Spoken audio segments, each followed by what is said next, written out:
ಪರಿಚಯ ಮಾಡ್ಕೊಂಡಿದ್ದೀವಿ ನನಗೂ ಒಂದು ಐಡಿಯಾ ಇರುತ್ತೆ.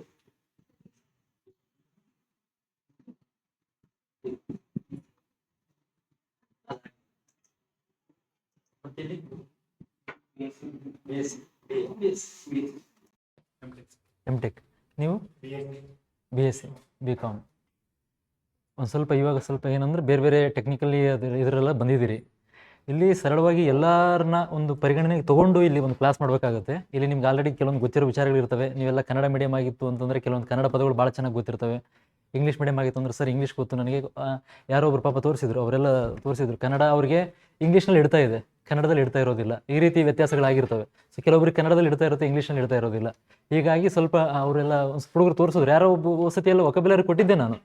ಅಟ್ಲೀಸ್ಟ್ ಎಷ್ಟೆಷ್ಟು ಮಾಡ್ಕೊಂಬರ್ತೀರಿ, ಒಂದು ಅಟ್ಲೀಸ್ಟ್ 30 ವರ್ಡ್ಸ್ ಅಂತೇಳಿ ಯಾರು ಮಾಡಿದ್ರೆ ಯಾರೋ ಒಬ್ಬರು ಕಳಿಸ್ಕೊಟ್ರು ನನಗೆ ವಾಟ್ಸಪ್ಪಲ್ಲಿ. ನೀವು ಕಳಿಸಿದ್ದ ಅದು ಭಾಳ ಚೆನ್ನಾಗಿತ್ತು. ಅಂದರೆ ಏನಪ್ಪ ಮೇಜರ್ ಟ್ರಾನ್ಸ್ಲೇಷನ್ ಏನು ಅಂತಂದರೆ ವೊಕಾಬ್ಯುಲರಿ ಸ್ವಲ್ಪ ಬಿಲ್ಡ್ ಆಗಲೇಬೇಕಲ್ಲ. ಯಾರು ನೀವು ತಲೆ ಕೆಡಿಸ್ಕೊಳ್ತಿಲ್ಲ, ಭಾಳ ಸೀರಿಯಸ್ ಆಗಿರ್ಬೇಕು. ನಾ ಕಳಿಸಿ ಅಂತಂದರೆ ಸುಮ್ಮನೆ ನೆಪಕ್ಕೆ ಕೇಳಿರೋದಿಲ್ಲ. ನನಗೂ ಆಸಕ್ತಿಯಿಂದನೇ ನೋಡಿರ್ತೀನಿ, ಏನಕ್ಕೆ ನೋಡಿರ್ತೀನಿ ಅಂತ ನನಗೂ ಒಂದು ಗೊತ್ತಾಗುತ್ತೆ. ನಿಮ್ದು ಏನು, ಯಾವ ರೀತಿ ಯಾವ ಪದಗಳನ್ನು ಆಯ್ಕೆ ಮಾಡ್ಕೊಳ್ತಿದ್ದೀರಿ, ಯಾವ ಕೀವರ್ಡ್ ಅಂತಂದರೆ ಮೇನ್ ಕೀವರ್ಡ್ ಅಂತಂದ್ರೆ ಯಾವುದನ್ನು ಆಯ್ಕೆ ಮಾಡ್ಕೊಳ್ತೀರಿ. ನೀವು ಯಾವುದೇ ರೀತಿ ಟ್ರಾನ್ಸ್ಲೇಷನ್ ಯಾವುದೋ ಒಂದು ಗೂಗಲ್ ಟ್ರಾನ್ಸ್ಲೇಟ್ ತಂದು ಹಾಕಿರ್ತೀರಿ, ಕೆಲವೊಂದು ಸತಿ ಅದು ವ್ಯಾಲಿಡ್ ಅನ್ಸೋದಿಲ್ಲ, ಅರ್ಥ ಇರೋದಿಲ್ಲ, ಆ ಥರ ಎಲ್ಲ ಆಗ್ತಿರ್ತವೆ. ಸೊ ಆ ಥರ ಇತ್ತು ಅಂದಾಗ ಅದಕ್ಕೆ ನಾನು ನಿಮ್ಗೆ ಕೊಟ್ಟಿದ್ದನ್ನು ಒಂದು ಸ್ವಲ್ಪ ಕಳಿಸಿ ಅಂತ ಹೇಳಿದೆ ನಾನು. ಯಾರೋ ಒಬ್ಬರು ಫಾಲೋ ಮಾಡಿದ್ರಿ. ಹಂಗೆ ನೆಗ್ಲೆಕ್ಟ್ ಮಾಡೋ ಹಾಗಿಲ್ಲ. ಇವಾಗೆಲ್ಲ ಒಳ ಮೀಸಲಾತಿದೆಲ್ಲ ಬಗೆಹರಿಗೆ ಬಂತು, ಎಲ್ಲ ಕಾಲ್ಫಾರ್ ಆಯಿತು ಅಂತಂದರೆ ನಿಮಗೆ ಒಂದು ರೀತಿ ಗೊಂದಲ ಆಗೋದು ಲಾಸ್ಟಿಗೆ. ಏನಪ್ಪ ಏನು ಮಾಡಿದೆ, ಬರೀ ಪ್ರಿಪ್ರೇಷನ್ ಅನಿಸ್ಬಿಡುತ್ತೆ. ಪ್ರಿಪ್ರೇಷನ್ ಟೈಮಲ್ಲೂ ಕೂಡ ಯಾವ ರೀತಿ ಹೆಂಗೆ ಅಡ್ವಾನ್ಸ್ ಆಗಿ ಮುಂದಿರಬೇಕು ಅಂತೇಳಿ ಕೆಲವೊಂದು ಬರೀ ಸಿಲೆಬಸ್ ನೋಡ್ಕೊಂಡು ಕೂತ್ಕೊಂಡ್ರು ಆಗಂಗಿಲ್ಲ. ಎಲ್ಲ ಹೆಂಗಿರ್ತಾರೆ, ಯಾವ ರೀತಿ ಸ್ಪೀಡಲ್ಲಿ ಇರ್ತಾರೆ, ನಾವು ಅದೇ ಸ್ಪೀಡಲ್ಲಿ ಇರಬೇಕಲ್ಲ. ಓಸತಿ ಕೇಳಿದ್ದೆ ಯಾವುದು ಎನ್ವಿರಾನ್ಮೆಂಟಿಗೆ ಸಂಬಂಧಪಟ್ಟ ಹಾಗೆ ಒಂದು 30 ಪದಗಳನ್ನು ಬರ್ಕೊಂಬನ್ನಿ, ಕೀವರ್ಡ್ಗಳನ್ನ ಯಾವುದು, ಮತ್ತು ಪೊಲಿಟಿಗೆ ಅಥವಾ ಸೊಸೈಟಿಗೆ ಸಂಬಂಧಪಟ್ಟ ಹಾಗೆ, ಪೊಲಿಟಿಗೆ ಸಂಬಂಧಪಟ್ಟ ಹಾಗೆ ಬರ್ಕೊಂಬನ್ನಿ ಅಂತ ಹೇಳಿದ್ದೆ. ಅದು ಬರೆದಿದ್ರೆ ಸ್ವಲ್ಪ ಇವತ್ತು ನಾನು ಟ್ರಾನ್ಸ್ಲೇಷನ್ ಏನು ಮಾಡ್ಕೋತೀನಿ, 2 ಪಾರ್ಟ್ ಮಾಡಿದ್ದೀನಿ. ಏನು ಮೇಜರ್ ಏನಪ್ಪ ಅಂತಂದರೆ ಒಂದು ವೊಕಾಬ್ಯುಲರಿ ಬಿಲ್ಡಿಂಗ್. ಜಸ್ಟ್ ಇವಾಗ ನಾನು ಏನು ಟ್ರಾನ್ಸ್ಲೇಷನ್ ಮಾಡೋಕೆ ಹೋಗ್ತೀನಿ ಅದನ್ನು ಮತ್ತು ಕನ್ನಡ ಮತ್ತು ಇಂಗ್ಲೀಷಲ್ಲಿ ಒಂದು ಒಂದು ಯಾವುದು ನಾನೇನು ಟ್ರಾನ್ಸ್ಲೇಷನ್ ಮಾಡೋಕೆ ಹೋಗ್ತೀನಲ್ಲ ಆ ಒಂದು ಸಂಬಂಧಪಟ್ಟ ಒಂದು ಕೀವರ್ಡ್ಗಳನ್ನ ನಾನು ಜಸ್ಟ್ ತೋರಿಸ್ತೀನಿ. ಅದು ನೋಡಿಕೊಂಡ್ರೆ ಎಷ್ಟು ಅನುಕೂಲ ಆಗುತ್ತೆ ಕೆಲವೊಬ್ರು ಇಂಗ್ಲೀಷ್ ಮೀಡಿಯಮ್ ಅವರಿಗೆ, ಕೆಲವೊಬ್ರು ಕನ್ನಡದವರಿಗೆ ಅದು ಯಾವ ರೀತಿ ಅನುಕೂಲ ಆಗುತ್ತೆ. ಜಸ್ಟ್ ನಾನು ಬರೀ 5 ವರ್ಡ್ ಕೊಡ್ತೀನಿ. ಒಂದು ಕೋರ್ ಪ್ರಿನ್ಸಿಪಲ್ಗೆ ಸಂಬಂಧಪಟ್ಟ ಹಾಗೆ ಒಂದು 5 ವರ್ಡ್, ಯಾವುದೋ ಗವರ್ನೆನ್ಸ್ಗೆ ಸಂಬಂಧಪಟ್ಟ ಒಂದು 5 ವರ್ಡ್ ತಂದಿರ್ತೀನಿ. ಇಲ್ಲಿ ತಂದಿರುವಂಥ ವರ್ಡ್ಗಳು ನಾನು ಮುಂದೆ ಟ್ರಾನ್ಸ್ಲೇಷನಲ್ಲಿ ಬಳಕೆ ಮಾಡ್ತೀನಿ. ಸೊ ಅವಾಗ ನಿಮಗೆ ಅಂದರೆ ಇವಾಗ ಜಸ್ಟ್ 5 ವರ್ಡ್ ಅಂತ ನಿಮ್ಗೆ ಅನಿಸುತ್ತೆ, ಬಟ್ ನಾನು ನಿಮ್ಗೆ ಕೊಡೋ ಒಂದು ವರ್ಕಲ್ಲಿ ಏನಿರುತ್ತೆ 30 ಪದ ಆಗಿತ್ತು ಅಂದ್ರೆ ಇಷ್ಟೊತ್ತಿಗೆ ಏನಾರು ನೀವು ಅಟ್ಲೀಸ್ಟ್ 30 ಪದ ಬರೆದಿರಿ ಅಂತಂದ್ರೂ ಕೆಲವೊಂದು ಕೀವರ್ಡ್ಗಳು ಒಂದು ಸ್ವಲ್ಪ ಕಾನ್ಸೆಪ್ಟಲ್ಲಿ ಚೆನ್ನಾಗಿರುತ್ತೆ ನಿಮ್ಮ ತಲೆಯಲ್ಲಿ ಅಂತ. ಇವಾಗ ಎಮ್.ಟೆಕ್ BSc ಮಾಡಿರ್ತೀರಿ ಅಂತಂದಾಗ ನೀವು ಕನ್ನಡ ಮೀಡಿಯಮಲ್ಲಿ ಓದಿರ್ತೀರಿ. ಇವಾಗ ಎಮ್.ಟೆಕ್ ನಿಮ್ದು ಇಂಗ್ಲೀಷ್ ಮೀಡಿಯಮ್ ಆಗಿರುತ್ತೆ, ನಿಮ್ದು ಇಂಗ್ಲೀಷ್ ಮೀಡಿಯಮ್ ಆಗಿರುತ್ತೆ ಅಫ್ಕೋರ್ಸ್. ಬಟ್ ಮೂಲತಃ SLC ಅವ್ರಿಗೆ ಏನಾದರೂ ಕನ್ನಡ ಮೀಡಿಯಮಲ್ಲಿ ಓದಿತ್ತು ಅಂತಂದರೆ ಅಲ್ಲಿ ಒಂದು ರೀತಿ ಅರ್ಥಗಳು ಗೊತ್ತಿರುತ್ತವೆ. ಪೂರ್ತಿ ಇಲ್ಲ ನಾನು ಇಂಗ್ಲೀಷ್ ಮೀಡಿಯಮಲ್ಲಿ ಬಂದಿದೆ ಅಂದರೆ ಕನ್ನಡ ಪದಗಳನ್ನು ಕೂಡ ದೊಡ್ಡವಾಗ್ಬಿಡ್ತವೆ. ಪ್ರತಿಯೊಬ್ಬರು ಕೂಡ ಕಷ್ಟ ಅನಿಸ್ಬಿಡುತ್ತೆ. ಹುಡುಗರಿಗೆ ಪ್ರತಿಯೊಂದು ಮೂಲಭೂತ ಕರ್ತವ್ಯಗಳು ಕೆಲವೊಂದು ಸತಿ ಮೂಲಭೂತ ಕರ್ತವ್ಯಗಳು ಅಂತಲೂ ಗೊತ್ತಾಗೋದಿಲ್ಲ. ಯಾಕಂತಂದ್ರೆ ಪಾಪ ಅವ್ರು ತಪ್ಪಲ್ಲದು, ಓದ್ರೆ ಮೀಡಿಯಮ್ ಇರುತ್ತೆ. ಆ ರೀತಿ ಸಡನ್ ಆಗಿ ನಾವು ಕನ್ನಡ ಹೇಳು ಅಂತಂದರೆ ಆಗೋದಿಲ್ಲ. ಸೊ ವೈಸ್ ವರ್ಸ ಎರಡು ನಮ್ಮ ಕನ್ನಡ ಮೀಡಿಯಂ ವಿದ್ಯಾರ್ಥಿಗಳಿಗೆ ಇಂಗ್ಲೀಷಲ್ಲೂ ಕೂಡ ವ್ಯತ್ಯಾಸ ಆಗುತ್ತೆ. ಈ ರೀತಿ ಪ್ರಾಬ್ಲಮ್ ಆಗುತ್ತಲ್ಲ, ಅದನ್ನು ನಾವು ಯಾವ ರೀತಿ ಕೂಪ್ ಮಾಡಿ ಹೊರಗೆ ಬರಬೇಕು ಅನ್ನೋದನ್ನ ಇಂಪಾರ್ಟೆನ್ಸ್ ನೋಡ್ಕೊಳ್ತಾ ಇರೋದು ಇಲ್ಲಿ.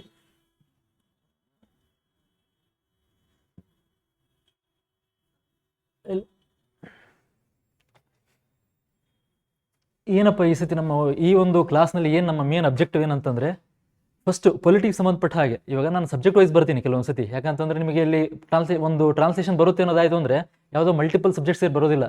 ಒಂದು ವಿಜ್ಞಾನ ತಂತ್ರಜ್ಞಾನಕ್ಕೂ ಅಥವಾ ವಿಜ್ಞಾನಕ್ಕೆ ಸಂಬಂಧಪಟ್ಟ ಪದ ಬಂತು ಅಂದರೆ ಕಂಪ್ಲೀಟಾಗಿ ಅದು ಆ ಸಮರಿನೇ ಪೂರ್ತಿ ಕೊಡ್ತಕ್ಕಂಥ ಒಂದು ಏನು ಪದ ಕೊಟ್ಟಿರ್ತಾನೆ ಅವನ್ನೆಲ್ಲ ಒಂದು ಪದಪುಂಜಗಳದೆಲ್ಲ ಕೊಟ್ಟಿರೋದೆಲ್ಲ ಒಂದೇ ವಿಚಾರಕ್ಕೆ ಸಂಬಂಧಪಟ್ಟಿರ್ತವೆ. ಸೊ ಇವಾಗ ನಾನು ಪೊಲಿಟಿ ಬೇಸ್ಡ್ಗೆ ಸಂಬಂಧಪಟ್ಟಕ್ಕೆ ಬರ್ತೀನಿ. ಅದ್ರ ಜೊತೆಗೆ ನಾನು ಕನ್ನಡ ಟು ಇಂಗ್ಲೀಷ್ ಫಸ್ಟಿಗೆ, ಆಮೇಲೆ ಇಂಗ್ಲೀಷ್ ಟು ಕನ್ನಡ ನೋಡೋಣ. ಫಸ್ಟ್ ಕನ್ನಡ ಟು ಇಂಗ್ಲೀಷ್ ಮಾಡ್ಬೇಕಾದ್ರೆ ವೈಸ್ ವರ್ಸ ಗೊತ್ತಾಗುತ್ತೆ ನಿಮ್ಗೆ ಆಲ್ರೆಡಿ. ಅದು ಮಾಡಿದ್ರು ಒಂದೇ, ಇದು ಮಾಡಿದ್ರು ಒಂದೇ. ಬಟ್ ಅಲ್ಲಿ ಮಾಡ್ಬೇಕಾದ್ರೆ ಪ್ರಾಕ್ಟಿಕಲಿ ವ್ಯತ್ಯಾಸಗಳಿದ್ದಾವೆ.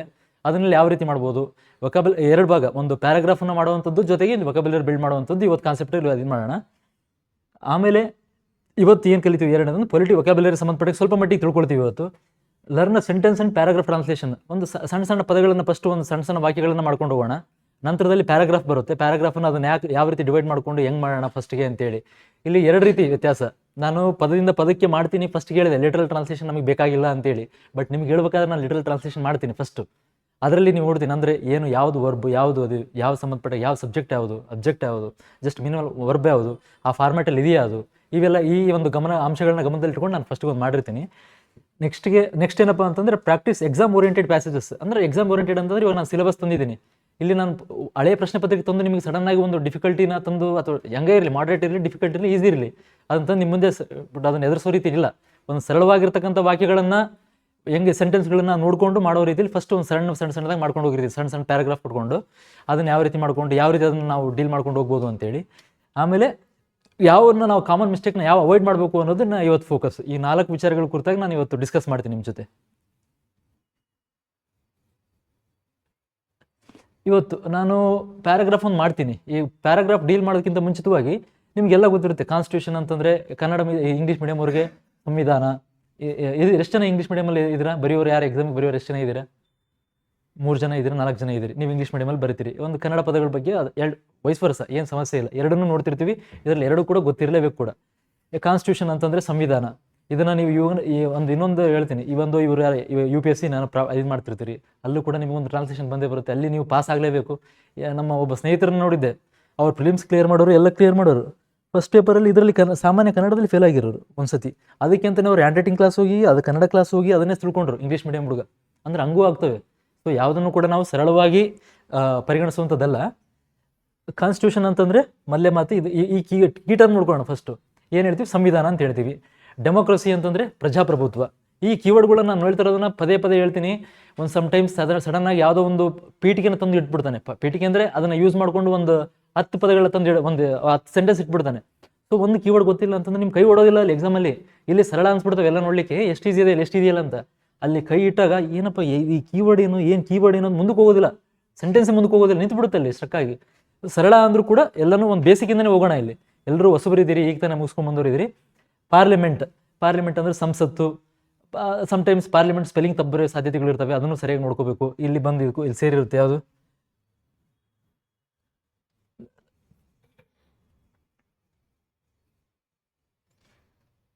ಇಲ್ಲಿ ನೋಡಿ, ಇದು ಎಲ್ಲರೂ ಪಾರ್ಲಿಮೆಂಟ್ ಬರಬೇಕಾದ್ರೆ ಏನು ಮರೆಯೋ ಸಾಧ್ಯತೆಗಳು ಇರ್ತವೆ. ಅಂದರೆ ಇಂಗ್ಲೀಷ್ ಮೀಡಿಯಮ್ ಅವ್ರಿಗೆ ಈಸಿ ಇದು.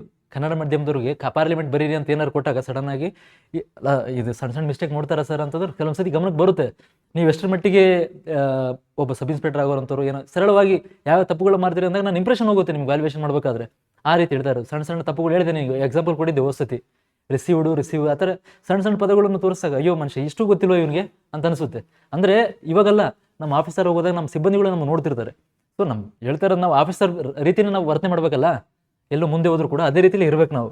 ಈ ಥರ ಸಂಸತ್ತು, ಲೆಜಿಸ್ಲೇಚರ್, ವಿಧಾನಮಂಡಲ ಅಥವಾ ವಿಧಾನಸಭೆ, ಈ ಎರಡು ಯಾವ್ದು ಬರೆದ್ರು ಕೂಡ ನಡೀತದೆ, ಹಂಗೇನಿಲ್ಲ ಸರ್ ಹಂಗೆ ಮಾಡ್ಬೇಕಾ ಅಂತೇನಿಲ್ಲ. ಎಕ್ಸಿಕ್ಯೂಟಿವ್, ಕಾರ್ಯಾಂಗ, ನ್ಯಾಯಾಂಗ, ಇವು ನೋಡಿ ಕೀವರ್ಡ್ಗಳು ಎಲ್ರಿಗೂ ಗೊತ್ತಿತ್ತಲ್ಲ, ಸರಳವಾಗಿ ಗೊತ್ತಿತ್ತ. ಇದು ಎಲ್ಲ ಸರಳವಾಗಿ ಗೊತ್ತಿರೋದ ವಿಚಾರಗಳು, ನಾವು ಹೊಸದಾಗಿ ಏನು ಬರೆದಿಲ್ಲ. ಇಲ್ಲಿ ಯಾವ್ದಾರು ಗೊತ್ತಿಲ್ಲದೆ ಇರೋದೇನಿತ್ತು ಅಂತಂದ್ರೆ ಒಂದ್ಸತಿ ನೋಡ್ಕೊಳ್ಳಿ ಹಾಗೆ.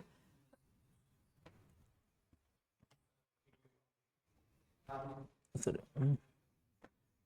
ಇವಾಗ ರೈಟ್ಸ್ ಮತ್ತೆ ಒಂದು ಫಸ್ಟಿಗೆ ಬೇಸಿಕ್ ಟರ್ಮ್ ಆಯಿತು, ಪೀಠಿಗೆ ಸಮಸ್ಯೆ ಅದೇನು ಮಾಡಿದೆ. ಇವಾಗ ರೈಟ್ಸ್ ಆ್ಯಂಡ್ ಡ್ಯೂಟೀಸ್ ಅಂತ ಬಂತು ಅಂದಾಗ ಏನು ನಮಗೆ ಬೇಸಿಕ್ ಇಂಪಾರ್ಟೆಂಟ್ ಕೀವರ್ಡ್ಗಳು ಯಾವುವು? ಫಂಡಮೆಂಟಲ್ ರೈಟ್ಸ್, ಮೂಲಭೂತ ಹಕ್ಕುಗಳು. ಫಂಡಮೆಂಟಲ್ ಡ್ಯೂಟೀಸ್, ಮೂಲಭೂತ ಕರ್ತವ್ಯಗಳು. ಈಕ್ವಾಲಿಟಿ, ಸಮಾನತೆ. ಇವೆಲ್ಲ ನೋಡಿ ನಾನು ಹೇಳ್ತಿರೋದು ಸರಳ. ಇಲ್ಲಿ ನಿಮ್ಗೆ ಬಂದು ABCD ಕ್ಲಾಸ್ ಹೇಳಿದಂಗೆ ಅನಿಸ್ತಿರ್ಬೋದು ನಿಮಗೆ, ಭಾಳ ಸರಳ. ಅಷ್ಟೇ ಕಾಂಪ್ಲೆಕ್ಸ್ ಇರ್ತವೆ ಯಾವಾಗ ಎಕ್ಸಾಮ್ ಹಾಲಲ್ಲಿ ಕೂತಾಗ. ಈಕ್ವಾಲಿಟಿ, ಸಮಾನತೆ. ಲಿಬರ್ಟಿ, ಸ್ವಾತಂತ್ರ್ಯ. ಆಮೇಲೆ ಇನ್ನೊಂದು ಬರುತ್ತೆ ಇಲ್ಲಿ, ಇನ್ನೊಂದು ವರ್ಡ್ ಕೂಡ ಯೂಸ್ ಮಾಡ್ಬೋದು ನಾವು ಇಲ್ಲಿ. ಯಾಕೆ ಆಲ್ಟರ್ನೇಟ್ ವರ್ಡ್ ಹೇಳ್ತಿರ್ತೀನಿ ಅಂದರೆ, ಒಂದಕ್ಕೆ ನೀವು ಸ್ಟಿಕನ್ ಆಗಬೇಕಾಗಿಲ್ಲ. ಉದಾರತೆ ಅಂತಲೂ ಬರುತ್ತೆ, ಅರ್ಥ ಆಯ್ತಾ?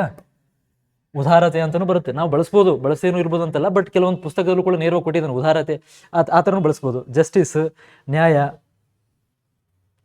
ಇವಾಗ ಕೋರ್ ಪ್ರಿನ್ಸಿಪಲ್ಸ್, ನಮ್ಮ ಒಂದು ತತ್ವಗಳು ಏನು ಮೂಲ, ಒಂದು ಸಂವಿಧಾನದಲ್ಲಿ ಒಂದು ತತ್ವಗಳು ಇರ್ತವೆ ಮೂಲ, ಅದರಲ್ಲಿ ಪದಗಳು ಇವಾಗ ಯಾವುದೇ ಅಂದ್ರೆ ಇಂಪಾರ್ಟೆಂಟ್ ಟರ್ಮ್ಸ್ ಇವೆಲ್ಲ. ಇವಾಗ ಸಾವರೆಂಟಿ ಅಂತಂದ್ರೆ ಸರ್ವಾಧಿಕಾರ ಅಥವಾ ಸಾರ್ವಭೌಮತ್ವ ಅಂತ ಕರಿತೀವಿ. ಫಸ್ಟಿಗೆ ಇದನ್ನ ಹೇಳ್ಕೊಂಡು ಮಾಡೋ ಉದ್ದೇಶ ಗಮನಿಸ್ತಾ ಇರಿ. ಪ್ರತಿಯೊಂದು ಪದನೂ ಕೂಡ ಗಮನಿಸ್ತಾ ಇರಿ.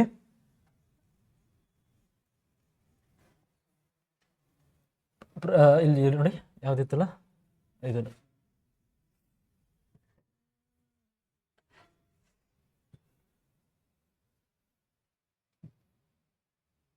ಏನು ಹೇಳಿದೆ ನನ್ನ ಚೇಂಜ್ ಆಯ್ತಲ್ಲ.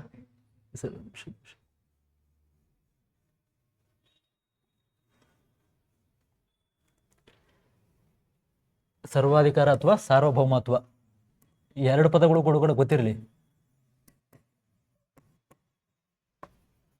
ಸಾರ್ವಭೌಮತ್ವ, ಸೆಕ್ಯುಲರಿಸಮ್, ಧರ್ಮ ನಿರಪೇಕ್ಷತೆ ಅಂತ ಕರಿತೀವಿ, ಜಾತ್ಯತೀತತೆ ಅಂತಲೂ ಕರಿತೀವಿ. ಎರಡು ಅಲ್ಲ, ನಾನು ಯಾಕೆ ಹೇಳ್ತಿರ್ತೀನಿ ಈ ಪದಗಳು ಅಂತಂದ್ರೆ ಒಂದಕ್ಕೆ ಸ್ಟಿಕನ್ ಆಗೋ ಅವಶ್ಯಕತೆ ಇಲ್ಲ. ಇಂಗ್ಲೀಷಲ್ಲಿ ನಿಮಗೆ ಭಾಳ ಆಯ್ಕೆಗಳು ಸಿಗ್ತವೆ. ಜಾತ್ಯತೀತತೆ, ರಿಪಬ್ಲಿಕ್ ಗಣರಾಜ್ಯ, ಎಲೆಕ್ಷನ್ ಚುನಾವಣೆ ಅಂತೀವಿ, ರೆಪ್ರೆಸೆಂಟೇಷನ್ ಅಂದ್ರೆ ಪ್ರತಿನಿಧಿತ್ವ ಅಥವಾ ಪ್ರಾತಿನಿಧ್ಯತೆ ಒಂದು ಕೊಡುವಂಥದ್ದನ್ನ ಒಂದು ನೌನಾಗಿ ಬಂತು ಅಂದ್ರೆ ಪ್ರತಿನಿಧಿತ್ವ ಅಂತಾನು ಬಳಸ್ಬೋದು. ಇವು ಕೆಲವೊಂದು ಬರ್ಕೊಳ್ಳುವಂಥದಕ್ಕಿಂತ ನಾನು ಯಾಕೆ ಹೇಳ್ತಿದ್ದೀನಿ, ನಾನು ಯಾವ ವರ್ಡ್ಗಳನ್ನ ಆಯ್ಕೆ ಮಾಡಿದ್ದೀನಿ ಅಂತ ಗಮನಿಸ್ತಾ ಇರಿ ನೀವು. ನಾನು ಕೀವರ್ಡ್ ಬರ್ಕೊಂಬನ್ನಿ ಅಂತಂದಾಗ ಯಾವ್ಯಾವ ವರ್ಡ್ಗಳನ್ನ ಆಯ್ಕೆ ಮಾಡಿದ್ದೀನಿ, ಜಸ್ಟ್ ಎಕ್ಸಾಂಪಲ್ ನಿಮ್ಗೆ ಏನೋ ಒಂದು ವರ್ಕ್ ಕೊಡ್ತೀನಿ, ಈ ಕೀವರ್ಡ್ಗಳು ತೊಗೊಂಬನ್ನಿ. ಯಾವುದೋ ಒಂದು ಸಬ್ಜೆಕ್ಟ್ ಎನ್ವಿರಾನ್ಮೆಂಟ್ ಅಂತಂದೆ, ಎನ್ವಿರಾನ್ಮೆಂಟಲ್ಲಿ ನೀವು ಮಾಡಿದ ಯಾರು ಕಳಿಸಿದ್ರಲ್ಲ ಅದರಲ್ಲಿ ಶೇಕಡ ಒಂದು 80% 70% ಇಂಪಾರ್ಟೆಂಟೇ, ಒಂದು 30% ಏನಾಗಿತ್ತು ಅದು ನಮಗೆ ಬೇಕಾಗಿಲ್ಲ. ಆ ಥರದ ವರ್ಡ್ಗಳು ಇರ್ತವೆ. ಅಂದರೆ ಬೇಕಾಗಿಲ್ಲ ಇನ್ ದ ಸೆನ್ಸ್ ತಪ್ಪು ಟ್ರಾನ್ಸ್ಲೇಷನ್ ಆಗೋ ಸಾಧ್ಯತೆಗಳು ಭಾಳ ಇರ್ತವೆ. ಆ ಥರ ಸ್ವಲ್ಪ ಕರೆಕ್ಟಾಗಿ ನೋಡ್ಕೊಳ್ಳಿ. ಈ ಗವರ್ನೆನ್ಸ್ಗೆ ಸಂಬಂಧಪಟ್ಟ 108 ವರ್ಡ್ಗಳು ಸಿಗ್ತವೆ. ಈ ಗವರ್ನೆನ್ಸ್ ಇದೆಲ್ಲ ಭಾಳ ವ್ಯಾಸ್ಟ್ ಟಾಪಿಕ್. ಇದರಲ್ಲಿ ಯಾವ್ದಾದ್ರು ಸುಮ್ಮನೆ ಗೂಗಲಲ್ಲಿ ಇತ್ತು ಅಂದಾಗ ಸರ್ಚ್ ಮಾಡ್ಕೊಳ್ತೀರಿ, ನೋಡ್ತೀರಿ. ಇದೇನಂತಂದರೆ ವೆಲ್ಫೇರ್ ಸ್ಟೇಟ್, ಇದು ಭಾಳ ಸತಿ ಕೇಳ್ತಿರ್ತಾನೆ. ಯಾವುದೋ ಬಂತು ಒಂದು ಪ್ಯಾರಾಗ್ರಾಫ್ ಕೊಟ್ಬಿಡ್ತಾನೆ. ಕಲ್ಯಾಣ ರಾಜ್ಯ, ಸಿಟಿಜನ್ಶಿಪ್, ನಾಗರಿಕತ್ವ ಅಥವಾ ಪೌರತ್ವ. ನೋಡಿ, ನಾನು ಹೇಳ್ತಿರ್ತೀನಿ, ಎರಡೆರಡು ಪದಗಳನ್ನು ಬಳಸ್ತಿರ್ತೀನಿ. ಅದು ನಿಮ್ಗೆ ಅನುಕೂಲ ಆಗಲಿ ಅನ್ನೋ ಉದ್ದೇಶ. ಅಂದರೆ ಒಂದಕ್ಕೆ ನೀವು ಸ್ಟಿಕನ್ ಆಗಬೇಡಿ ಅಂತ ಅಷ್ಟೇ. ಕೆಲವೊಂದ್ಸತಿ ಯಾವುದೋ ಎಕ್ಸಾಮಲ್ಲಿ ಒಂದು ನೆನಪು ಬರೋಕ್ಕೆ ಸಾಧ್ಯತೆ ಇರಲ್ಲ ಆ ಥರ ಆ ಟೈಮಲ್ಲಿ.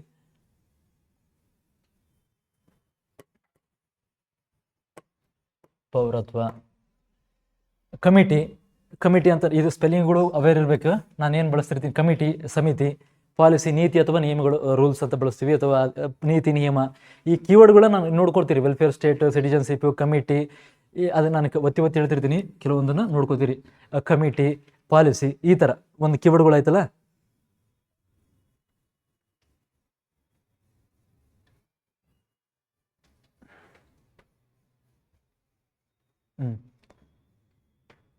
ಇವಾಗ ನಾವು ಕೀ ಪಾಯಿಂಟ್ಸ್ ಏನಪ್ಪ ಒಂದು ಟ್ರಾನ್ಸ್ಲೇಷನ್ ಮಾಡಬೇಕಾದ್ರೆ ಅಂತ ಬೇಸಿಕಲಿ ಓರಿಯೆಂಟೇಷನ್ ಕ್ಲಾಸ್ ಹೇಳಬೇಕಾದ್ರೆ ನಿಮಗೆ ಹೇಳಿದ್ದೆ ಏನು ಟ್ರಾನ್ಸ್ಲೇಷನ್ ಮಾಡ್ಬೇಕ್ರಿ, ಏನು ಮಾಡಬೇಕು ಅಂತ. ಫಸ್ಟ್ ಆಫ್ ಆಲ್ ಪ್ಯಾರಾಗ್ರಾಫ್ ಏನು ಹೇಳೋ ಕೊಟ್ಟಿದೆ ಅನ್ನೋದು ನಿಮಗೆ ಗೊತ್ತಿರಲಿ.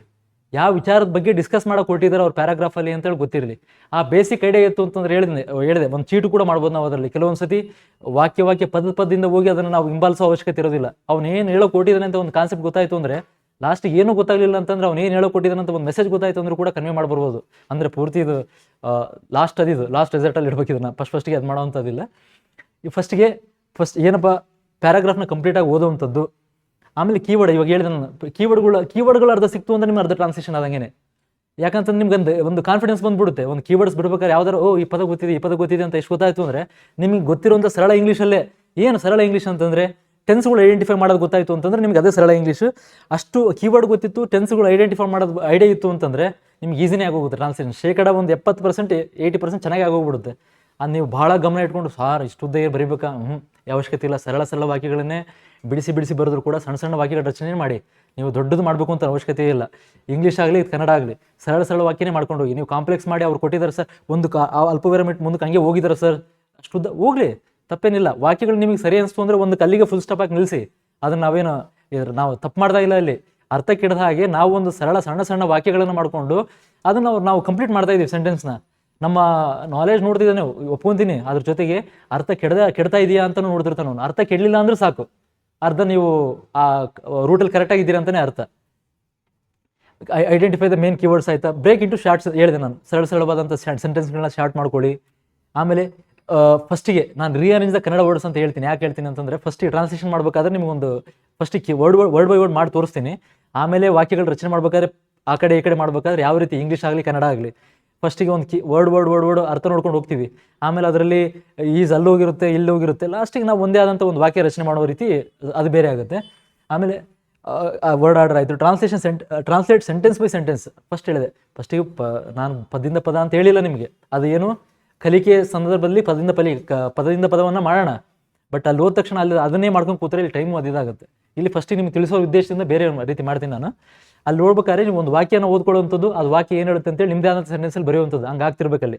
ಫಸ್ಟಿಗೆ ಒಂದ್ಸತಿ ಪ್ಯಾರಾಗ್ರಾಫ್ ಓದಿ ಇಮಿಡಿಯೇಟಾಗಿ 1 ಮಿನಿಟ್ ರೀಡ್ ಇರ್ಬೇಕು ಅಷ್ಟೇ. ಅದು ಪ್ಯಾರಾಗ್ರಾಫ್ ಏನು ಹೇಳೋ ಕೊಟ್ಟಿದೆ, ಏನು ಕನ್ವೆ ಮಾಡೋ ಕೊಟ್ಟಿದೆ ಅಂತೇಳಿ ಒಂದು ಮೆಸೇಜ್ ಗೊತ್ತಾಗ್ಬಿಡುತ್ತೆ ನಿಮಗೆ.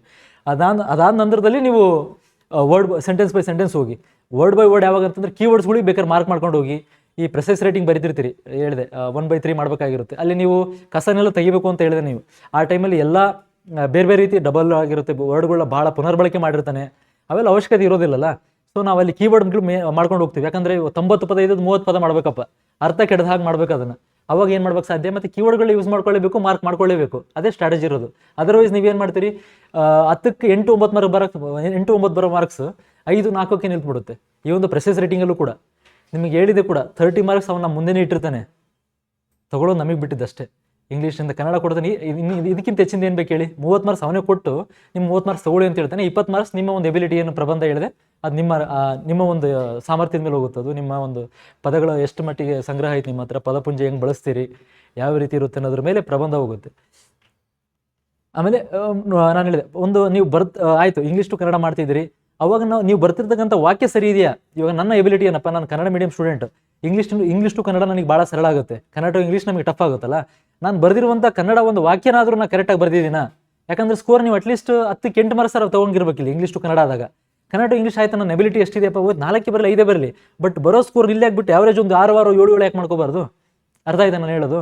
ಈ ರೀತಿ ಮೆಂಟಲಿ ಯಾವ ರೀತಿ ನೀವು ಪ್ರಿಪೇರ್ ಇರಬೇಕು ಅಂತಂದರೆ ಅದೇ ರೀತಿಯೇ ಇರಬೇಕು. ನಮ್ಮ ಲಿಮಿಟೇಷನ್ಸ್ ಗೊತ್ತಿರಬೇಕು, ಓವರ್ ಕಾನ್ಫಿಡೆನ್ಸು ಇರಬಾರ್ದು.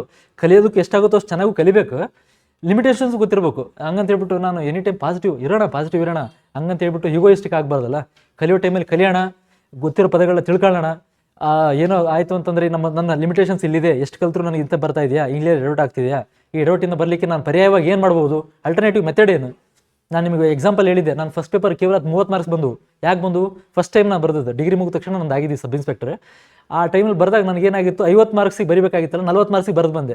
40ಕ್ಕೆ ಅವ್ನು 30 ಕೊಟ್ಟ, ನನ್ನ ಎಬಿಲಿಟಿ 40 ಮಾರ್ಕ್ಸಿಗೆ ಬಿಡಿಸೋದಾಗಿತ್ತು. ಬಟ್ ಪ್ರೆಸೈಸ್ ರೇಟಿಂಗ್ ನನಗೆ ಬರೆಯೋಕ್ಕಾಗಲಿಲ್ಲ, ಅದು ಎಡವಟ್ಟಾಗಿದೆ. ಯಾಕಂದರೆ ನನಗೆ ಗೈಡೆನ್ಸ್ ಇರಲಿಲ್ಲ, ಯಾವುದು ಫಸ್ಟ್ ಬರೀಬೇಕು ಯಾವುದಿಲ್ಲ ಅಂತ ಗೊತ್ತಿರಲಿಲ್ಲ.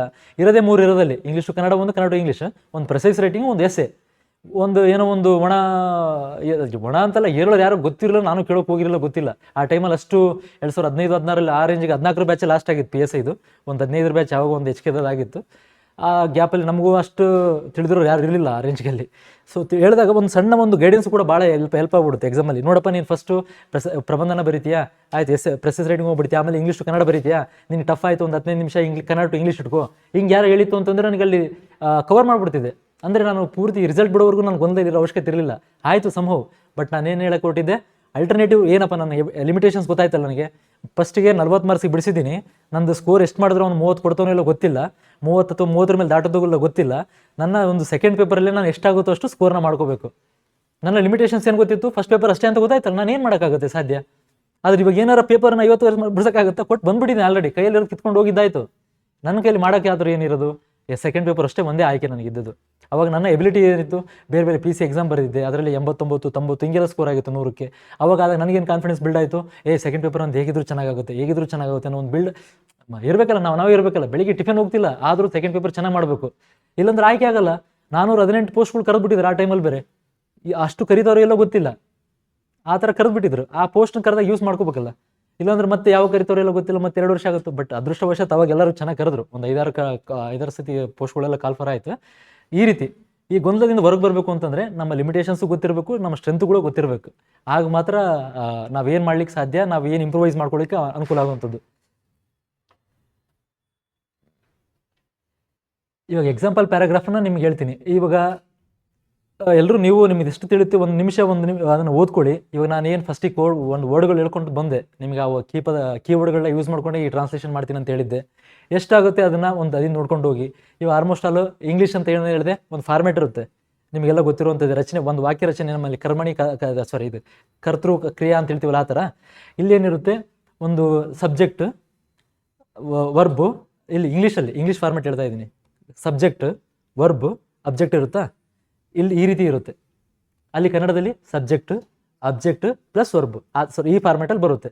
ಸೊ ಇಲ್ಲಿ ಇರ್ತಕ್ಕಂಥ ಸಹಜವಾಗಿ ನಾನು ಫಸ್ಟ್ ಏನು ಹೇಳಿದೆ, ಸಬ್ಜೆಕ್ಟ್, ವರ್ಬ್, ಅಬ್ಜೆಕ್ಟಲ್ಲೇ ಇರುತ್ತೆ. ಇದು ನೋಡ್ಕೋಬೇಕು, ಯಾವ್ದು ಅಬ್ಜೆಕ್ಟು ಯಾವ್ದು ಸಬ್ಜೆಕ್ಟು. ಇದರಲ್ಲಿ ಒಂದು ಸ್ವಲ್ಪ ಫಸ್ಟ್ ಮಿನಿಮಮ್, ನಾನು ಇವಾಗ ಅಲ್ಲೆಲ್ಲ ಮಾಡ್ಕೊಂಡು ಕೂರೋಕ್ಕಾಗಲ್ಲ. ಇಲ್ಲಿ ಪ್ರಾಕ್ಟೀಸ್ ಮಾಡಿದ್ರೆ, ಒಂದು ಸರಳವಾಗಿರ್ತಕ್ಕಂಥದ್ದನ್ನು ಪ್ರಾಕ್ಟೀಸ್ ಮಾಡ್ಕೊಂಡು ಹೋದಾಗ ಅಲ್ಲಿ ನಮಗೆ ಒಂದು ಸರ್ತಿ ಮಾಸ್ಟರ್ ಆಗ್ತೀವಿ ಅದರಲ್ಲಿ, ಸ್ವಲ್ಪ ಮಟ್ಟಿಗೆ ಆದರೂ ಅಂತೆ ಆ ಥರ. ಇವಾಗ ನಾನು ಫಸ್ಟಿಗೆ ನಾನು ನಿಮ್ಗೆ ಹೇಳ್ಬೇಕಾದ್ರೆ ಏನು ಹೇಳಿದ್ದೆ, ಲಿಟ್ರಲ್ ಮೀನಿಂಗ್ ಮಾಡಬಾರ್ದು ಅಂತ ಹೇಳಿದ್ದೆ. ಲಿಟ್ರಲ್ ಮೀನಿಂಗ್ ಅಂತಂದ್ರೆ ಅಲ್ಲಿ ಮಾಡಬೇಕಾದ್ರೆ ಅಲ್ಲಿ ವಾಕ್ಯದಿಂದ ವಾಕ್ಯ ಹೋಗಿ ಅಂತ. ಇವಾಗ ನಾನು ನಿಮಗೆ ಕಲಿಸೋ ಉದ್ದೇಶದಿಂದ ಏನು ಮಾಡ್ತೀನಿ, ಪ್ರತಿಯೊಂದು ಪದಕ್ಕೆ ಕನ್ನಡದಲ್ಲಿ ಬರ್ಕೊಂಡು ಹೋಗ್ತೀನಿ ನಾನೀಗ. ಅದೇನು ಅರ್ಥ ಆಗುತ್ತೆ, ನೀವು ಒಂದು ಜಸ್ಟ್ ಇವಾಗ ಒಂದು ಫಸ್ಟ್ ಕ್ಲಾಸಿಫಿಕೇಶನ್ ಮಾಡೋಣ, ಸಬ್ಜೆಕ್ಟ್ ಯಾವುದು, ವರ್ಬ್ ಯಾವುದು, ಅಬ್ಜೆಕ್ಟ್ ಯಾವುದು, ಒಂದು ಫಸ್ಟ್ ಮಿನಿಮಮ್ ಇದು ಮಾಡೋಣ. ಇದನ್ನು ನಾವೇನಾಗುತ್ತೆ ಇಲ್ಲಿ ಇದೇನಾಗುತ್ತೆ, ಇಲ್ಲಿ ಸಬ್ಜೆಕ್ಟ್ ಆಯಿತು ಇಂಡಿಯಾ, ಇದು ಇಷ್ಟೇ ಇರಲಿ. The largest democracy in the world, ಇದೇನಾಗುತ್ತೆ ಕಂಪ್ಲೀಟ್ ಇಲ್ಲಿ ಅಬ್ಜೆಕ್ಟ್ ಆಗುತ್ತೆ. ಇಲ್ಲಿ ಈಸ್ ಏಕ್ ಸರ್ ಈಸ್ ಏನಾಗುತ್ತೆ ಇಲ್ಲಿ ವರ್ಬ್ ಆಗುತ್ತೆ. ಯಾಕಂತಂದರೆ ಇರುತ್ತದೆ.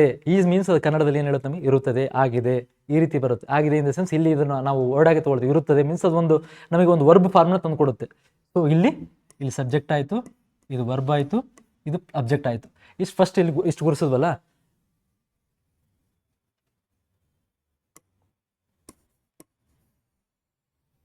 ಫಸ್ಟ್ ಐಡೆಂಟಿಫೈ ಮಾಡಿದ್ವಿ. ಇವಾಗ ನೋಡಿ, ನಾನು ಫಸ್ಟಿಗೆ ಪದದಿಂದ ಪದನೇ ಮಾಡ್ಕೊಂಡು ಹೋಗ್ತೀನಿ. ಇಲ್ಲೆಲ್ಲ ಸರಳ ಅಂತಿರೋದು ನಮಗೆ ಹೇಳ್ತೀನಿ ನೋಡಿ. ಯಾರಿಗೆ ಸರಳ ಆಗುತ್ತೆ ಗುಡ್, ನಿಮಗೆ ಯಾವುದೇ ಕಾಂಪ್ಲೆಕ್ಸ್ ಪದಗಳನ್ನ ಒಂದು ಸ್ವಲ್ಪ ತಿಳ್ಕೊಳ್ತೀರಿ, ನಿಮ್ಮದೇ ಅಂತ ಎಕ್ಸ್ಪ್ಲೋರ್ ಆಗ್ತೀರಿ. 50ಕ್ಕೆ 50 ಮಾರ್ಕ್ಸ್ ನಿಮಗೆ ಫಸ್ಟ್ ಪೇಪರಲ್ಲಿ ಸ್ಟ್ರೆಂತ್ ಮಾಡ್ಕೊಂಡಷ್ಟು ಒಳ್ಳೆಯದೇ, ಬೇಡನಲ್ಲ. 50ಕ್ಕೆ ಎಷ್ಟು ತೆಗಿತೀರಿ ಅಷ್ಟು ಸ್ಕೋರು ನಿಮಗೆ ಕಾನ್ಫಿಡೆನ್ಸ್ ಅತಿ ಹೆಚ್ಚು ಬಿಲ್ಡ್ ಮಾಡುತ್ತೆ. ಮತ್ತು ನಮ್ದು ಹಾಗೆ ಆಗ್ತೀನಿ ಅಂತ ಕಾನ್ಫಿಡೆನ್ಸ್ ಅಡ್ವಾನ್ಸ್ ಗೊತ್ತಾಗುತ್ತೆ ನಿಮಗೆ ಫಸ್ಟ್ ಪೇಪರ್ ಯಾವ ರೀತಿ ಬರೀತೀರಿ ಅನ್ನೋದ್ರ ಮೇಲೆ. India is the largest democracy in the world. ಇದು ನಾನು ಒಂದು ವಾಕ್ಯ ಓದ್ಬಿಟ್ಟೆ. ನಾನೇನು ಹೇಳಿದೆ ರೂಲ್ಸ್ ಪ್ರಕಾರ ಉದಾಹರಣೆ, ಇಲ್ಲಿ ವಾಕ್ಯದಿಂದ ವಾಕ್ಯ ಬೇರೆ ಬೇರೆ ವಾಕ್ಯ ಇದ್ದಾವೆ. ಹಂಗಾಗಿ ನಾನು ಒಂದು ಪ್ಯಾರಾಗ್ರಾಫ್ನ ಓದ್ತಾ ಇಲ್ಲ, ಬದಲಾಗಿ ಒಂದು ಸೆಂಟೆನ್ಸ್ನ ಅಡ್ವಾನ್ಸ್ ಓದ್ಕೊಂಡೆ. ಏನು ಹೇಳೋಕೊಟ್ಟಿದೆ, ಅದು ಒಂದು ಭಾರತ ಒಂದು ಇಂಥದ್ದೊಂದು ಏನೋ ಹೇಳೋಕೊಟ್ಟಿದೆಪ್ಪ. ಒಂದು ಪ್ರಜಾಪ್ರಭುತ್ವ ಅಂತ ಗೊತ್ತಾಯಿತು. ನಾನು ಸರಳವಾಗಿ ಲಾರ್ಜೆಸ್ಟ್ ಏನೋ ದೊಡ್ಡದು ಅಂತ ಹೇಳ್ತಾ ಇದ್ದೆ, ಡೆಮೋಕ್ರಸಿ ಅಂತ ಹೇಳ್ತಾ ಇದ್ದೆ. ಅದು ಕೀವರ್ಡ್ ಅರ್ಥ ಗೊತ್ತು ನನಗೆ, ಪ್ರಜಾಪ್ರಭುತ್ವ ಇನ್ ದ ವರ್ಲ್ಡ್, ಜಗತ್ತಿನಲ್ಲೇ ಅಂತ ಹೇಳ್ತಾ ಇದ್ದೆ. ನೋಡೋಣ, ಅದು ಇವಾಗ ನಾನು ಕನ್ನಡದಲ್ಲಿ ಹೇಳಿದೆ. ಅವಾಗ ನಿಮಗೊಂದು ಕನ್ನಡ ಮಾಧ್ಯಮದ ವಿದ್ಯಾರ್ಥಿಗಳು ಈಸಿ ಆಗುತ್ತೆ ಇದು. ಏನು, ಯಾಕಂದರೆ ಒಂದು ವಾಕ್ಯ ರಚನೆ ಈಸಿ ಆಗ್ಬಿಡುತ್ತಲ್ಲ ನಿಮಗೆ. ನಾನು ಕನ್ನಡದಲ್ಲಿ ಹೇಳಿದೆ, ಇವಾಗ ಪದಗಳವಾಗಿ ಹೇಳಿದೆ. ಮಾಡಬೇಕಾದ್ರೆ ಸರಳ ಆಗುತ್ತೆ. ಯಾರಿಗೆ ನಿದ್ದೆ ಬರ್ತಿದ್ದೆ, ಊಟ ಗಿಟ ಮಾಡಿ ನೋಡ್ರಿಪ್ಪ, ನಿದ್ದೆ ಬಂತು ಅಂದ್ರೂ ಕೂಡ ನಿದ್ದೆನೂ ಬಿಡಬೇಕು. ಹೇಳ್ತೀನಿ ನೋಡಿ, ಇಲ್ಲಿ ಬಂದಮೇಲೆ ಸುಮ್ಮನೆ ಬಂದು ಎಲ್ಲಿಂದ ಬಂದು ಎಲ್ಲೆಲ್ಲಿ ಮಾಡಿರ್ತೀರಿ. ನಾನು ನಿಮಗೆ ಏನೋ ಹಂಗೆ ಮಾಡಿ ಎಲ್ಲಿಂದ ಬಂದಿರಿ, ನನಗೆ ಅರ್ಥ ಆಗಲಿಲ್ಲ ನನ್ನ ಕ್ಲಾಸ್ ಅಂತಂದ್ರೆ ತಿಳಿಸಿ ಕೂಡ, ಅದು ಕೂಡ ನಾನು ರೆಡಿ ಇದ್ದೀನಿ, ಏನಾರು ಬೇರೆ ರೀತಿ ಮಾಡೋಣ. ಬಟ್ ಸುಮ್ಮನೆ ಬಂದು ಇಲ್ಲಿ ನಿದ್ದೆಗಿದ್ದೆ ಮಾಡ್ಲಿಕ್ಕೆ ಹೋಗ್ಬೇಡಿ ದಯವಿಟ್ಟು.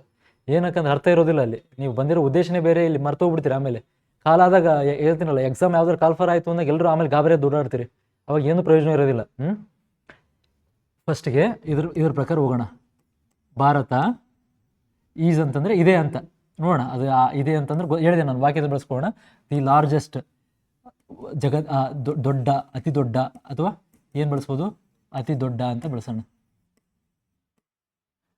ಪ್ರಜಾಪ್ರಭುತ್ವ, ಹೌದಲ್ಲ. ಅಲ್ಲಿ ನಲ್ಲಿ, ಅದು ಇನ್ ದ ವರ್ಲ್ಡ್, ಜಗತ್ತಿನಲ್ಲಿ ಅಥವಾ ಪ್ರಪಂಚದಲ್ಲಿ, ವಿಶ್ವದಲ್ಲಿ. ಸೂಟಬಲ್ ವರ್ಡ್ ನೋಡಬೇಕು. ನಾನು ಇಲ್ಲಿ ಜಗತ್ತಿನಲ್ಲಿ ಹಾಕಿದೆ ಅಂತೇಳಿ ನಾವು ಜಗತ್ತಿನಲ್ಲ. ನಾವು ಒಂದು ಸಬ್ಜೆಕ್ಟಲ್ಲಿ ಒಂದು ಪುಸ್ತಕದ ಹೋಗ್ಬೇಕಾದ್ರೆ ಗ್ರಾಂಥಿಕ ಭಾಷೆಗಳು ಇರ್ತವೆ, ಅದರದೇ ಆದಂಥದ್ದು. ವಿಶ್ವದಲ್ಲಿ ನಾವು ಪ್ರಪಂಚ ಬಳಸ್ತಾನೋ ಪದನ. ನಾನು ಹೇಳ್ತಿದ್ದು ಏನು ಗೊತ್ತಿಲ್ಲ ಅಂತಂದ್ರೆ ಏನೋ ಬರೆದ್ಬೇಡ, ಒಂದು ಸ್ವಲ್ಪ ಅಡ್ವಾನ್ಸ್ಡ್ ಆಗಿ ಬರಿಬೇಕಾಯ್ತು ಅಂದಾಗ ವಿಶ್ವದಲ್ಲಿಯೇ. ಇವಾಗ ನಾವು ಓದ್ಬೇಕಾದ್ರೆ ಪ್ರಪಂಚದಲ್ಲಿಯೇ ದೊಡ್ಡದು ಅಂತ ಹೇಳ್ತೀವ, ವಿಶ್ವದಲ್ಲಿ ದೊಡ್ಡದು ಅಂತ ಹೇಳ್ತೀವ. ಸಮ್ ಮಿಸ್ಟೇಕ್ಸ್ ಆಗ್ತಿರ್ತವೆ ಆ ಕನ್ನಡದಲ್ಲಿ. ಆವಾಗ ಜಗತ್ತಿನಲ್ಲಿ ಬಂತು, ಭಾರತ ಅತಿ ದೊಡ್ಡ ಪ್ರಜಾಪ್ರಭುತ್ವ ಜಗತ್ತಿನಲ್ಲಿ ಅಂತ ಬಂತು. ಇವಾಗ ಒಂದನ್ನು ರಿಅರೇಂಜ್ ಮಾಡ್ಕೊಳ್ಳಿ ನೀವು ಕನ್ನಡದವರು. ಸಹಜವಾಗಿ ಕನ್ನಡ ಹುಡುಗರು ನಾವೇನು ಮಾಡ್ತೀವಿ, ಭಾರತ ಸಂವಿಧಾನ, ಭಾರತ ಜಗತ್ತಿನಲ್ಲಿಯೇ ಅತಿ ದೊಡ್ಡ ಪ್ರಜಾಪ್ರಭುತ್ವ ದೇಶ ಅಥವಾ ಪ್ರಜಾಪ್ರಭುತ್ವ ದೇಶವಾಗಿದೆ. ನಾವು ದೇಶ ಎಲ್ಲ ಪ್ರಜಾಪ್ರಭುತ್ವವಾಗಿದೆ ಅಂತಲೂ ಕೂಡ ಬರಿಬೋದು. ನಾನು ಏನು ಹೇಳೋಕೋದು, ಸರಿಯಾದ ಪದ ಭಾರತ.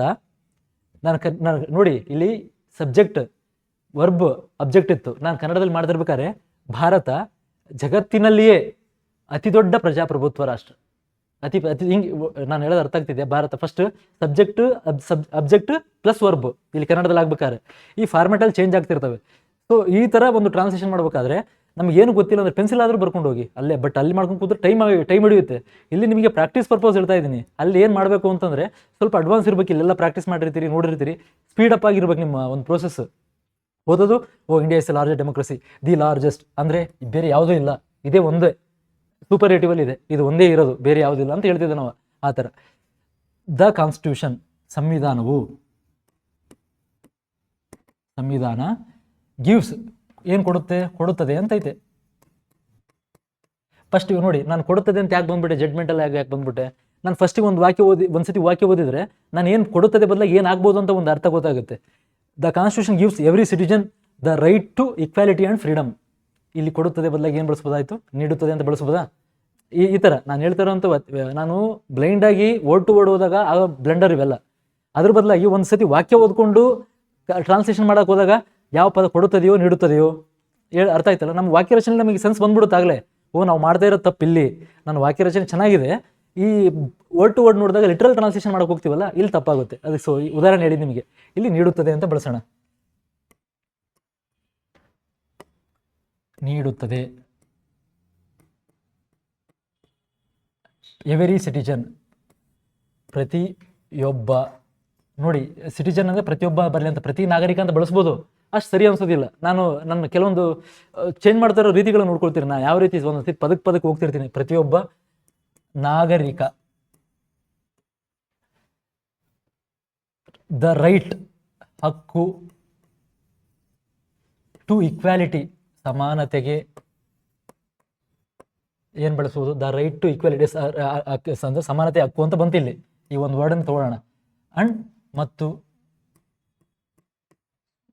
ಸ್ವಾತಂತ್ರ್ಯ. ಇವಾಗ ನಾನು ಏನು ಬಳಸ್ಬೋದು? The constitution gives every citizen the right to equality and freedom ಅಂತ ಐತೆ. ಇದನ್ನು ಓದಿದ್ರಿ ನಾನು ಹೇಳ್ಬಿಡಿ, ಸಂವಿಧಾನ ನೀಡುತ್ತಿದೆ ಪ್ರತಿಯೊಬ್ಬ ನಾಗರಿಕ ಸಮಾನತೆಯ ಹಕ್ಕು ಮತ್ತು ಸ್ವಾತಂತ್ರ್ಯ.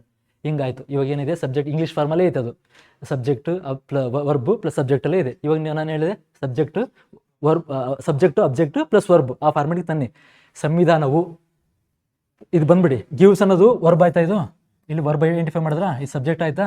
ಇದು ವರ್ಬ್, ಇದು ಅಬ್ಜೆಕ್ಟ್ ಆಯ್ತಾ? ಹೌದಿಲ್ಲ? ಸಂವಿಧಾನವು ಅಬ್ಜೆಕ್ಟ್ ಪೂರ್ತಿ ಇದು. ನೋಡಿ, ನಾನು ಹೇಳ್ತಾ ಇರೋದು ನೋಡಿ, ಪೂರ್ತಿ ಅಬ್ಜೆಕ್ಟ್ ಇದು. ಹೌದಾ? ಸಂವಿಧಾನವು ಪ್ರತಿಯೊಬ್ಬ ನಾಗರಿಕರಿಗೆ ಸಮಾನತೆಯ ಹಕ್ಕು ಮತ್ತು ಸ್ವಾತಂತ್ರ್ಯವನ್ನು ನೀಡುತ್ತದೆ. ಹೌದಾ? ಈ ಫಾರ್ಮ್ಯಾಟನ್ನು ಏನು ನೀವು ಬೇಸಿಕಾಗಿ ಫಾಲೋ ಮಾಡ್ತೀರಿ, ಸಣ್ಣ ಸಣ್ಣ ಸರಳ ಸೆಂಟೆನ್ಸ್ಗಳು ಕೂಡ ನಿಮಗೆ ಸರಳ ಆಗೋಗ್ತವೆ. ಒಂದು ವೇಳೆ ಏನಾದರೂ ನೀವು ಭಾಳ ಕಾಂಪ್ಲೆಕ್ಸ್ ಮಾಡೋಕೆ ಹೋಗಿ ದೊಡ್ಡ ದೊಡ್ಡ ಪದಗಳನ್ನು ನಾವು ಇಲ್ಲ ನಾನು ಫುಲ್ ಸ್ಟಾಪ್ ಐತೆ ಅವನು ಫುಲ್ ಸ್ಟಾಪ್ ಇಟ್ಟೇನೆ ಮಾಡೋಣ. ಆ್ಯಕ್ಚುಲಿ ಟ್ರಾನ್ಸ್ಲೇಷನ್ ಅಂತಂದು ಕೆಲವು ಮೆಥಡ್ ಇರ್ತವೆ. ಆ ಫುಲ್ ಸ್ಟಾಪ್ ಇಟ್ಟರೆ ನಾವು ಫುಲ್ ಸ್ಟಾಪ್ ಇಟ್ಟೆ ಮುಂದುವರೋಣ ಅನ್ನೋದು ಇರುತ್ತೆ. ಆ ರೂಲ್ಸಿಂದ ಹೊರಗೆ ಬರೋಣ. ಯಾಕಂತಂದ್ರೆ ಎಲ್ಲದಕ್ಕೂ ನೀವು ತಡೆ ಒಡ್ಡಿ ಬರೋ ಮಾರ್ಕ್ಸ್ನೂ ಕೂಡ ಕಳ್ಕೊಬಾರ್ದು ಅನ್ನೋದು. 10ಕ್ಕೆ 10 ತೊಗೊಳ್ಳಿ ಅಂತ ಹೇಳಲ್ಲ, 10ಕ್ಕೆ 8 ತೊಗೊಳ್ಳಿ ಅಂತ ಹೇಳ್ತೀನಿ ನಾನು. ನಮ್ಮ ಪಾಸಿಬಿಲಿಟೀಸ್ ನೋಡ್ಕೊಂಡು 10ಕ್ಕೆ 10 ತೊಗೊರಿ, ಎಬಿಲಿಟಿ ಇರೋ ತೊಗೊಂತೀರಿ, ಅದರೊಳಗೆ ನಾನು ಹೇಳೋದು ಬೇಕಿಲ್ಲ. ಬಟ್ ಸ್ಕೋರ್ನ ಹೆಂಗೆ ಮ್ಯಾಕ್ಸಿಮೈಸ್ ಮಾಡ್ಕೋಬೋದು? ಇವಾಗ ಯಾವುದಕ್ಕೂ ಬಲಿಪಶು ಆಗೋ ಬದಲಾಗಿ ಒಂದು ಹೆಂಗೆ ಮ್ಯಾಕ್ಸಿಮೈಸ್ ಮಾಡ್ಕೋಬೋದು? ಬ್ಲೆಂಡರ್ ಮಾಡ್ಕೊಂಡ್ಬಿಡ್ತೀವಿ. ದೊಡ್ಡ ಸೆಂಟೆನ್ಸ್ ಮಾಡೋಕೆ ಹೋಗಿ ಏನೋ ಮಾಡಿ ಅರ್ಥನೂ ಕೆಡಿಸ್ತೀವಿ, ಆ ವಾಕ್ಯನೂ ಕೂಡ, ವಾಕ್ಯ ರಚನೆಯೂ ಕೂಡ ಕೆಟ್ಟೋಗುತ್ತೆ. ಹಂಗೆ ಆಗಬಾರ್ದು. ಸರಳವಾಗಿ ನೋಡ್ಕೊಂಡು ಹೋಗೋಣ. ನೆಕ್ಸ್ಟ್, ಇವಾಗ ನೀವೇ ಐಡೆಂಟಿಫೈ ಮಾಡಿ ಯಾವ ಸಬ್ಜೆಕ್ಟ್ ಯಾವ್ದು ಇದರಲ್ಲಿ ನೆಕ್ಸ್ಟ್ ಸೆಂಟೆನ್ಸಲ್ಲಿ. The parliament makes laws and government implements them. Parliament ಏನಾಯ್ತು? ಇಲ್ಲಿ ಸಬ್ಜೆಕ್ಟ್ ಆಯಿತು, ಇಲ್ಲಿ ಇದು ಸಬ್ಜೆಕ್ಟ್ ಆಯಿತು. ಹೌದಾ? ಮೇಕ್ಸ್ ಏನಾಯ್ತು? ಇದು ವರ್ಬ್ ಆಯಿತು. ಅಲ್ಲ, ಇದೇನು ವರ್ಬ್ ಅಲ್ಲ, ಈಗ ಸಬ್ಜೆಕ್ಟ್ ಪ್ಲಸ್ ವರ್ಬ್ ಇದು ಕಂಪ್ಲೀಟ್. ಅದೇನು ಮಾಡುತ್ತೆ ಅಂತ ಹೇಳಿತೆ? Laws and government implements them ಅಂತ ಹೇಳಿತೆ. ಇಂಪ್ಲಿಮೆಂಟ್ ಇಲ್ಲಿ ಕೂಡ ಗೌರ್ಮೆಂಟ್ ಇಂಪ್ಲಿಮೆಂಟ್ಸ್ ಅಂದರೆ ಜಾರಿ ತರುತ್ತೆ. ಬಟ್ ಏನು ಮಾಡಿಕೊಡುತ್ತೆ? ಮೇಕ್ಸ್ ಅವಕಾಶ ನೀಡಿಕೊಡುತ್ತೆ. ಅದನ್ನು ಹೇಳೋಣ. ಇದು ಸಬ್ಜೆಕ್ಟ್ ಅಂತ ಕನ್ಸಿಡರ್ ಮಾಡೋಣ. ಇವಾಗ ನಾನು ಪದದಿಂದ ಪದಕ್ಕೆ ಒಂದು ಸರಳವಾಗಿ ಲಿಟರಲ್ ಟ್ರಾನ್ಸ್ಲೇಷನ್ ಮಾಡ್ತೀನಿ. ಫಸ್ಟ್ ಏನಾಗುತ್ತೆ ಅಂತ ನೋಡೋಣ. ದ ಪಾರ್ಲಿಮೆಂಟ್, ಸಂಸತ್ತು, makes laws and the government implements them.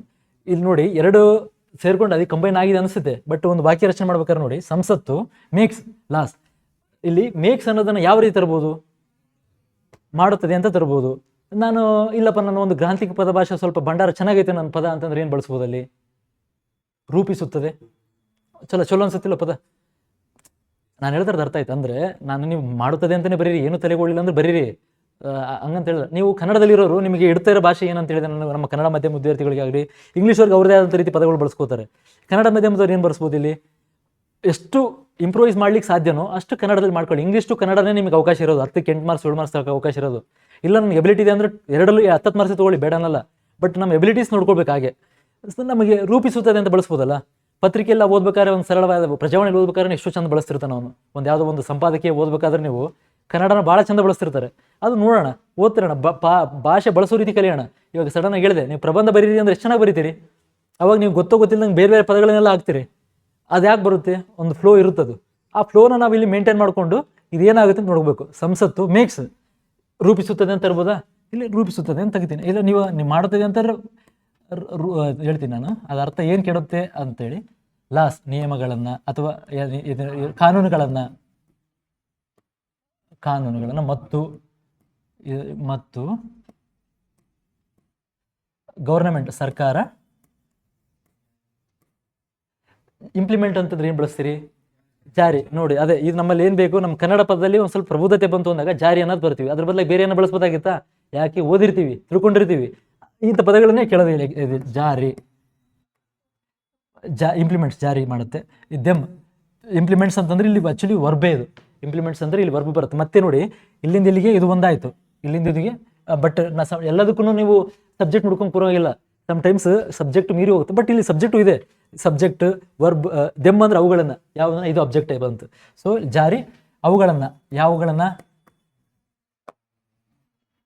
ಅವುಗಳನ್ನು ಅಂತಂದರೆ ಕಾನೂನುಗಳನ್ನು. ಹೌದಾ?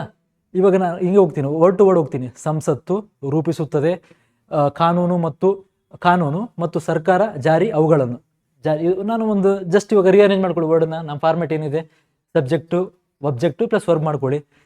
ಸಂಸತ್ತು ಕಾನೂನು ಮತ್ತು ಕಾನೂನುಗಳನ್ನು ರೂಪಿಸುತ್ತದೆ. ಫಸ್ಟ್ ಇದನ್ನು ಬ್ರೇಕ್ ಮಾಡ್ಕೊಳ್ಳಿ, ಹ್ಯಾಂಡ್ ಅಂತ ಬಂದಿದೆ. ನಾನು ಇಲ್ಲಿ ಬರ್ತಾ ನೀವು ಇಂಪ್ರೂವೈಸ್ ಆಗ್ತಾನೆ ಬರ್ಬೇಕಿಲ್ಲಿ. ಒಂದು ಸೆಂಟೆನ್ಸ್ ಮುಗಿತಿಲ್ಲಿ. ಸಂಸತ್ತು ಕಾನೂನುಗಳನ್ನು ರೂಪಿಸುತ್ತದೆ ಮತ್ತು ಸರ್ಕಾರವು ಅವುಗಳನ್ನು ಜಾರಿ ಮಾಡುತ್ತದೆ. ಇಂಪ್ಲಿಮೆಂಟ್ಸ್ ಅಂದ್ರೆ ವರ್ಬ್ ಅಂತ ಹೇಳಿದೆ, ಜಾರಿ ಮಾಡುತ್ತದೆ ಅಂತ ತಗೊಳ್ಳಿ. ಜಾರಿ ಮಾಡುತ್ತದೆ. ಅರ್ಥ ಆಗ್ತಿದೆಯಾ ನಾನು ಹೇಳ್ತಿರೋದು? ಸರಳ ಅನಿಸ್ತಿದೆಯಾ? ಏನಾದರೂ ಕಾಂಪ್ಲೆಕ್ಸ್ ಅನಿಸ್ತಿದೆಯಾ ಇದರಲ್ಲಿ? ಐಡೆಂಟಿಫೈ ಮಾಡೋ ರೀತಿ ಗೊತ್ತಾದರೂ ಸಾಕು ನಮಗೆ. ನಿಮ್ಗೆ ಅರ್ಥ ಆಗ್ತಿದೆಯಲ್ಲ? ಸರಳ. ಅಷ್ಟು ಕೀವರ್ಡ್ ಏನಪ್ಪ ಅಂದರೆ, ಪ್ರತಿಯೊಂದು ಸೆಂಟೆನ್ಸಲ್ಲೂ ಕೂಡ, ಪ್ರತಿಯೊಂದರಲ್ಲೂ ಕೂಡ ಒಂದು format, subject verb object, subject object plus verb. ಕನ್ನಡದ ಆಯ್ತು ಅಂದ್ರೆ subject object plus verb. English ಆಯಿತು ಅಂದ್ರೆ ಸಬ್ಜೆಕ್ಟು ವರ್ಬ್ ಅಬ್ಜೆಕ್ಟ್. ಈ ತಲೆಯಲ್ಲಿ ಇರಲಿ ನಿಮಗೆ. ನಾನು ಮಾಡ್ತಾ ಇರೋ ರಚನೆ, ನಾನು ಮಾಡ್ತಾ ಇರೋ ವಾಕ್ಯ ಸರಿ ಇದೆ ಅಂತ ನೋಡ್ಕೊಳ್ಳಿಕ್ಕೆ ಇದೊಂದು ಕ್ರಾಸ್ ವೆರಿಫೈ ಮಾಡ್ಕೊಂಡ್ರೆ ಸಾಕು ನೀವು. ನಿಮ್ಗೆ ಆಟೋಮೆಟಿಕ್ ಗೊತ್ತಾಗುತ್ತೆ ನಾನು ಮಾಡ್ತಿರೋ ಸರಿ ಇದೆ ಅಂತೇಳಿ. ಇದು ನೆಕ್ಸ್ಟ್, ಇದು ನೋಡಿ. ಇದರಲ್ಲಿ ಯಾವ್ದು ಸಬ್ಜೆಕ್ಟ್? ಸಬ್ಜೆಕ್ಟ್ ಆಯಿತು. ಇದರಲ್ಲಿ ಯಾವುದು ವರ್ಬ್? ಯಾವುದು? ಪರ್ಫಾರ್ಮ್. ಇದು ವರ್ಬ್ ಆಯಿತು. ಅಬ್ಜೆಕ್ಟ್ ಯಾವುದು? Fundamental duties. ಇದನ್ನ ನೀವು ಐಡೆಂಟಿಫೈ ಮಾಡಿದ್ರೆ ಅಂದರೆ ಒಂದು ವಾಕ್ಯ ರಚನೆ ಬಂದಂಗೆ ಆಯಿತು. ಇವಾಗ ನಾನು ಇದ್ರ ಪ್ರಕಾರ ಹೋಗ್ತೀನಿ, ಯಾವುದು ಲಿಟರಲ್ ಟ್ರಾನ್ಸ್ಲೇಷನ್ ಪ್ರಕಾರ ಹೋಗ್ತೀನಿ.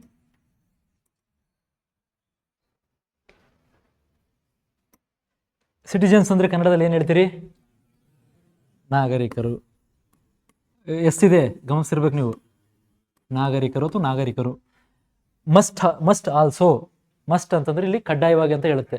ನೀವು ಅದನ್ನ ಮಸ್ಟ್ ಅಂತಂದರೆ ಮಾಡಲೇಬೇಕು ಅಂತ ಒಂದು ತರುತ್ತೆ. ಏನು ಪರ್ಫಾರ್ಮ್ ಅಂದರೆ ಮಾಡಲೇಬೇಕು, ರೂಪಿಸಲೇಬೇಕು, ಮಾಡಲೇಬೇಕು, ರಚಿಸಲೇಬೇಕು, ಮಾಡಲೇಬೇಕು ಅಂತ ಇಟ್ಕೊಳ್ಳೋಣ ಸುಮ್ಮನೆ ಇಲ್ಲಿ.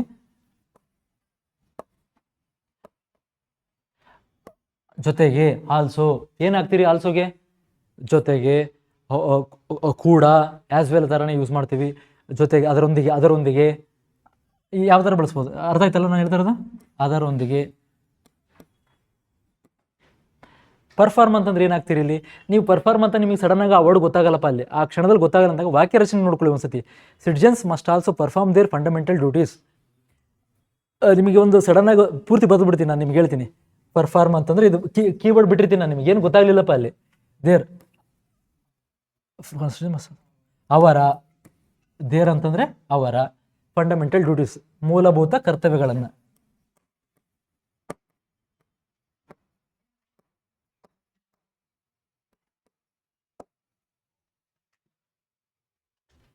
ನಾಗರಿಕರು ಮಾಡಲೇಬೇಕು, ಅದರೊಂದಿಗೆ, ಇದು ಬಿಡೋಣ. ಪರ್ಫಾರ್ಮ್ ಅದರೊಂದಿಗೆ, ದೇರ್ ಅಥವಾ ಮಾಡಲೇಬೇಕು, ಆಲ್ಸೋ ಅದರೊಂದಿಗೆ ಅವರ ಮೂಲಭೂತ ಕರ್ತವ್ಯಗಳನ್ನು. ಇಲ್ಲಿ ಏನು ಬಳಸ್ತೀರಿ? ಇವಾಗ ಸಬ್ಜೆಕ್ಟು ವರ್ಬು ಅಬ್ಜೆಕ್ಟ್ ಆಯಿತು. ಇವಾಗ ನಾವು ಕನ್ನಡ ಫಾರ್ಮ್ಯಾಟ್ ಪ್ರಕಾರ ಬಳಸಿ ಹೇಗೆ ಬಳಸ್ತೀರಿ ಅದನ್ನು? ಸಬ್ಜೆಕ್ಟ್ ತೊಗೊಂಡ್ರಿ,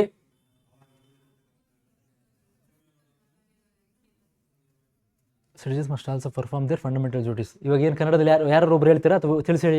ಒಬ್ರು ಹೇಳ್ತೀನಿ. ಅದನ್ನು ರಿಅರೇಂಜ್ ಮಾಡ್ಕೊಳ್ಳಿ. ಸಬ್ಜೆಕ್ಟ್ ಅಬ್ಜೆಕ್ಟ್ ಪ್ಲಸ್ ವರ್ಬನ್ನ ತನ್ನಿ. ಇದನ್ನು ಪರ್ಫಾರ್ಮರ್ ಅದನ್ನು ಬಿಟ್ಟು ನೀವು ಅದನ್ನು ತೊಗೊಂಡು ಹೆಂಗೆ ಮಾಡ್ತೀರಿ ಮಾಡಿ? ನಾಗರಿಕರು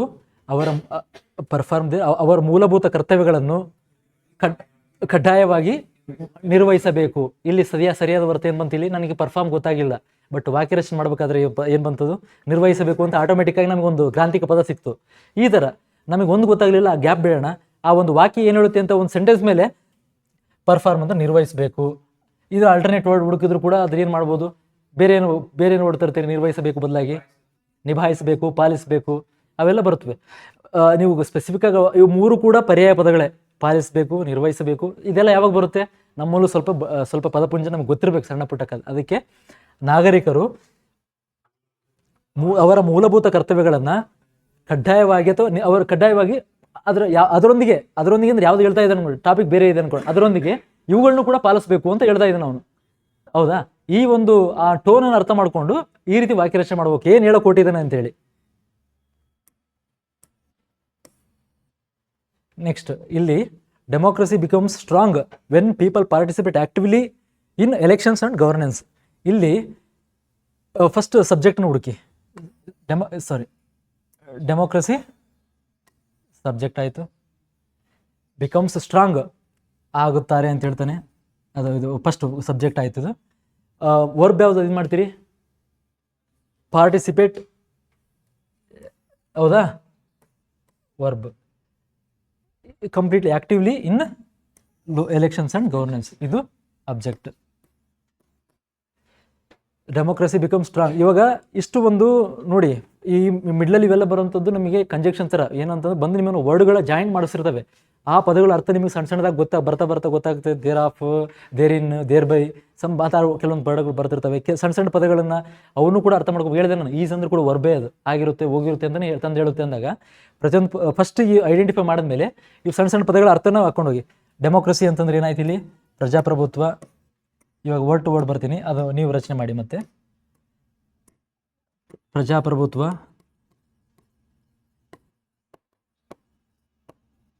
ಬಿಕಮ್ಸ್ ಸ್ಟ್ರಾಂಗ್ ಆಗುತ್ತದೆ ಅಂತ ಹೇಳ್ತಾನೆ ಅವನು. ಆಗುತ್ತದೆ. ಸ್ಟ್ರಾಂಗ್ ಅಂದ್ರೆ ಬಲಿಷ್ಠ ಅಂತ ತಗೋಬೋದಾ? ಬೇರೆ ಏನಾದ್ರು ಬಳಸ್ಬೋದಾ? ಬಲಿಷ್ಠ ಅಂತ. ಇಲ್ಲಿ ಸೂಟೇಬಲ್ ವರ್ಡ್ ನೋಡ್ಕೊಳ್ಳೋಣ. ಮಲ್ಟಿಪಲ್ ಪದಗಳು ಅರ್ಥ ಗೊತ್ತಿರೋದು ಬೆಸ್ಟೇ. ಅದ್ರ ಜೊತೆಗೆ ಸೂಟೇಬಲ್ ಏನು ಪದಗಳು ಆಗ್ತವೆ ಅಂತ ಅದನ್ನು ನೋಡ್ಕೊಳ್ಳೋಣ. ಬಲಿಷ್ಠ ಆಗುತ್ತದೆ. ಇಲ್ಲಿ ನಾನು ವಾಕ್ಯಗಳು ರಚನೆ ಮಾಡ್ಬೇಕಾದ್ರೆ ಏನು ಮತ್ತೆ ಚೇಂಜ್ ಮಾಡ್ಕೊಳ್ತಿರ್ತೀನಿ, ಒಂದು ಸ್ವಲ್ಪ ವಾಕ್ಯದಲ್ಲಿ ಸುಧಾರಣೆ ಹೆಂಗೆ ಮಾಡ್ಕೊತಿರ್ತೀವಿ ಅನ್ನೋದು ನೋಡಿ. ವೆನ್ ಯಾವಾಗ ಅಂದರೆ ಅದು ವೆನ್ ಅಂತಂದ್ರೆ ಇಲ್ಲಿ ಬೇರೆ ರೀತಿ ಬರುತ್ತೆ. ವೆನ್ ಅಂದ್ರೆ ಆ ವೆನ್ ಜೊತೆಗೆ ಇದಕ್ಕೊಂದು ರೀತಿ ಕಂಜೆಕ್ಷನ್ ಥರ. ಪೀಪಲ್ ಜನರು, ಅಥವಾ ಇಲ್ಲಿ ನೀವು ಕಾನ್ಸ್ಟಿಟ್ಯೂಷನ್ ಪದ ಆಗಿತ್ತು ಅಂದಾಗ ಸಿಟಿಜನ್ಸ್ ಅನ್ನೋ ಪದ ಏನು ಬಳಸ್ತಿರೋದು, ನಾಗರಿಕರಂತನೂ ತನ್ನಿ, ತಪ್ಪೇನಿಲ್ಲ. ಇಲ್ಲಿ ಟಾಪಿಕ್ ಯಾವ್ದು ಹೇಳ್ತಾ ಇದೆ? ಪೊಲಿಟಿ ಬಗ್ಗೆ. ಅಂದರೆ ಪೊಲಿಟಿ ಅಂತಂದರೆ ಸಂಬಂಧಪಟ್ಟ ಹಾಗೆ ಇದೆಲ್ಲ ಬರ್ತಾ ಇರೋಂಥದ್ದು ಒಂದು ನಾಗರಿಕತ್ವದ ಬಗ್ಗೆ, ಆ ವಿಚಾರದ ಬಗ್ಗೆ ಬರ್ತಿದೆ ಅಂದಾಗ ಪೀಪಲ್ನ ನಾಗರಿಕರು ಅಂತ ಬಳಸಬಾರ್ದು ಅಂತೇನಿಲ್ಲ.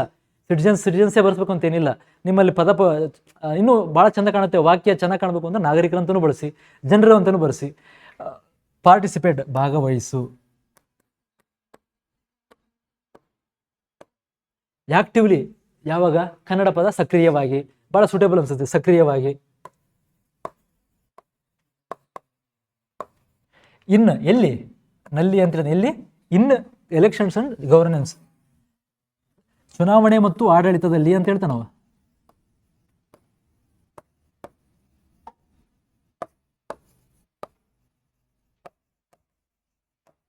ಇದಲ್ಲಿ ಇಲ್ಲಿರೋದನ್ನ ತಗೊಂಡಿದ್ದೀನಿ ನಾನು.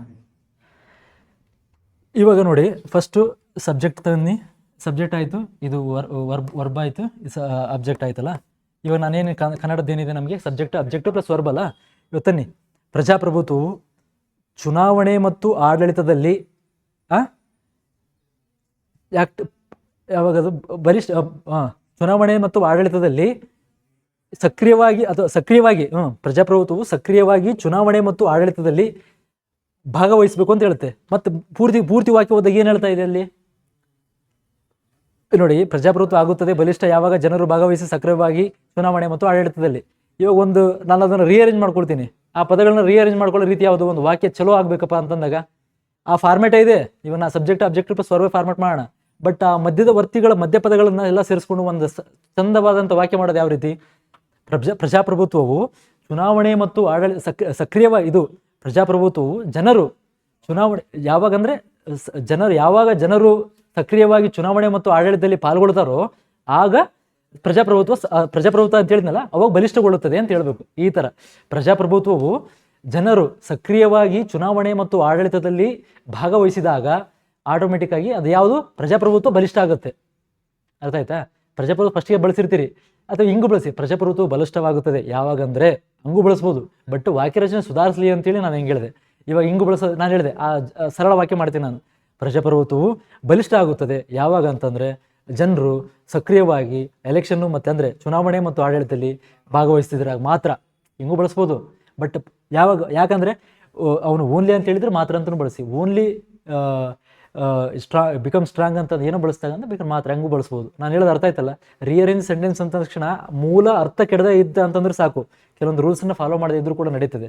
ಬಟ್ ನಮ್ಮಲ್ಲಿ ಆ ಕಾನ್ಫಿಡೆನ್ಸ್ ಇರಬೇಕು. ನಾನು ಬರ್ತಕ್ಕಂಥ ವಾಕ್ಯ ರೀಚೆಕ್ ಕನ್ನಡ ಅಂತ ಹೇಳಿದೆ ಅದೇ, ನಾನು ಬರೆದಿರುವಂಥ ವಾಕ್ಯ ಚೆನ್ನಾಗಿದೆಯಾ, ಅಥವಾ ನಾನು ಮಾಡಿರ್ತಕ್ಕಂಥ ವಾಕ್ಯದ ಫಾರ್ಮೇಷನ್ ಸರಿ ಇದೆಯಾ, ನಾನು ಬಳಸಿರ್ತಕ್ಕಂಥ ಪದಗಳಲ್ಲಿ ಏನಾದರೂ ಸುಧಾರಣೆ ತರಬಹುದಾ.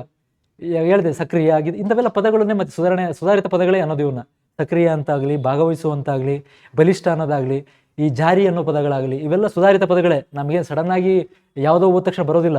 ನೀವು ಸರಳವಾಗಿ ಓದಿದ ಮೇಲೆ ಬಂದಿರೋಂಥದ್ದು ಇವು. ನಾವು ಸಾಮಾನ್ಯ ಭಾಷೆ ಜಾರಿ ಮಾಡಿ ಅಂತ ಬರಿತೀವ, ಯಾವುದೋ ನಮ್ಮ ಪೊಲೀಸ್ ಲ್ಯಾಂಗ್ವೇಜಲ್ಲಿ ಬರಿತೀವಿ, ಅವ್ನ ಸಮನ್ಸ್ನ ಜಾರಿ ಮಾಡಿ ಬರ್ರಿ ಅಂತೇಳಿ. ಜಾರಿ ಮಾಡಿರಿ ಅಂದರೆ ಇಶ್ಯೂ ಮಾಡಿರಿ ಅನ್ನೋ ಲೆಕ್ಕಕ್ಕೆ ಬರುತ್ತಲ್ಲಿ. ಈ ಥರ ಒಂದು ಬೇಸಿಕ್ ಕಾನ್ಸೆಪ್ಟ್ ಐಡಿಯಾ ಅರ್ಥ ಆಯಿತು ಅನಿಸುತ್ತೆ. ಏನಾರ ಡೌಟ್ಸ್ ಇದೆಯಾ ಇಲ್ಲಿ? ಅರ್ಥ ಆಯ್ತಲ್ಲ?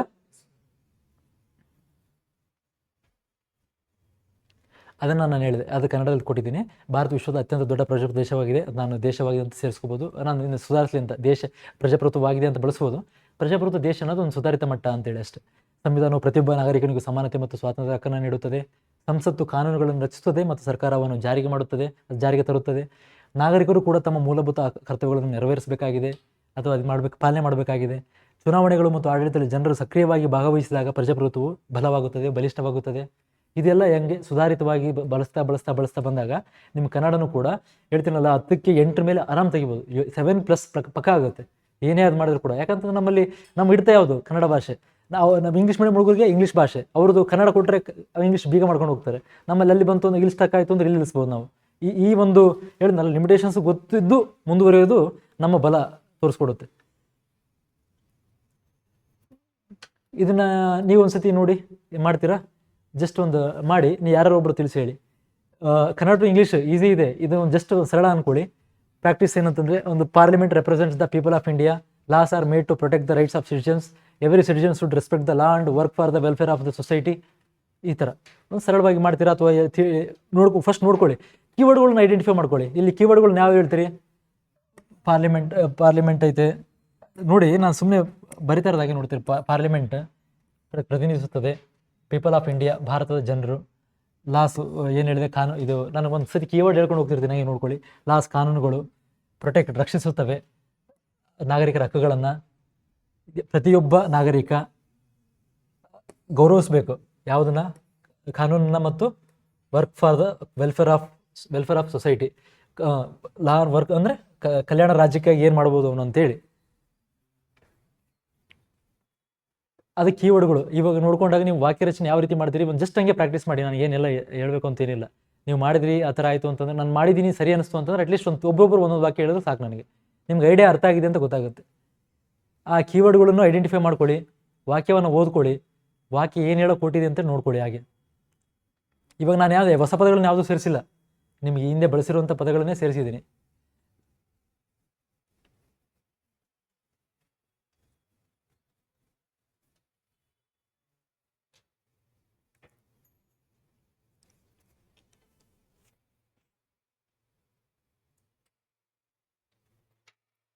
ಒಂದೊಂದು ವಾಕ್ಯನೇ ಮಾಡಿ, ಪರವಾಗಿಲ್ಲ. 3 ವಾಕ್ಯಗಳು ಸಪ್ರೇಟ್ ಇದ್ದಾವೆ, ಒಂದೊಂದು ವಾಕ್ಯನೇ ಮಾಡಿ.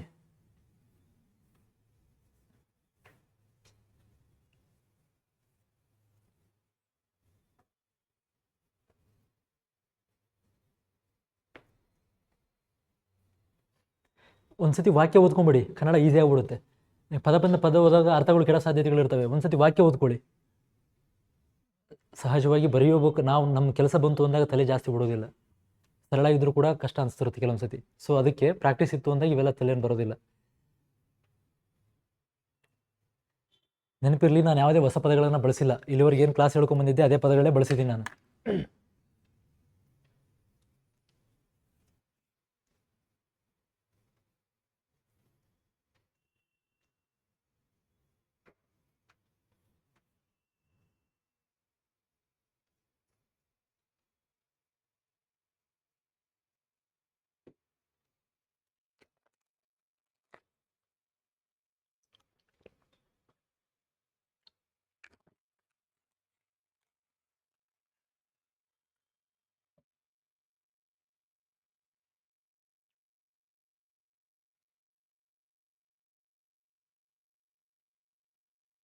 ಸಹಜವಾಗಿ ನೀವು ಎಕ್ಸಾಮಲ್ಲಿ ಕೂತಾಗ ಇದನ್ನು 1 ರಿಂದ 1.5 ನಿಮಿಷದಲ್ಲಿ ಮಾಡಾಕಬೇಕು. ಎಷ್ಟನ್ನು ಪ್ರಾಕ್ಟೀಸ್ ಮಾಡಿದಾಗ ಬರುತ್ತೆ, ಏನು ಒಂದು ನಿಮಿಷನೂ ದೊಡ್ಡದಾಗಲ್ಲ, ಈಸಿಯಾಗಿ ಹೋಗ್ಬಿಡುತ್ತೆ ಕನ್ನಡ ಆಯಿತು ಅಂದರೆ. ಯಾಕಂದ್ರೆ 3 ವಾಕ್ಯಗಳು ಕೊಟ್ಟಿರೋದಲ್ಲ. ಯಾವ್ದಾದ್ರು ಒಬ್ರದ್ದಾಗಿತ್ತು ಅಂದ್ರೆ ಒಂದೊಂದು ವಾಕ್ಯನೇ ಹೇಳಿ, ಪರವಾಗಿಲ್ಲ ಹೇಳಿ. ಬರುತ್ತೆ, ಕರೆಕ್ಟ್. ಪೀಪಲ್ ಆಫ್ ಇಂಡಿಯಾ, ನಾಗರಿಕರನ್ನು ನಡೀತು. ನಾನು ಹೇಳಿದೆ ಸುಧಾರಿತ ಎರಡೂ ಕೂಡ. ಇಲ್ಲಿ ಪೀಪಲ್ ಅಂತ ಬರೆದಾಗ ನೀವು 2 ಬರೆದ್ರು ಓಕೆ. ನಾನು ಸೆಕೆಂಡ್ ಹೇಳಿ, ಯಾರು ಹೇಳ್ತಾರೆ ಹೇಳಿ. ಹಾಂ, ಇಷ್ಟ ಗುಡ್, ಅದು ಗುಡ್. ಯಾಕಂತಂದರೆ ಲಾಸ್ ಆರ್ ಮೇಡ್ ಅಂತ ಬಂದಿದೆಯಲ್ಲ, ನಡೀತದೆ. ರೂಪಿಸಲ್ಪಟ್ಟಿವೆ, ಇದು ಪ್ಯಾಸಿವ್ ವಾಯ್ಸಲ್ಲಿ ಐತೆ. ಲಾಸ್ ಆರ್ ಮೇಡ್ ಅಂತ ಹೇಳಿದೀವಿ, ಬಳಸ್ಬೋದು, ಗುಡ್ ಥಿಂಗ್.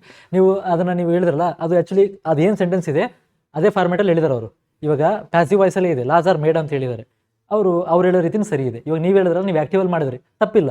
ಅರ್ಥ ಕೆಡದೆ ಇತ್ತು ಅಂದ್ರೆ ಸಾಕು. ನಾನು ಹೇಳ್ತಾ ಇದ್ದೀನಿ, ಪದೇ ಪದೇ ಹೇಳ್ತಾ ಇದ್ದೀನಿ, ನಿಮ್ಮ ಅರ್ಥ ಕೆಡದೆ ಇತ್ತು ಅಂತಂದರೆ ನಾನು ನೀವು ಯಾವ್ದು ಪ್ಯಾಸಿವ್ ವೈಸ್ ಮಾಡಿದ್ರು ಆ್ಯಕ್ಟಿವಲ್ ಮಾಡಿದ್ರು ನಾನು ಕೇಳೋಕೆ ಹೋಗಲ್ಲ. ಅದೇ ನಮ್ಮ ಬಳಸೋ ರೀತಿ. ರೂಪಿಸಲ್ಪಟ್ಟಿವೆ ಹೇಳಿದಲ್ಲ, ರಾಮ ರಾವಣನನ್ನು ಕೊಂದ ಅನ್ನೋದಕ್ಕಿಂತ ರಾವಣನು ರಾಮನಿಂದ ಕೊಲ್ಲಲ್ಪಟ್ಟ ಅನ್ನೋದು ಕೂಡ 2 ಅರ್ಥನೇ. ನಾನು ಹಂಗೆ ಹೇಳಲ್ಲ. ಪ್ಯಾಸಿವ್ ವಾಯ್ಸಲ್ಲಿ ಇದೆ ಅಂದ್ರೆ ಪರವಾಗಿಲ್ಲ. ನೆಕ್ಸ್ಟ್ 3ನೇದು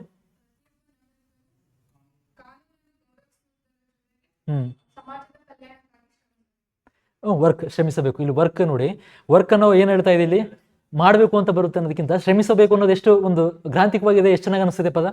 ಸೊ ಇದು ನಾನು ಹೇಳ್ತಾರೆ, ಸುಧಾರಿತ ಪದಗಳು ಯಾವಾಗ ಬರ್ತವೆ ನಿಮಗೆ ಅಂತಂದರೆ, ಓದ್ತಾ ಇದ್ದಾಗ ನೀವು ಕನ್ನಡ ಮಾಧ್ಯಮ ಈ ಶ್ರಮಿಸಬೇಕು ಅನ್ನೋ ಪದ ಬಂತು ಅಂದರೆ ನನಗೆ ಅಟ್ರಾಕ್ಟ್ ಆಗುತ್ತೆ ಪದ. ಹಾಕ್ಬೇಕು ಇದಕ್ಕೆ, ಈಗ ಇದು ಕೊಡಬೇಕು ಮಾರ್ಕ್ಸ್ ಅನಿಸುತ್ತೆ. ಈಗ ನಾನು ನೋಡ್ತಾ ಇರೋ ಪದ ಬಹಳ ದೊಡ್ಡ ಪದಗಳನ್ನು ನಿಮ್ಮ ಅರ್ಥ ಕೇಳೋಕೆ ಹೋಗ್ತಿಲ್ಲ ನಾನು. ನೀವು ಬಳಸ್ತಕ್ಕಂಥ ಪದಗಳಲ್ಲಿ ಎಷ್ಟರ ಮಟ್ಟಿಗೆ ಗ್ರಾಂಥಿಕತೆ ಇದೆ. ನಾನು ಪೂರ್ತಿ ಬೇಡ, ಸರಳವಾಗಿ ಬಳಸಿ. ಸುಧಾರಿತ ಇತ್ತು ಅಂತಂದ್ರೆ ನನಗೆ ಇನ್ನೂ ಮಾರ್ಕ್ಸ್ ಕೊಡ್ಬೇಕು ಅನ್ಸುತ್ತೆ. ನಾನು 7 ಮಾರ್ಕ್ಸ್ ಕೊಡೋ ಬದಲಾಗಿ 9 ಮಾರ್ಕ್ಸ್ ಕೊಡ್ತೀನಿ, 8 ಮಾರ್ಕ್ಸ್ ಕೊಡ್ತೀನಿ. ಹೀಗೆ ನಾನು ಹೇಳ್ತಾ ಅರ್ಥ ಆಯ್ತು ಅಂದ್ಕೊಂಡಿದ್ದೀನಿ. ಎಲ್ರಿಗೂ ಕೂಡ ಸ್ಕೋರ್ ಬರ್ತವೆ. ಎಲ್ಲರಿಗಿಂತ ಸಮ್ಟೈಮ್ಸ್ ಒಂದು ಎಕ್ಸಾಮ್, ಒಂದು ಉದಾಹರಣೆ ಹೇಳ್ತೀನಿ ನಿಮಗೆ. ಯಾವ ರೇಂಜಿಗೆ ಸ್ಪರ್ಧೆ ಇರುತ್ತೆ ಅಂತಂದರೆ, ಸೆಕೆಂಡ್ ಪೇಪರಿಗೆ ಇರ್ರೆಸ್ಪೆಕ್ಟಿವ್ ಆಫ್ ಫಸ್ಟ್ ಪೇಪರ್ ನಂಗೆ ನಾಲೆಜ್ ಇದೆಯೋ ಬಿಟ್ಟಿದೆಯೋ ಆ ರೇಂಜ್ಗೆ ಓದಿರ್ತಾರೆ ಹುಡುಗರು. 88, 90 ತೆಗಿಯೋರು ಇರ್ತಾರೆ. ನಮಗೆ ಅದು 75, 76 ತೆಗಿಯೋಕೆ ಸಾಕಾಗೋಗಿರುತ್ತೆ. ಅಂದರೆ ಅದ್ರ ಅರ್ಥ ಏನದು, ಅವ್ರ ಲಿಮಿಟೇಷನ್ಸ್ ನಾವು ನೋಡ್ಕೊಂಡ್ಬಿಟ್ಟಿದ್ದಾರೆ. ನಾನು ಫಸ್ಟ್ ಪೇಪರ್ ಬರಲ್ವ, ಬಟ್ ಅದು ಭಾಳ ರಿಸ್ಕ್. ಸೆಕೆಂಡ್ ಪೇಪರ್ ಗ್ಯಾಮ್ಲಿಂಗ್ ಇದ್ದಾಗೆ ಹೇಳಿದೆ ನಾನು. ಇದು ನಮಗೆ ಕೊಟ್ಟಿರೋದಲ್ಲ, ನಿಮ್ಮ ಮುಂದಿನ ಫುಡ್ ಕೊಟ್ಟಿದ್ದಾರೆ ಅವರು, ನಾವು ಯಾಕೆ ಬಿಡಬೇಕು ಅಂತ ಅಷ್ಟೇ. ಗ್ಯಾಮ್ಲಿಂಗ್ ಅದು ಸೆಕೆಂಡ್ ಪೇಪರು. ಯಾವನೋ ಒಬ್ಬ ಭಾಳ ತಲೆ ಕೆಟ್ಟು 10 ಒಂದು 3-4 ವರ್ಷ ಓದ್ದೋನು ಭಾಳ ಸ್ಕೋರ್ ಮಾಡ್ಬಿಡ್ತಾನೆ, ಬೇಡನಲ್ಲ. ಬಟ್ ಅವ್ನ ಸಮಯಕ್ಕೆ ನಾವು ಹೋಗ್ಬೇಕು ಅಂತಂದರೆ ಇಲ್ಲಿ 80 ಮಾಡಿಕೊಂಡು ನಾನು ಇಲ್ಲಿ ಚೆನ್ನಾಗಿ ಮಾಡ್ಕೊತೀನಿ. ಅವ್ನ ಬಲ ಇಲ್ಲಿ ಅಲ್ಲಿಲ್ಲ, ನನ್ನ ಬಲ ಇಲ್ಲಿದೆ, ಬ್ಯಾಲೆನ್ಸ್ ಮಾಡ್ಕೋತೀನಿ. ಈ ವ್ಯತ್ಯಾಸ ನಾನು ಹೇಳಿದೆ. ಆ ಟೈಮ್ ನನ್ನ ಎಕ್ಸಾಂಪಲ್ ಯಾಕೆ ಹೇಳಿರ್ತೀನಿ ಅಂದರೆ, ನಂದು ಆಗಿದೆ ಎಡವಟ್ಟು, ಆ ರೀತಿ ಆಗೋದು ಬೇಡ ಅಂತ. ಬಟ್ ಬೇರೆ ಎಕ್ಸಾಮಲ್ಲಿ ಮಾಡ್ಕೊಳ್ಳಿಲ್ಲ. ಸೆಕೆಂಡ್ ಪೇಪರಲ್ಲಿ ಸ್ಟ್ರೆಂತ್ ಏನಂತ ಗೊತ್ತಾಯಿತು, ಮಾಡ್ರೇಟ್ಗಿಂತ ಸ್ವಲ್ಪ ಜಾಸ್ತಿ ಇತ್ತು ನಮ್ಮದೇನು ಈಗಿನ ಬರ್ತಕ್ಕಂಥ ಡಿಫಿಕಲ್ಟಿ ಲೆವೆಲ್ ನಮ್ದು ಆರಂಗಿರಲಿಲ್ಲ. ಬಟ್ ನಮ್ಮದು ಗ್ಯಾಮ್ಲಿಂಗ್ ಇದ್ದಂಗೆ, ಮುಟ್ಟಿದ್ರೆ ಹೋಗ್ಬಿಡು ಸ್ಕೋರು. ಇಲ್ಲಿ ಇವಾಗ ಅಟ್ಲೀಸ್ಟ್ ಸೆಂಟೆನ್ಸರ್ ಕ್ಲೂ ಕೊಡ್ತಾರೆ ನನಗೆ. ಅಟ್ಲೀಸ್ಟ್ ಒಂದು 2 to 3 ವಾಕ್ಯದಲ್ಲಿ ಕೊಟ್ಟು UPSC ಲೆವೆಲಲ್ಲಿ ಸ್ವಲ್ಪ ಒಂದು ಪ್ಯಾಟರ್ನ್ ತಂದು ಇಟ್ಟಿದ್ದಾನೆ. ಅವಾಗಲೂ ಕೂಡ ಅನುಕೂಲ ಆಗುತ್ತೆ, ಇಲ್ಲನಲ್ಲ. ಬಟ್ ಅಲ್ಲಿ ಹೇಳಿದಾನೆ ಗ್ಯಾಮ್ಲಿಂಗ್. ಬಟ್ 80 ಮೇಲೆ ಆಗಿತ್ತು ಆ ಟೈಮ್ ಸ್ಕೋರು. ಅದು ನನಗೇನು ಬೆನಿಫಿಟ್ ಕೊಡ್ತು, ಎಲ್ಲರದ್ದು ಅವಾಗ 74, 73 ಅಂದಾಗ ಇಲ್ಲಿ 6ರಿಂದ 7 ಕ್ವಶನ್ಸ್ಗಳು ನಾನು ಮುಂದಿದ್ದೀನಿ ಅಂತ ಗೊತ್ತಾಯಿತು. ಬಟ್ ಅಲ್ಲಿ ಪೇಪರಲ್ಲಿ ಹಿಂದೆ ಇದ್ದೀನಿ ಅಂತ ಗೊತ್ತಾಯಿತು. ಅಟ್ಲೀಸ್ಟ್ ಬ್ಯಾಲೆನ್ಸ್ ಆಗ್ತೀನಲ್ಲ ಅಂತ ಧೈರ್ಯ ಮಾಡ್ಕೊಂಡೆ ಲಾಸ್ಟಿಗೆ, ಕೊನೆಗೆ. ಅದು ನಾನು ಹೇಳ್ತಿರೋದು, ನನ್ನ ಲಿಮಿಟೇಷನ್ಸ್ ಗೊತ್ತಾಗ್ಬಿಡ್ತು ಫಸ್ಟ್ ಪೇಪರ್ ಬರೆದ ಮೇಲೆ. ಈ ರೀತಿಯೇ ಸೆಕೆಂಡ್ ಪೇಪರ್ ಸ್ಟ್ರೆಂತ್ ಇದೆ ಅಂತಂದರೆ ಅಟ್ಲೀಸ್ಟ್ ನಾನು ಹೇಳ್ತಿರೋಂಥದ್ದು ಎರಡನ್ನೂ ಬ್ಯಾಲೆನ್ಸ್ ಮಾಡಿ ಅಂತ. ಸಾಧ್ಯವಾದಷ್ಟು ಮಟ್ಟಿಗೆ ಎರಡನ್ನೂ ಬ್ಯಾಲೆನ್ಸ್ ಮಾಡಿ. ಸೆಕೆಂಡ್ ಪೇಪರ್ ನಂಬ್ಕೊಂಡು ಹೋಗಬೇಡಿ. ಸೆಕೆಂಡ್ ಪೇಪರ್ ಜೊತೆಗೆ ಫಸ್ಟ್ ಪೇಪರ್ನೂ ಅಷ್ಟೇ ಮಹತ್ವ ಕೊಡಿ. ಈ ಪೇಪರ್ಗೆ ಮಹತ್ವ ಕೊಟ್ಟಷ್ಟು ನೀವು 35+ ಮಾಡ್ತಿದ್ದೀರಿ ಅಂತ ಫಸ್ಟ್ ಪೇಪರ್ ಬಂತು ಅಂದಾಗ ಆಲ್ಮೋಸ್ಟ್ ಸಾಧ್ಯತೆಗಳು ಜಾಸ್ತಿ ಇರ್ತವೆ. ಸೆಕೆಂಡ್ ಪೇಪರ್ ಅಂದರೆ ಎಲ್ಲರದ್ದು ಅವರೇ ಸ್ಕೋರಲ್ಲಿ ನೀವು ಇದ್ರಿ ಅಂದರೆ ನಾನು ಹೇಳಿದ ಪೂರ್ತಿ ನೀವು ಕಡಿಮೆ ಮಾಡಿ ಫಸ್ಟ್ ಪೇಪರಲ್ಲಿ 50 ಮಾಡೋದಲ್ಲ. ಇದರಲ್ಲಿ ಎಲ್ಲರಷ್ಟೇ ಸ್ಕೋರ್ ಇರುತ್ತೆ. ನನಗೆ ನಂಬಿಕೆ ಇರಲಿಲ್ಲ ಅಂದಾಗ ಫಸ್ಟ್ ಪೇಪರ್ ನಿಮ್ಗೆ ಗ್ರಿಪ್ ಇತ್ತು ಅಂದಾಗ ಮಾಡ್ಕೋಬೋದು. ಭಾಳ ಜನ ಮಾಡ್ಕೋಬೋದು. ನಮ್ಮ ಬ್ಯಾಚಲ್ಲಿ 45, 46 ತೆಗೆದಿರೋರು ಇದ್ದಾರೆ, 44, 45 ತೆಗೆದಿದ್ದಾರೆ. ನಾವು 30ಕ್ಕೆ ಹೇಳಿದ್ನಲ್ಲ, 40 ಮಾರ್ಕ್ಸಿಗೆ ಬರೋದು ನಾನು ಏನು ಅಂದರೆ ಈ ಒಂದು 50 ಮಾರ್ಕ್ಸಿಗೆ ಬಿಡಿಸಿತ್ತು ಅಂದ್ರೆ ನಾನು 40 ಮೇಲೆ ಹೋಗೋ ಸಾಧ್ಯತೆ ಇತ್ತು. ನನ್ನ ಮೇಲೆ ಇಂಪ್ರೆಷನ್ ಕೆಟ್ಟೋಗುತ್ತೆ ಅವನಿಗೆ, ಇವನೇ ಪ್ರೆಸಸ್ ರೇಟಿಂಗ್ ಬರ್ದಿಲ್ಲಲ್ಲೋ ಅಂತ. ಉದಾಹರಣೆ, ನಾನು ಅವ್ನು ಯಾಕೆ ಕೊಡಲಿ 10 ಮಾರ್ಕ್ಸ್, ಹಿಡಿದು ಕೊಡೋಣ ಲೆಕ್ಕಕ್ಕೆ ಹೋಗುತ್ತೆ ಅಲ್ಲಿ. ಬಟ್ ಉದಾಹರಣೆ ಹೇಳಿದೆ, ನಮ್ಮದು KSR PSI ಕೂಡ ಆಗಿತ್ತು, ಸ್ಟೇಟ್ ಇಂಟ್ PSI ಕೂಡ ಆಗಿತ್ತು. ಅದು 10 ಪೋಸ್ಟ್ ಇದ್ದಾಗಲೂ ಆಯಿತು. ಕಾರಣ ಎಡವಟ್ಟು ಗೊತ್ತಾಗಿತ್ತು ನನಗೆ. ಈ ರೀತಿ ಮಾಡ್ಕೊಂಡ್ರೆ ನನಗೆ ಯಾವುದು ಪೋಸ್ಟ್ ದಕ್ಕೋಲ್ಲ ಅಂತ ಗೊತ್ತಾಗಿತ್ತು. ಸೊ ಬರ್ಕೊಂಡ್ವಿ. ಇದರಲ್ಲಿ ಎಲ್ಲ 50 ಮಾರ್ಕ್ಸ್ ಬಿಡಿಸಿದ್ವಿ. ಅವಾಗ ನಮಗೆ ಧೈರ್ಯ ಬರುತ್ತೆ. ನಾನು ಹೇಳ್ತಾ ಇರೋದಷ್ಟೇ, ಯಾವುದರಲ್ಲಿ ಎಕ್ಸ್ಪರ್ಟೀಸ್ ಪಡ್ಕೋಬೇಡಿ. ಅಟ್ಲೀಸ್ಟ್ ಒಂದು ಹಂತದಲ್ಲಿ ಎರಡನ್ನೂ ಬ್ಯಾಲೆನ್ಸ್ ಮಾಡೋ ರೀತಿ ಕಲೀರಿ ಅಂತ. ಎಲ್ಲನೂ ಕೂಡ ಯಾವುದು ಟಫ್ ಇಲ್ಲ. ನಾವು ಮಾಡ್ಕೊಳ್ಳೋ ಇದು ಹೇಳಿದ್ನಲ್ಲ, ಫಸ್ಟ್ ಪೇಪರ್ ನಿಮಗೆ ಫುಡ್ ಇದ್ದಂಗೆ ಇದು, ಇದನ್ನು ಮಿಸ್ ಮಾಡ್ಕೊಳಕ್ಕೆ ಹೋಗ್ಬೇಡಿ ಅಂತ. ಈ 3 ಆಯ್ತಲ್ಲ.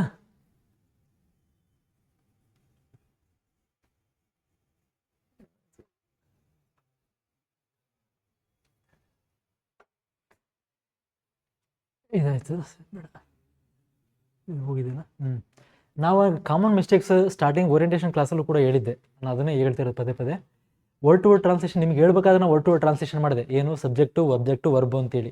ನೀವು ಮಾಡಬೇಕಾಯ್ತು ಅಂತಂದರೆ ವಾಕ್ಯಗಳನ್ನು ಮರು ಸಂಯೋಜಿಸಿರುವಂಥದ್ದು, ಮರು ರಚಿಸುವಂಥ ಕಲೆ ಗೊತ್ತಿರಲಿ, ವಾಕ್ಯಗಳನ್ನು ಮರು ರಚಿಸೋ ಕಲೆ ಗೊತ್ತಿರಬೇಕು ಅಂತ. ಅದೇ ನಾನು ಫಸ್ಟಿಗೆ ನಾವು ವರ್ಡ್ ಟು ವರ್ಡ್ ಬರೆದಾಗ ನೀವು ಹೆಂಗೆ ರಿಅರೇಂಜ್ ಮಾಡಿದ್ರಿ, ಆ ರಿಅರೇಂಜ್ ಮಾಡೋ ಕಲೆ ಗೊತ್ತಿತ್ತು ಅಂತಂದರೆ ನಿಮಗೆ ಟ್ರಾನ್ಸ್ಲೇಷನ್ ಪಕ್ಕ ಈಸಿ ಆಗುತ್ತೆ.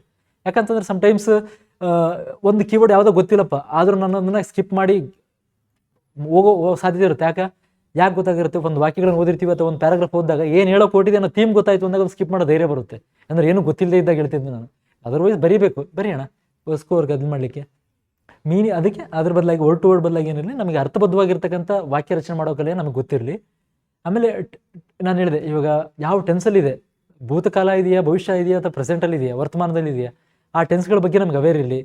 ಇವಾಗ ಲಾಸ್ ಆರ್ ಮೇಡ್ ಅಂತಂದಾಗ ಅದನ್ನು ನಾವು ಗೊತ್ತಿಲ್ಲ, ಸ್ವಲ್ಪ ಮಟ್ಟಿಗೆ ಗೊತ್ತಿಲ್ಲದಿತ್ತು ಅಂದಾಗ ನೀವು ಇಬ್ಬರದು ವಾಕ್ಯ ರಚನೆ ಸರಿನೇ, ಬಟ್ ಗೊತ್ತಿಲ್ಲದೆ ಇತ್ತು ಅಂತಂದಾಗ ಅದು ಬೇರೆ ರೀತಿಯೇ ಹೋಗುತ್ತೆ. ಏನು ಲಾಸ್ ಆರ್ ಮೇಡ್ ಉದಾಹರಣೆ ಹೇಳ್ತಿರೋದು, ವಾಯ್ಸ್ಗಳ ಬಗ್ಗೆ ಐಡಿಯಾ ಇಲ್ಲ, ಮಿನಿಮಮ್ ಐಡಿಯಾ ಇಲ್ಲದೆ ಇತ್ತು ಅಂದಾಗ ಕೂಡ ಕಷ್ಟ ಆಗೋ ಸಾಧ್ಯತೆಗಳು ಇರ್ತವೆ. ನಾನು ಹೇಳೋಂಥದ್ದು ಇಷ್ಟೇ, ನಿಮಗೆ ಎಲ್ಲ ಟೆನ್ಸ್ಗಳ ಬಗ್ಗೆ ಕಲೀರಿ. ಪಾರ್ಟ್ಸ್ ಆಫ್ ಸ್ಪೀಚ್ ಕಂಪ್ಲೀಟ್ ಅಂತಲ್ಲ, ಡೈರೆಕ್ಟ್ ಇಂಡೈರೆಕ್ಟ್ ಸ್ವಲ್ಪ ಮಟ್ಟಿಗೆ ಗೊತ್ತಿರಲಿ. ಆ್ಯಕ್ಟಿವ್ ವಾಯ್ಸು ಪ್ಯಾಸಿವ್ ವಾಯ್ಸ್ ಬಗ್ಗೆ ಇವು ಮೂರರ ಬಗ್ಗೆ ಸ್ವಲ್ಪ ಮಟ್ಟಿಗೆ ಐಡಿಯಾ ಇತ್ತು ಅಂತಂದರೆ ನೀವು ವಾಕ್ಯಗಳನ್ನು ಈಸಿಯಾಗಿ ಅರ್ಥ ಮಾಡ್ಕೊಳ್ತೀರಿ. ಏನು ಹೇಳೋ ಕೊಟ್ಟಿದ್ದಾನೆ, ಕನ್ವೆ ಮಾಡೋ ಕೊಟ್ಟಿದ್ದಾನೆ ಅದಿದು ವಿಚಾರ ಅಂತೇಳಿ ಗೊತ್ತಾಗ್ಬಿಡುತ್ತೆ. ಇಷ್ಟು ಮಿನಿಮಮ್ ಬೇಸಿಕ್ ತಿಳ್ಕೊಳ್ಳಿ. ನೀವು ಇಲ್ಲ ನಾನು ಟೆನ್ಸ್ಗಳ ಬಗ್ಗೆ ಐಡಿಯಾ ಏನಿಲ್ಲ ಸರ್ ಅಂತಂದರೆ ಕಲಿಬೇಕು ಅಷ್ಟೇ, ಅನಿವಾರ್ಯ ಇಲ್ಲಿರೋದು. ಕಲಿದಿತ್ತಂತಂದ್ರೆ ಆಗೋದಿಲ್ಲ, ಅದು ಕಟ್ಟುವಾಗಿರುತ್ತೆ ಒಂದು ವಿಚಾರ. ಯಾಕಂದರೆ ಟ್ರಾನ್ಸ್ಲೇಷನ್ ಆಗೋ ಸಾಧ್ಯತೆಗಳಿಲ್ಲ. ಯಾಕಂದ್ರೆ ಏನಿದೆ ಅಂತ ಐಡೆಂಟಿಫೈ ಮಾಡೋದು ಬರೀ ಅದಕ್ಕೆ ಕೀವರ್ಡ್ ಗೊತ್ತಾದ್ರೆ ಬರಿತೀವಿ ಇಲ್ಲನಲ್ಲ, ಬಟ್ ಮಿನಿಮಮ್ ಟೆನ್ಸ್ ಗೊತ್ತಿತ್ತು ಅಂದ್ರೆ ಏನಿದೆ, ಯಾವ ವಿಚಾರ ಹೇಳ್ತಿದ್ದೆ ನಾವು ಬರೆಯೋ ಪದ ಯಾವ ರೀತಿ ಇರಬೇಕು, ಆಗುತ್ತಿದೆ, ಇರುತ್ತದೆ, ಹೋಗುತ್ತದೆ ಅನ್ನೋ ಲೆಕ್ಕಕ್ಕೆ ಏನಾರು ಬರಿಬೋದು. ಅದಕ್ಕೆ ಇಗ್ನೋರಿಂಗ್ ಟೆನ್ಸಸ್ ಆಗಬಾರ್ದು. ಇದ್ರ ಬಗ್ಗೆ ಅದು ಇರ್ತಕ್ಕಂಥ ವಿಚಾರಗಳೇನು, ಪಾಸ್ಟಲ್ಲಿ ಇದೆಯೋ, ಪ್ರೆಸೆಂಟಲ್ಲಿ ಇದೆಯೋ, ಫ್ಯೂಚರಲ್ಲಿ ಇದೆಯೋ ಒಂದು ಸ್ವಲ್ಪ ನೋಡಿಕೊಂಡು ಮುಂದುವರಿರಿ. ಇಲ್ಲಿ ಸ್ಕಿಪ್ಪಿಂಗ್ ಆರ್ಟಿಕಲ್ಸ್ ಇಟ್ಸ್ ಭಾಳ ಮೈನ್ಯೂಟ್ ಥಿಂಗ್. ನಾನು ಇದನ್ನು ಬಟ್ ಇಂಗ್ಲೀಷಲ್ಲಿ ಮಾಡಬೇಕಾಯ್ತು ಅಂತಂದರೆ ಆ್ಯನ್ ಇಡಿಯಟ್ ಅಥವಾ ದಿ ಇಡಿಯಟ್ ಯಾಕೆ ಬಳಸ್ತಾರೆ, ಉದಾಹರಣೆ ಹೇಳ್ತಿರೋದು ನಾನು. ಐ ಬಂತಂದ್ರೂ ಕೂಡ ದಿ ಯಾಕೆ ಬಳಸ್ತಾರೆ ಅಂತ ಬರುತ್ತೆ. ಸೊ ಅವು ಅಷ್ಟು ನಾನು ಮೆಟಿಕ್ಯುಲಸ್ಲಿ ನೀವು ಅದನ್ನು ಭಾಳ ಸೂಕ್ಷ್ಮವಾಗಿ ಗಮನಿಸ್ಕೊಂಡು ಹೋಗಿ ಅಂತ ಹೇಳೋದಿಲ್ಲ. ಬಟ್ ಸ್ಟಿಲ್ ಸಮೂಹ ಗೊತ್ತಿತ್ತು ಅಂದರೆ ಸ್ಕೋರ್ ಆಗೋ ಸಾಧ್ಯತೆಗಳು ಚೆನ್ನಾಗಿರ್ತವೆ. ಇದರಿಂದ ಏನು ನಾವು ಆಗೋದಿಲ್ಲ. ಬಟ್ ನಾವು ವಾಕ್ಯ ರಚನೆಯಲ್ಲಿ ಬಳಸ್ತಾ ಇದ್ದೇನೆ, ಆರ್ಟಿಕಲ್ಸ್ ಬಳಸಿದ್ದೇನೆ ಅಂತಂದಾಗ ಇಂಗ್ಲೀಷಲ್ಲಿ ಸುಧಾರಿತವಾಗಿದ್ದಾನೆ ನಮ್ಮ ಒಂದು ಅಂತ ಅಷ್ಟೇ. ಇದನ್ನು ನೀವು ಫೋಟೋ ಹೊಡ್ಕೊಳ್ಳಿ ಅಥವಾ ಬರ್ಕೊಳ್ಳಿ, ಸುಮ್ಮನೆ ಒಂದು ಅರ್ಥಬದ್ಧವಾಗಿ ಇದನ್ನು ನಾನು ಡಿಸ್ಕಸ್ ಮಾಡ್ತೀನಿ. ಆಮೇಲೆ ಇದನ್ನು ಜಸ್ಟ್ ಇವತ್ತು ಪೂರ್ತಿ ಪೊಲಿಟಿ ಬೇಸ್ಡ್ ಯಾಕೆ ಮಾಡ್ತಿದ್ದೀನಿ ಅಂತಂದರೆ, ಪೊಲಿಟಿ ಕೀವರ್ಡ್ಗಳು ನಿಮ್ಗೆ ಯಾವ ರೀತಿ ಆಗಿರಬೇಕು ಅಂತಂದರೆ, ನಾನು 3 ರೀತಿ 4 ರೀತಿ ಮಾಡ್ತೀನಿ ದಿನಕ್ಕೊಂದು ಕ್ಲಾಸಲ್ಲಿ. ಒಂದು ಇವತ್ತು ಪೊಲಿಟಿ ಬೇಸ್ಡ್ ಇತ್ತು ಅಂದರೆ ನಾಳೆ ಒಂದು ಸೈನ್ಸ್ ಬೇಸ್ಡ್ ಇರುತ್ತೆ, ಅಲ್ಲಿ ಒಂದು ಕೀವರ್ಡ್ಗಳ ತಿಳ್ಕೊಳ್ಳೋಣ. ಇಲ್ಲಿ ಇವತ್ತು ಪೊಲಿಟಿ ಬೇಸ್ಡ್ ಬರೀ ನಾನು ಕೀವರ್ಡ್ ಹೇಳಿದೆ ಬರೀ 20 ಅಂತಲ್ಲ, ನೀವು ಹೋಗಬೇಕು ಇವತ್ತು ಮನೆಗೆ ಹೋಗಿ ಅಟ್ಲೀಸ್ಟ್ ನೋಡಿ, ನಾನು ಪದೇ ಪದೇ ನಿಮ್ಗೆ ಗೊತ್ತೇಳೋಕೆ ಹೋಗೋದಿಲ್ಲ, 50ರಿಂದ 60 ಪದಗಳನ್ನು ನೀವು ಈ ಪೊಲಿಟಿಗೆ ಸಂಬಂಧಪಟ್ಟ ಹಾಗೆ ಕೀವರ್ಡ್ಗಳನ್ನ ನೋಡ್ಕೊಳ್ಳಿ. ಅಟ್ಲೀಸ್ಟ್ ಬರ್ಕೊಂಡಾರ ಮನೆ. ನಾನು ಈ ವಾರದಲ್ಲಿ ಮತ್ತೆ 1ರಿಂದ 2 ಕ್ಲಾಸ್ ತೊಗೊಳ್ತೀನಿ. ಈ ವಾರಕ್ಕಂತೂ 3 ಕ್ಲಾಸ್ ಅವೈಲೇಬಲ್ ಇರ್ತೀನಿ ಸ್ವಲ್ಪ ಇದು ಮುಗಿಯೋವರೆಗೂ. ನೀವು ನನಗೆ ಒಂದು ಸ್ವಲ್ಪ ನೀವು ಆ್ಯಕ್ಟಿವ್ಲಿ ಪಾರ್ಟಿಸಿಪೇಷನ್ ನಿಮ್ಮದು ಇತ್ತು ಅಂತಂದ್ರೆ ಕೂಡ ಮಾತ್ರ ನನಗೂ ಒಂದು ಸ್ವಲ್ಪ ಸಮಾಧಾನ ಅನಿಸುತ್ತೆ. ಯಾಕಂತಂದರೆ ನಿಮ್ಮ ಪಾಡಿಗೆ ನೀವಿದ್ರಿ ಅಂತಂದರೆ ಏನು ಅರ್ಥ ಆಗ್ತಿದೆ ಅಂತ ನನಗೇನು ಗೊತ್ತಾಗಬೇಕು. ಅಥವಾ ನೀವು ಎಷ್ಟು ಮಟ್ಟಿಗೆ ನೀವು ಇಡ್ತಾ ಇತ್ತು ಭಾಷೆಯಲ್ಲಿ ಇಡ್ತಾ ಇತ್ತು ಅಂದ್ರೆ ಅಟ್ಲೀಸ್ಟ್ ಬರೀರಿ, ಏನೂ ಹೋಗಲ್ಲ, ತಪ್ಪೇನಿಲ್ಲ. ಇಡ್ತಾ ಇತ್ತು ಅಂದ್ರೆ ವೆಲ್ ಆ್ಯಂಡ್ ಗುಡ್, ಒಳ್ಳೆ ಸ್ಕೋರೇ ಮಾಡಿ. ನಮಗೆ ಗೊತ್ತಿರೋ ಮಟ್ಟಿಗೆ ಯಾರು ಸಬ್ ಇನ್ಸ್ಪೆಕ್ಟರ್ ಆಗಿ ಬಂದರು ಅಂತ ನಮಗಿನ್ನೂ ಖುಷಿ ಅಲ್ಲ. ಆಗಲಿ ಅಂತಲೇ ತಾನು ಇವಾಗೆಲ್ಲ ಮಾಡ್ತೀರಿ, ನೀವೆಲ್ಲ ಕಷ್ಟಪಟ್ಟು ಬಂದಿರ್ತೀರಿ, ಆಗಬೇಕು ಕೂಡ. ಎಲ್ಲ ಅನ್ಕೊಂಡು ಬಂದಿರ್ತೀರಿ, ಪೋಸ್ಟ್ಗಳೆಲ್ಲ ಕರೀತಾರೆ, ನಿಮ್ದೆಷ್ಟು ಚೆನ್ನಾಗಿ ಬರಲಿ, ಫಸ್ಟ್ ಪೇಪರ್ ಚೆನ್ನಾಗಿ ಮಾಡಿ. ಬಟ್ ನನಗೊಂದು ಮಿನಿಮಮ್ 50 ಪದಗಳನ್ನು ನನಗೆ ಹಾಕಿ ನೀವು ಬರೆದು. ನಾನು ಪೊಲಿಟಿಗೆ ಹೇಳ್ತೀನಿ, ಮಿನಿಮಮ್ ಟೆನ್ಸ್ ಗೊತ್ತಿದ್ದು, ಪ್ಯಾಸಿವ್ ವಾಯ್ಸ್ ಆ್ಯಕ್ಟಿವ್ ವಾಯ್ಸ್ ಗೊತ್ತಿತ್ತು, ಒಂದು ಡೈರೆಕ್ಟ್ ಪಾರ್ಟ್ಸ್ ಆಫ್ ಸ್ಪೀಚ್ ಗೊತ್ತಿತ್ತು ಅಂದರೆ ನೀವು ಪಕ್ಕ ಚೆನ್ನಾಗಿ ಮಾಡಿದಿರಿ, ಡೌಟ್ ಇಲ್ಲ. 20 ಮಾರ್ಕ್ಸ್ ನಿಮ್ಮ ಕೈಯಲ್ಲಿ ಇದ್ದಾಗೆ. 20 ಮಾರ್ಕ್ಸಲ್ಲಿ ಏನಿಲ್ಲ 15+ ಇರ್ತಾವೆ ನಿಮ್ಮ ಸ್ಕೋರು. ಯಾವಾಗ ಈ ಕೀವರ್ಡ್ಗಳು, ಅದೇ ಹೇಳಿಕೆ ಮೇನ್ ಕೀವರ್ಡ್ಗಳು ಗೊತ್ಬಿಟ್ರೆ ಧೈರ್ಯ ಬಂದ್ಬಿಡುತ್ತೆ ಟೆನ್ಸ್ ಗೊತ್ತಿರೋನಿಗೆ. ಇದೇನು ಹೇಳೋ ಹೊಟ್ಟಿದ್ದಾನ, ಇಷ್ಟು ಕೀವರ್ಡ್ ಹಾಕಿದ್ರೆ ಸ್ಕೋರ್ ಬರ್ತದೆ. ಸಮ್ಟೈಮ್ಸ್ ವಾಕ್ಯ ರಚನೆ ಮಂದಿಗೆಲ್ಲ ಮಾರ್ಕ್ಸ್ ಕೊಡೋ ಕ್ರೈಟೀರಿಯಾಗಳು ಭಾಳ ಇದ್ದಾವೆ. ಈ ಕೀವರ್ಡ್ಗಳನ್ನ ಬರೆಯೋ ರೀತಿ, ಭಾಷಾಂತರ ಮಾಡೋ ರೀತಿ ಏನಿರುತ್ತಲ್ಲ, ಆ ಪದಗಳನ್ನು ಬಳಸಿದ್ದಾನೆ. 1, ವಾಕ್ಯ ರಚನೆ ಸರಿ ಇದೆಯಾ. 2, ಯಾವುದಾದ್ರೂ ಒಂದು ವಾಕ್ಯ ರಚನೆ ಅಂದ್ರೆ ಗ್ರಾಮರ್ ಬಂತು ಅದರಲ್ಲಿ, ಈ ಥರ ಒಂದು ಸಣ್ಣ ಪುಟ್ಟ ತಪ್ಪುಗಳನ್ನ ಮಾಡಿದ್ದಾನೆ. ಅವನ್ನೆಲ್ಲ ಹೊರಗೆ ಬರೋ ರೀತಿಯೇ ಇವೆಲ್ಲ ತಿಳ್ಕೊಂಡಾಗ. ಸೊ ಎಷ್ಟಾಗೋದಷ್ಟು ಪ್ರಾಕ್ಟೀಸ್ ಮಾಡಿ. ಇಲ್ಲ ಪ್ರಾಕ್ಟೀಸ್ ಮಾಡದೆ ಹೋಗಿ ಬರಿತೀವಿ ಅಂದ್ರೆ ನಿಜ ಹೇಳ್ತೀನಿ, ಟೈಮ್ ಲ್ಯಾಪ್ಸ್ ಆಗುತ್ತೆ. ಒಂದು ಟ್ರಾನ್ಸ್ಲೇಷನ್ಗೆ 20 ನಿಮಿಷ ಕೂತ್ಬಿಡ್ತೀರಿ, ಪ್ರಯೋಜನ ಇರೋದಿಲ್ಲ. ಪ್ರಾಕ್ಟೀಸ್ ಮಾಡಿದಾಗ 10ರಿಂದ 12 ನಿಮಿಷಕ್ಕೆ ರೆಡ್ಯೂಸ್ ಆಗುತ್ತೆ, ಅದು 8ರಿಂದ 10 ನಿಮಿಷ ಕಡಿಮೆ ಆಗುತ್ತೆ. ನಾನು ಹೇಳ್ತೀನಿ ಬರ್ತಾ ಬೇಕಾದ್ರೆ ಲಾಸ್ಟಿಗೆ ನಾವು ಟೈಮ್ ಇಟ್ಟು ಅದು ಮಾಡ್ತೀನಿ ನಿಮಗೆ. ಅದನ್ನು ಬೇಗ ಸಣ್ಣ ಟೆಸ್ಟ್ಗಳ ಥರ ಕೊಡ್ತೀನಿ ಬೇಕಾದ್ರೆ. ಅಷ್ಟೇ ಟೈಮ್ ಲಿಮಿಟ್ ಇರುತ್ತೆ, 15ರಿಂದ 30 ಇಷ್ಟು. ನೀವು ಅದನ್ನು 90 ನಿಮಿಷ ಯಾವ ರೀತಿ ಕ್ಲಾಸಿಫೈ ಮಾಡ್ಕೊಂಡಿರ್ತೀರಿ. ಬಟ್ ಐಡಿಯಲ್ ಟೈಮ್ ಏನಿರುತ್ತೆ ಅದು 30 ನಿಮಿಷನೇ ಕೊಡ್ತೀನಿ ನಿಮಗೆ. 2 ಟ್ರಾನ್ಸ್ಲೇಷನ್ನ ಮಾಡಿಕೊಡಿ ಆ ಥರ. ಒಂದು ಅಲ್ಲಿರ್ತಕ್ಕಂಥ ವಾಕ್ಯಗಳು ಸರಿಸುಮಾರು ಏನಿಲ್ಲ ಅಂದರೂ 13-14 ವಾಕ್ಯಗಳು ಇರ್ತವೆ, ಅಥವಾ 15 ವಾಕ್ಯಗಳು ಇದ್ರೂ ಕೂಡ ತಪ್ಪೇನಿಲ್ಲ. ಒಂದ್ಸತಿ ತಲೆ ಕೆಟ್ಟು ನಮ್ಮ ಪೂರ್ತಿ ಒಂದು ಪೇಜ್ ಕೊಟ್ಟ ಅಂದ್ರೂ ನಾವೇನು ಮಾಡೋಕ್ಕಾಗೋದಿಲ್ಲ. ನಮ್ಮಲ್ಲಿ ಒಂದು ಯಾವುದೋ ಎಕ್ಸಾಮಲ್ಲಿ ಕೊಟ್ಟಿದ್ದ ಪೂರ್ತಿ ಕೊಟ್ಟಿದ್ದ, ಗಾಬರಿ ಆಗ್ಬಿಟ್ವಿ.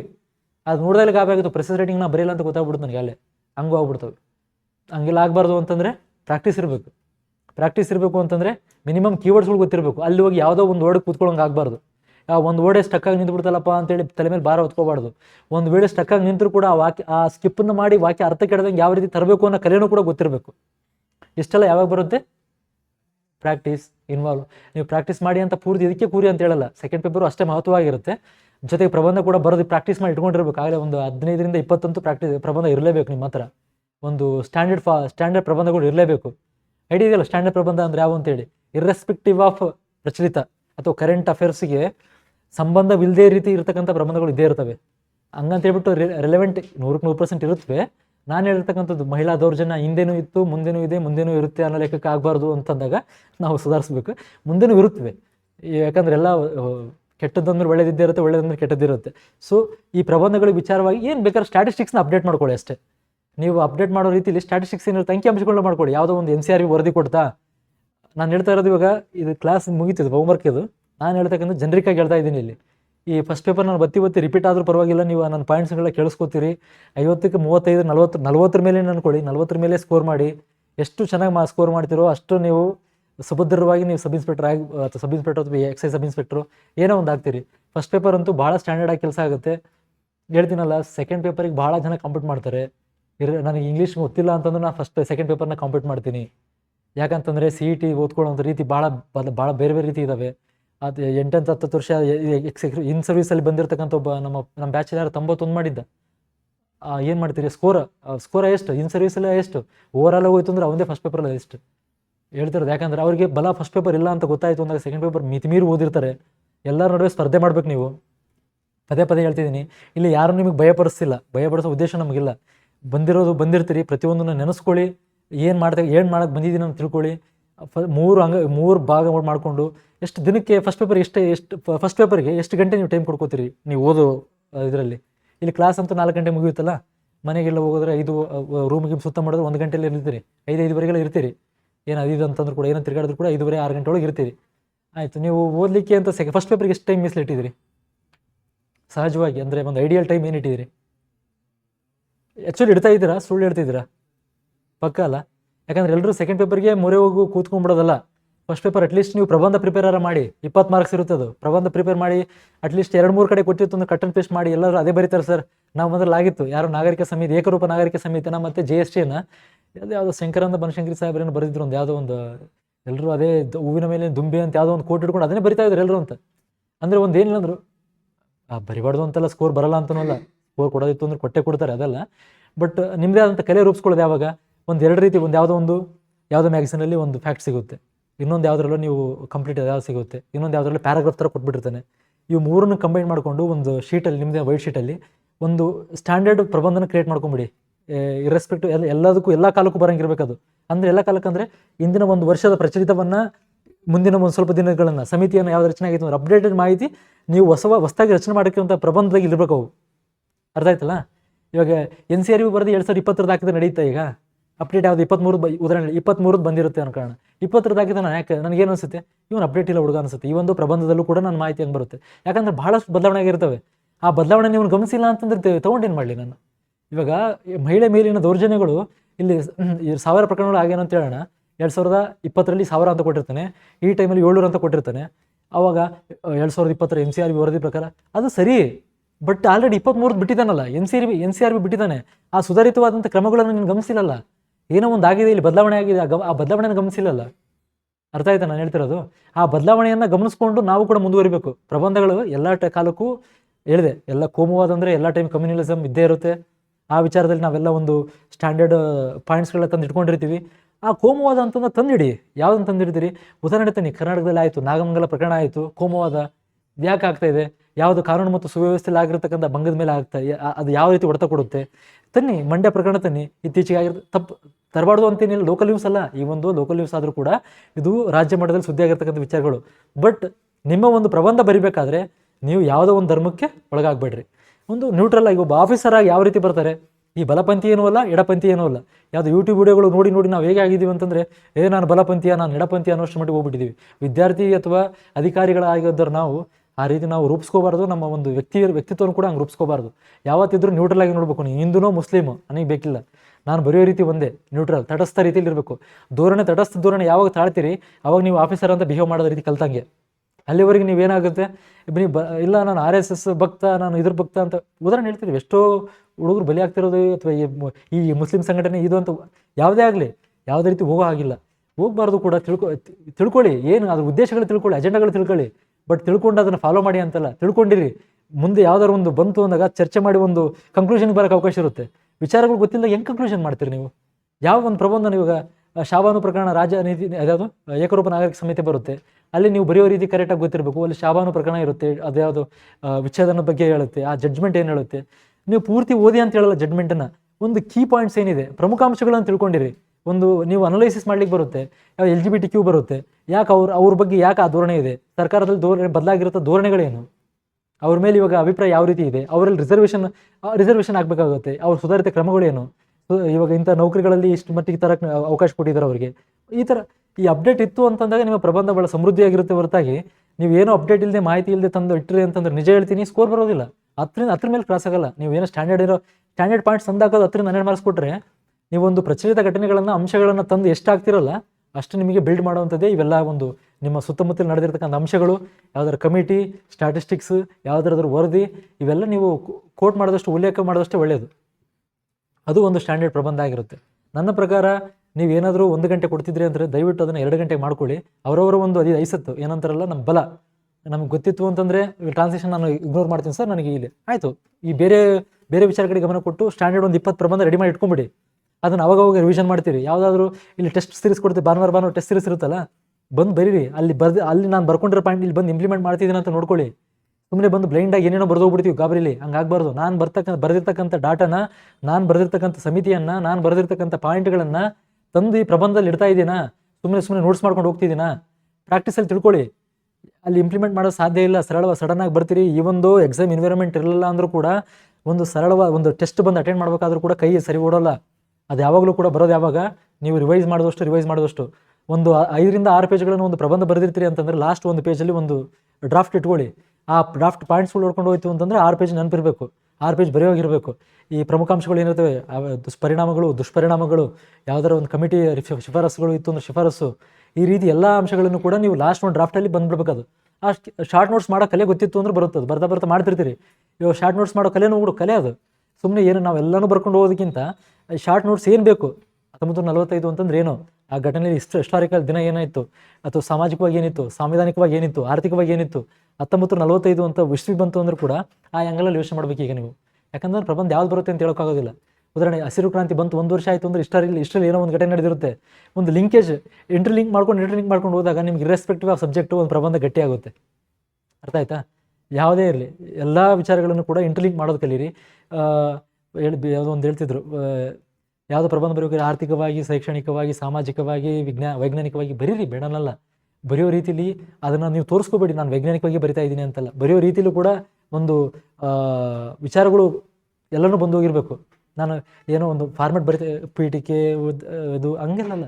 ಈಗ ಒಂದು ಮೆಚೂರ್ಡ್ ಪ್ರಬಂಧಗಳಿರ್ತವೆ, ಅವೆಲ್ಲ ಯಾವಾಗ ಬರ್ತವೆ, ನೀವು ಪತ್ರಿಕೆಯನ್ನು ಓದಿದಾಗ ಏನು ಮಾಡಬೇಕು ಎತ್ತಿಲ್ಲ, ಪತ್ರಿಕೆಗಳನ್ನ ಓದಿದಾಗ ಹೇಳ್ತೀನಲ್ಲ, ಪ್ರಾಕ್ಟೀಸ್ ಮಾಡಿದಾಗ ಬೇರೆ ಪಾಯಿಂಟ್ಗಳನ್ನ ನಿಮ್ಮ ಅದ್ರಲ್ಲಿ ಬಂದು ಇನ್ಕಲ್ಕೇಟ್ ಮಾಡ್ಕೊಂಡು ಬರೆದಾಗ ಅವೆಲ್ಲ ಬರುವಂಥದ್ದು ಆವಾಗಲೇ. ಸೊ ಎಷ್ಟಾಗುತ್ತೆ ಅಷ್ಟು ಫಸ್ಟ್ ಪೇಪರಿಗೆ ಒಂದು 2 ಗಂಟೆ ಸೀಮಿತವಾಗಿಡಿ. ಇನ್ನು ಉಳಿದನ್ನು ನೀವು ಸೆಕೆಂಡ್ ಪೇಪರ್ಗೆ ಎಷ್ಟಾಗುತ್ತೆ ಅಷ್ಟು ಟೈಮ್ ಕೊಡಿ, ಬೇಡನಲ್ಲ. ಸೆಕೆಂಡ್ ಪೇಪರ್ಗೆ ಎಷ್ಟು ಕೊಟ್ಟರು ಕಡಿಮೆನೇ ಅದು. ಬಟ್ ಯಾವುದೋ ಎಕ್ಸಾಮ್ ಇವಾಗ ಕಾಲ ಆಯಿತು ಅಂದ ತಕ್ಷಣ ನಿಮ್ಮ ಓದೋ ರೀತಿಯೇ ಬೇರೆ ಆಗುತ್ತೆ. ನೋಡಿ ಬೇಕಾದ್ರೆ ನಾನು ಹೇಳ್ತೀನಿ, ಇವಾಗ ಸುಮ್ಮನೆ ಏನೋ ಟೈಮ್ ಪಾಸ್ ಮಾಡ್ಕೊಂಡು ಏನೇನೋ ಒಂದನ್ನೇ ಇಷ್ಟುದ್ದು ಓದ್ಕೊಂಡು ಹೋಗ್ತಿರ್ತೀವಿ, ಅವಶ್ಯಕತೆ ಇರೋದಿಲ್ಲ. ಅಲ್ಲಿ ಎಷ್ಟು ಬೇಕು ಅಷ್ಟೇ ಸೀಮಿತವಾಗಿ. ಪ್ರತಿ ಸತಿ ನಾನು ಹೇಳುವಂಥದ್ದು ಇದು. ನನ್ನ ಟ್ರಾನ್ಸ್ಲೇಷನ್ ಕ್ಲಾಸ್ ಇದು ಇಲ್ಲಿಗೆ ಮುಗಿದಿದೆ ಆ್ಯಕ್ಚುಲಿ. ಬಟ್ ನಾನು ಹೇಳ್ತಾರೆ ಫಸ್ಟ್ ಪೇಪರ್ನ ಸಂಬಂಧಪಟ್ಟಾಗ ನಾನು ಜವಾಬ್ದಾರಿ ಆಗಿರ್ತೀನಿ ಆ ವಿಚಾರಕ್ಕೆ. ನಿಮ್ಗೆ ಏನೇ ಡೌಟ್ ಇತ್ತು ಅಂದರೂ ಕೂಡ ಫಸ್ಟ್ ಪೇಪರ್ಗೆ ಕೇಳಿ. ಕರೆಂಟ್ ಅಫೇರ್ಸ್ ಕೇಳಿದ್ನಲ್ಲ, ಕರೆಂಟ್ ಅಫೇರ್ಸ್ ಎಷ್ಟು ಅಪ್ಡೇಟ್ ಇರ್ತೀರೋ ಅಷ್ಟೇ ಪ್ರಬಂಧ ಚೆನ್ನಾಗುತ್ತೆ. ಟ್ರಾನ್ಸ್ಲೇಷನ್ ಆಯಿತು. ಪ್ರೆಸೆಸ್ ರೈಟಿಂಗ್ ಬಗ್ಗೆ ಮೇಡಮ್ ಯಾರು ಬರ್ತಿದ್ದಾರೆ ಟ್ರಾನ್ಸ್ಲೇಷನ್, ಇನ್ನೊಬ್ರು ಗ್ರಾಮರ್ ಹೇಳ್ತಿದ್ದಾರಾ? ಆ ಗ್ರಾಮರ್ ತಿಳ್ಕೊಂಡ್ರೆ ಅಂದ್ರೆ ಇದು ಈಸಿ ಆಗುತ್ತೆ. ಅವ್ರೇನು ಟ್ರಾನ್ಸ್ಲೇಷನ್ ಮಾಡ್ತಿದ್ದಾರಾ? ಹಾಗೆ ಮಾಡಿಸ್ತಿದ್ದಾರಾ? ಏನಾಗಿದೆ? ಪ್ಯಾರಾ ಕೊಟ್ಟು ಮಾಡ್ತಿದ್ದೀರಾ? ಆಗ್ತಿದ್ದಾವಲ್ಲ, ಅದು ಒಂದು ರೀತಿ ಆಗ್ತಿದೆಯಲ್ಲ. ಇವಾಗ ನನ್ನ ಉದ್ದೇಶ ನಂದೊಂದು ಆ್ಯಂಗಲ್ ಬೇರೆ, ಮೇಡಮ್ ಅವ್ರದ್ದು ಒಂದು ಥಿಯರಿಟಿಕಲ್ ಅವ್ರದ್ದು ಬೇರೆ ಇರುತ್ತೆ. ತಿಳ್ಕೊಳ್ಳಿ, ಮೂಲಭೂತವಾಗಿ ಅದು ಬೇಕು. ನಮ್ದೇನಿರುತ್ತೆ, ಇದು ನನ್ನ ಒಂದು ಪರ್ಸ್ಪೆಕ್ಟಿವ್. ನಾನು ಬೀಯಿಂಗ್ ಸಬ್ ಇನ್ಸ್ಪೆಕ್ಟರ್ ಆಗಿ ನನಗೇನು ಬಂದಿರುವಂಥ ನನಗೇನಾಗಿರ್ತಕ್ಕಂಥ ಅಡೆತಡೆಗಳು, ಒಬ್ಬ ಆಸ್ಪಿರೆಂಟ್ ಆಗಿ ಸಬ್ ಇನ್ಸ್ಪೆಕ್ಟರ್ ಎರಡನೇದು ಒಬ್ಬ ಅಭ್ಯರ್ಥಿಯಾಗಿ ನಾನು ಬರೆದಾಗ ನನಗೆ ಆಗಿರ್ತಕ್ಕಂಥ ಗೋಚರಗಳನ್ನ ನಿಮ್ಮ ಮುಂದೆ ಹೇಳ್ಕೊಂಡಿದ್ದೀನಿ ನಾನು. ಆ ಗೋಚರಗಳು ನಿಮ್ಗೆ ಯಾರಿಗೂ ಆಗಬಾರ್ದು ಕೂಡ. ಯಾರೋ ಗೈಡೆನ್ಸ್ ಎಲ್ಲ ನಾನು ಹೇಳ್ತೀನಲ್ರಿ, ನನಗೆ ಯಾರೋ ಬಂದು 5 ನಿಮಿಷ ಹೇಳೋಗಿದ್ರೆ ಆಗ್ತಿತ್ತು ಎಕ್ಸಾಮ್ಗಿಂತ ಮುಂಚೆ. ಅಲ್ಲೋ ನೀನು ಈ ಥರ ಬರೀಬೇಕು, ಹಿಂಗೆ ಬರೋದು ಟೈಮ್ ಉಳಿತು ಅಂತ ಯಾರು ಒಂದು ಹೇಳಿದ್ರು ಕೂಡ ಆಗಿರ್ತಿತ್ತು. ಬಟ್ ಕೊರವಾಗ ಆಗಬಾರ್ದು ಪರಿಸ್ಥಿತಿ ಅಂತ ಹೇಳ್ತಿರೋದು ನಾನು. ಪ್ರತಿಯೊಂದು ಅಂಶಗಳು ಕೂಡ, ಯಾವುದು ಸೂಕ್ಷ್ಮ ಅಂತೀವಲ್ಲ, ಪ್ರತಿಯೊಂದು ಅಂಶಗಳು ಕೂಡ ಭಾಳ ಇಂಪಾರ್ಟೆಂಟ್. ನಾನು ಹೇಳ್ತಿರೋ ವಿಚಾರ ಅರ್ಥ ಆಯ್ತು ಅಂದ್ಕೊಂಡಿದ್ದೀನಿ. ಪೂರ್ತಿ ಇಂಪಾರ್ಟೆಂಟ್ ಅಂದರೆ ಪೂರ್ತಿ ಇಂಪಾರ್ಟೆಂಟ್ ಅವು. ಫಸ್ಟ್ ಪೇಪರಿಗೆ ಸಂಬಂಧಪಟ್ಟಿದ್ದಾಗಲಿ, ಸೆಕೆಂಡ್ ಪೇಪರಿಗೆ ಸಂಬಂಧಪಟ್ಟಿದ್ದಾಗಲಿ. ಏನಾದ್ರು ಡೌಟ್ಸ್ ಇದಾವಾ? ಯಾವ ರೀತಿ ಡೀಲ್ ಮಾಡ್ಬೇಕು, ಬೇರೆ ಫಸ್ಟ್ ಪೇಪರ್ ಸಂಬಂಧಪಟ್ಟ ಹಾಗೆ, ಸೆಕೆಂಡ್ ಪೇಪರ್ ಸಂಬಂಧಪಟ್ಟ ಹಾಗೆ? ಅದು ಹೇಳ್ತೀನಲ್ಲ, ನಿಮ್ಮ ಒಂದು ಬರವಣಿಗೆ ಸ್ಪೀಡ್ ಇತ್ತು, ನಿಮ್ಮ ಒಂದು ಭಾಷೆಯಲ್ಲಿ ಸ್ವಲ್ಪ ಮಟ್ಟಿಗೆ ಇಡ್ತಾ ಇತ್ತು ಅಂತಂದರೆ ಫಸ್ಟ್ ಪ್ರಬಂಧನೇ ಬರೀಬೇಕು. ಹೈ ಈಲ್ಡ್ ಸ್ಕೋರ್ ಅದೇ ಅಲ್ಲ. ನೀವು ಲಾಸ್ಟಿಗೆ ಪ್ರಬಂಧ ಬರಿತೀನಿ ಅಂದರೆ ಟೈಮ್ ನಿಮ್ಗೆ ಆಗೋದಿಲ್ಲ. 40ರಿಂದ 45 ನಿಮಿಷ ಐಡಿಯಲ್ ಆಗಿ ಒಂದು ಪ್ರಬಂಧ ಕೊಡಿ 90 ನಿಮಿಷದಲ್ಲಿ. 40 ಆ್ಯಕ್ಚುಲಿ ಹೆಂಗೋಯ್ತು ಅಂತಂದರೆ 45 ನಿಮಿಷ ಅನ್ನೋದಾಯಿತು ಅಂತಂದರೆ ನೀವು ಬರೆಯೋದು ಆಲ್ಮೋಸ್ಟ್ 37ರಿಂದ 35 ನಿಮಿಷ, 38 ನಿಮಿಷ. ಅಥವಾ 40 ನಿಮಿಷನೇ ಬರಿತೀರಿ ಅಂದರೆ 5 ನಿಮಿಷ ಅಟ್ಲೀಸ್ಟ್ ಒಂದು ಸ್ಟ್ರಕ್ಚರ್ ಇಟ್ಕೊಳ್ಳಿ, ಒಂದು ಡ್ರಾಫ್ಟ್ ಮಾಡ್ಕೊಳ್ಳಿ. ಒಂದು ಡ್ರಾಫ್ಟ್ ಅಂತಂದ್ರೆ ಏನು, ಅಟ್ಲೀಸ್ಟ್ ಏನು ಬರಬೇಕು, ಏನು ಪಾಯಿಂಟ್ಸಲ್ಲಿ ನಾನು ತಂದು ಹಾಕ್ತೀನಿ ಇಲ್ಲಿ.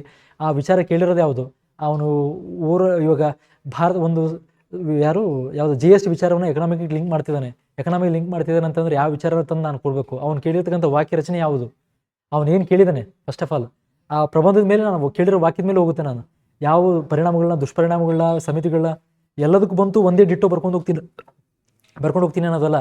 ನೀವೇನು ಪ್ರಬಂಧ ಪ್ರಿಪೇರ್ ಮಾಡಿರ್ತಾರಲ್ಲ 7ರಿಂದ 8 ಪೇಜ್ ಜೊತೆಲಿ, ಅದರಲ್ಲಿ 360 ಆಂಗಲಲ್ಲೂ ಕವರ್ ಮಾಡಿರ್ತೀರಿ. ಇರ್ರೆಸ್ಪೆಕ್ಟಿವ್ ಆಫ್ ಪ್ರಬಂಧ ಬರೆದಿದ್ದೀನಿ ಅಂತಲ್ಲ, ನೀವು ನೆಕ್ಸ್ಟ್ ಬರೆಯೋ ಪ್ರಬಂಧಕ್ಕೆ ನಾನು ಅಷ್ಟು ಒಂದು ಪಾಯಿಂಟ್ ಓದಿದ್ರೆ ಆ ಒಂದು ವಿಚಾರಕ್ಕೆ ಸಂಬಂಧಪಟ್ಟ ಯಾವುದೇ ರೀತಿ ಕೇಳಿ ಒಂದು ಪ್ರಬಂಧ ಅಲ್ಲಿರ್ತಕ್ಕಂಥ ವಿಚಾರಗಳನ್ನ ಒಂದು ಈ ಪೇಜಲ್ಲಿ ತಂದು ಇಲ್ಲಿ ಹಾಕೋ ರೀತಿ ಇರಬೇಕಲ್ಲಿ. ಹೇಳಿದ್ನಲ್ಲ, ಯಾವುದೋ ಅಂಕಿಅಂಶಗಳು ಇರ್ತವೆ, ಇಲ್ಲಿ ಅದಕ್ಕೆ ಬೇಕಿರಲ್ಲ ಅಥವಾ ಯಾವುದಕ್ಕೆ ಬೇಕಿರುತ್ತೆ, ಅದನ್ನ ತಂದು ಇಲ್ಲಿ ಹಾಕ್ತೀರಿ. ಸೊ 360 ಫಾರ್ಮ್ಯಾಟಲ್ಲಿ ನಿಮ್ಮ ಒಂದು ಪ್ರಬಂಧ ನಿಮ್ಮ ಕೈಲಿರೋಂಥದ್ದು ಅದು ರೆಡಿ ಇರಲಿ. ಆ ಒಂದು ವಿಚಾರ ಬಗ್ಗೆ ಹೇಳಿದಲ್ಲ, ಇವಾಗ ಏಕರೂಪ ನಾಗರಿಕ ಸಮಿತಿ ಇವಾಗ ಪ್ರೆಸೆಂಟ್ ಯಾವುದೋ ಒಂದು ವಿಚಾರ ಇದೆ, ಸೈಬರ್ ಕ್ರೈಮ್ ಅಂತಂದಾಗ ನಾನು ಅದನ್ನು ಬೇರೆ ರೀತಿ ಕೇಳ್ತೀನಿ. ಸೈಬರ್ ಕ್ರೈಮ್ ವಿಚಾರ ಇಟ್ಕೊಳ್ತೀನಿ ನಾನು. ಬರೀ ನೀವೇನು ಬರ್ಕೋತೀರಿ ಸೈಬರ್ ಕ್ರೈಮ್ ಅಷ್ಟೇ ಅಂತ ಹೇಳಿ ನೀವೊಂದು 360 ಆಂಗಲಲ್ಲಿ ನಾನು ಪ್ರಬಂಧ ಬರೆದಿರ್ತೀರಿ. ಏನು ಬರೆದಿರ್ತೀರಿ, ಅದರದ್ದು ಸೈಬರ್ ಕ್ರೈಮಿಂದ ಆಗಿರ್ತಕ್ಕಂಥ ಆನ್ಲೈನ್ ವಂಚನೆ ಅವು ಸುಡುಗಾಡು ಅವೆಲ್ಲ ಬರೆದಿರ್ತೀರಿ. ಸೈಬರ್ ಜಾಗೃತಿಯಿಂದ ಆಗಿರ್ತಕ್ಕಂಥ ಅದರೆಲ್ಲ ಬರೆದಿರ್ತೀರಿ. ಸೈಬರ್ ರಕ್ಷಣೆಗೆ ಸಂಬಂಧಪಟ್ಟ ಕಾನೂನುಗಳೆಲ್ಲ ಬರೆದಿರ್ತೀರಿ. ರಾಜ್ಯ ಬರೆದಿರುವಂಥದ್ದು, ರಾಜ್ಯ ತಂದಿರ್ತಕ್ಕಂಥದ್ದು, ಕೇಂದ್ರ ತಂದಿರ್ತಕ್ಕಂಥದ್ದು, ಸರ್ಟಿಫಿಕೇಟಿನೆಲ್ಲ ಇದ್ದಾವೆ, ಅವೆಲ್ಲ ಏನು ಮಾಡಿರೋ ಇರುತ್ತವೆ. ಆಮೇಲೆ ಎಷ್ಟು ಆಗ್ತಿದ್ದಾವೆ ಅಂಕಿಅಂಶಗಳೆಲ್ಲ ಕೊಟ್ಟಿರ್ತಾರೆ, ಅವೆಲ್ಲನೂ ಸೇರಿ ಒಂದರಲ್ಲಿ ಬರೆದಿರ್ತೀರಿ. ಬಟ್ ಅಲ್ಲಿ ಸೈಬರ್ ಸುರಕ್ಷತೆ ಅಂತ ನೀವು ಸೈಬರ್ ಕ್ರೈಮ್ ಅಂತ ನೀವು ಅಷ್ಟೇ ಬರ್ಕೊಂಡಿರ್ತೀರಿ ಅನ್ಕೋಣ. 360 ಆಂಗಲಲ್ಲಿ ಕವರ್ ಮಾಡ್ಕೊಂಡು ಇಟ್ಕೊಂಡಿದ್ದೀರಿ. ಇಲ್ಲಿ ಪ್ರಬಂಧ ಏನು ಕೇಳ್ತೇನೆ, ಸೈಬರ್ ಸುರಕ್ಷತೆ ಭಾರತದಲ್ಲಿ ಎಷ್ಟರ ಮಟ್ಟಿಗಿದೆ, ಉದಾಹರಣೆ ಹೆಂಗಿದೆ ಅಂತ ಬಂತು. ಅವಾಗ ನೀವು ಬರ್ತಿರ್ತಕ್ಕಂಥ ಪ್ರಬಂಧದಲ್ಲಿ ನಿಮಗೆ ಯಾವಾಗ ಅಲ್ಲಿ ಸಡನ್ನಾಗಿ ಯಾವುದನ್ನು ಪಿಕ್ ಮಾಡ್ಕೋಬೇಕಂತ ಗೊತ್ತಿರುತ್ತೆ, ಅಲ್ಲಿ ಬೇರೆ ಎಲ್ಲ ಕತೆ ಬರೆಯೋಕ್ಕಾಗೋದಿಲ್ಲ. ಅವನು ಸೈಬರ್ ಸುರಕ್ಷತೆ ಬಗ್ಗೆ ಹೇಳ್ಬಿಟ್ಟಿದ್ದಾನೆ. ನೀವು ಬರೆಯೋಕ್ಕಾಗಿರೋ ಪಾಯಿಂಟಲ್ಲಿ ಭಾಳ ಮೇನ್ ಪಾಯಿಂಟ್ಸ್ಗಳು ಮಾಡ್ಕೊಂಡು ಹೋಗಿರ್ತೀರಿ ನಿಮ್ಮ ನೋಟ್ಸಲ್ಲಿ. ಆ ಸೈಬರ್ ಸುರಕ್ಷತೆ ತರೋದಕ್ಕಿಂತ ಮುಂಚಿತವಾಗಿ ಸೈಬರ್ ಕ್ರೈಮ್ ಅಂದರೆ ಏನು ಅಂತ ಬರೀತೀರಿ. ಅದ್ರ ಬಗ್ಗೆ ಏನಾದರೂ ಸಣ್ಣಪಟ್ಟ ಒಂದು ಪೀಠಿಕೆಯಲ್ಲಿ ಜರಿದಿರಿ. ಆಮೇಲೆ ನಿಮ್ಮ ವಿಚಾರಕ್ಕೆ ತರ್ತೀರಿ. ಸೈಬರ್ ಸುರಕ್ಷತೆ ಅಂತ ನೀವೇನು ಪಾಯಿಂಟ್ಸ್ ಮಾಡ್ಕೊಂಡಿರ್ತೀರಲ್ಲ 360 ಆಂಗಲಲ್ಲಿ, ಆ ಒಂದು ಸೈಬರ್ ಸುರಕ್ಷತೆ ಪಾಯಿಂಟ್ಗಳನ್ನ ತಂದು ಇಲ್ಲಿ ಹಾಕ್ಕೊಂಡು ಇಲ್ಲಿ ಪ್ರಬಂಧನ ಸಂಪೂರ್ಣ ಮಾಡ್ತೀರಿ. ಸೊ ಈ ಥರ ಅದಕ್ಕೆ 5 ನಿಮಿಷ ನೀವು ಅದಕ್ಕೆ ಡ್ರಾಫ್ಟ್ ಮಾಡ್ಲಿಕ್ಕೆ ಇಟ್ಕೊಳ್ಳಿ.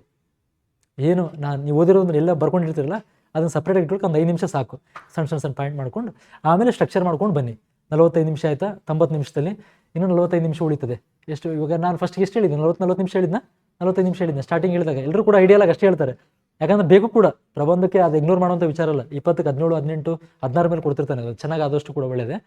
ಆಮೇಲೆ English to Kannada, Kannada to English, ಅದಕ್ಕೆ 15 ನಿಮಿಷ ಇಟ್ಕೊಂಡ್ರೆ 30 ನಿಮಿಷ ಆಯಿತು. ಪ್ರೊಸೆಸ್ ರೈಟಿಂಗ್ 15 ನಿಮಿಷ ಸಾಕು. 3ಕ್ಕೂ ಕೂಡ 15 ಅಂತಲೇ ಮಾಡ್ಕೊಳ್ಳಿ. ಇಲ್ಲ ಹೇಳಿದೆ ನನ್ನ ಬಲ ಎಲ್ಲಿದೆ ಅಲ್ಲಿ ಗೊತ್ತಾಗುತ್ತೆ. ಅದಕ್ಕೆ ಹೇಳೋದು, ನಮ್ಮ ಲಿಮಿಟೇಷನ್ಸ್ ಗೊತ್ತಿದ್ದಷ್ಟು ನಮ್ಮ ಬಲಗಳು ಜಾಗೃತಿ ಆಗ್ತಾ ಹೋಗ್ತವೆ. ಲಿಮಿಟೇಷನ್ಸ್ ಏನು, ಉದಾಹರಣೆ ನನಗೆ ಆಸ್ಪಿರೆಂಟ್ ಆದಾಗ ನಾನು ಕೂತಾಗ ನನಗೆ ಸ್ಟಾರ್ಟಿಂಗಲ್ಲಿ ಏನಾಗ್ತಿತ್ತು, ಕನ್ನಡ ಟು ಇಂಗ್ಲೀಷ್ ಎಲ್ಲೋ ಈ ಒಂದು ನಾನು BSc ಬ್ಯಾಕ್ಗ್ರೌಂಡ್ ಇದ್ದರೂ ಕೂಡ ನಾನು ನೋಡಿದಾಗ ಎಲ್ಲೋ ಒಂದು ಕಡೆ ಹಿಂಸೆ ಅನಿಸ್ತಿತ್ತು, ಎಲ್ಲೋ ಒಂದು ಕಡೆ ಎಡೌಟ್ ಆಗುತ್ತಲ್ಲ, ಒಂದು ಕೀವರ್ಡ್ ಎಲ್ಲೋ ಮಿಸ್ ಆಗುತ್ತಲ್ಲ, ಏನೋ ಎಡೌಟ್ ಮಾಡ್ತೀನಲ್ಲ ಅಂತ ಭಯ ಬರ್ತಿತ್ತು. ಸೊ ಸುಧಾರಿಸ್ಕೊಂಡು ಬರ್ತಾ ಇವಾಗ ಬೇರೆ ರೀತಿ ಆಗುತ್ತೆ. ಅವಾಗ ಅದಕ್ಕೆ ನಾನೇನು ಮಾಡಬೇಕು, ಯಾವುದನ್ನು ಲಾಸ್ಟ್ಗೆ ಇಡಬೇಕು, 20 ನಿಮಿಷ ಕೊಡಬೇಕು ಅಂತ ಅನಿಸ್ತು ಅದಕ್ಕೆ. ಯಾಕಂದರೆ 50 ಮಾರ್ಕ್ಸ್ನು ಬಿಡಿಸೋಣ, 20 ನಿಮಿಷ ಇದಕ್ಕೋಣ. ಬಟ್ 10 ನಿಮಿಷದಲ್ಲಿ ಬಗೆಹರಿಸುವಂಥದ್ದು ಯಾವುದು, ಪ್ರೆಸರ್ ರೇಟಿಂಗ್ ಮಾಡ್ಬೋದಾ, ಮಾಡ್ಬೋದು, ನಾನು ಸ್ಪೀಡಾಗಿ ಮಾಡ್ಬೋದು. ಇನ್ನೊಂದು 12 ನಿಮಿಷ ಮನಸ್ಸು ಮಾಡಿದೆ ಅಂತಂದರೆ ಇಂಗ್ಲೀಷ್ ಕನ್ನಡ ಮಾಡ್ಬೋದು. ಸೊ ಇಲ್ಲಿ 12, 10, 22 ಆಯಿತು. ಇನ್ನೂ 45 ನಿಮಿಷ, 23 ನಿಮಿಷ ಉಳಿತು ನನಗೆ. ಉದಾಹರಣೆ ಪ್ರಾಕ್ಟಿಕಲಾಗಿ ಯೋಚನೆ ಮಾಡೋಣ, 25 ನಿಮಿಷ ತೊಗೋಣ ಇದಕ್ಕೆ, ಇವೆರಡಕ್ಕೆ 20 ನಿಮಿಷ ಪ್ರೆಸಸ್ ರೇಟಿಂಗ್ ಉಳಿ. ಯಾವುದೋ ಈ ಕನ್ನಡ ಇಂಗ್ಲೀಷ್ ಉಳಿಸ್ಕೊಳ್ಳೋಣ.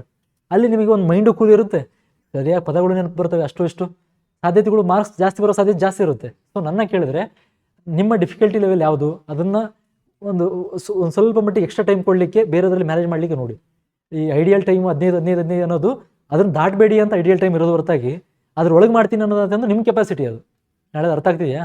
15 ನಿಮಿಷದ ಮೇಲೆ ದಾಟಬೇಡಿ ಅಂತ ಹೇಳ್ತೀನಿ, ಅದಕ್ಕಿಂತ ಒಳಗೆ ಮಾಡಿ ಅನ್ನೋದು ಮಾಡಬೇಡಿ ಅಂತ ಹೇಳೋದಿಲ್ಲಲ್ಲ.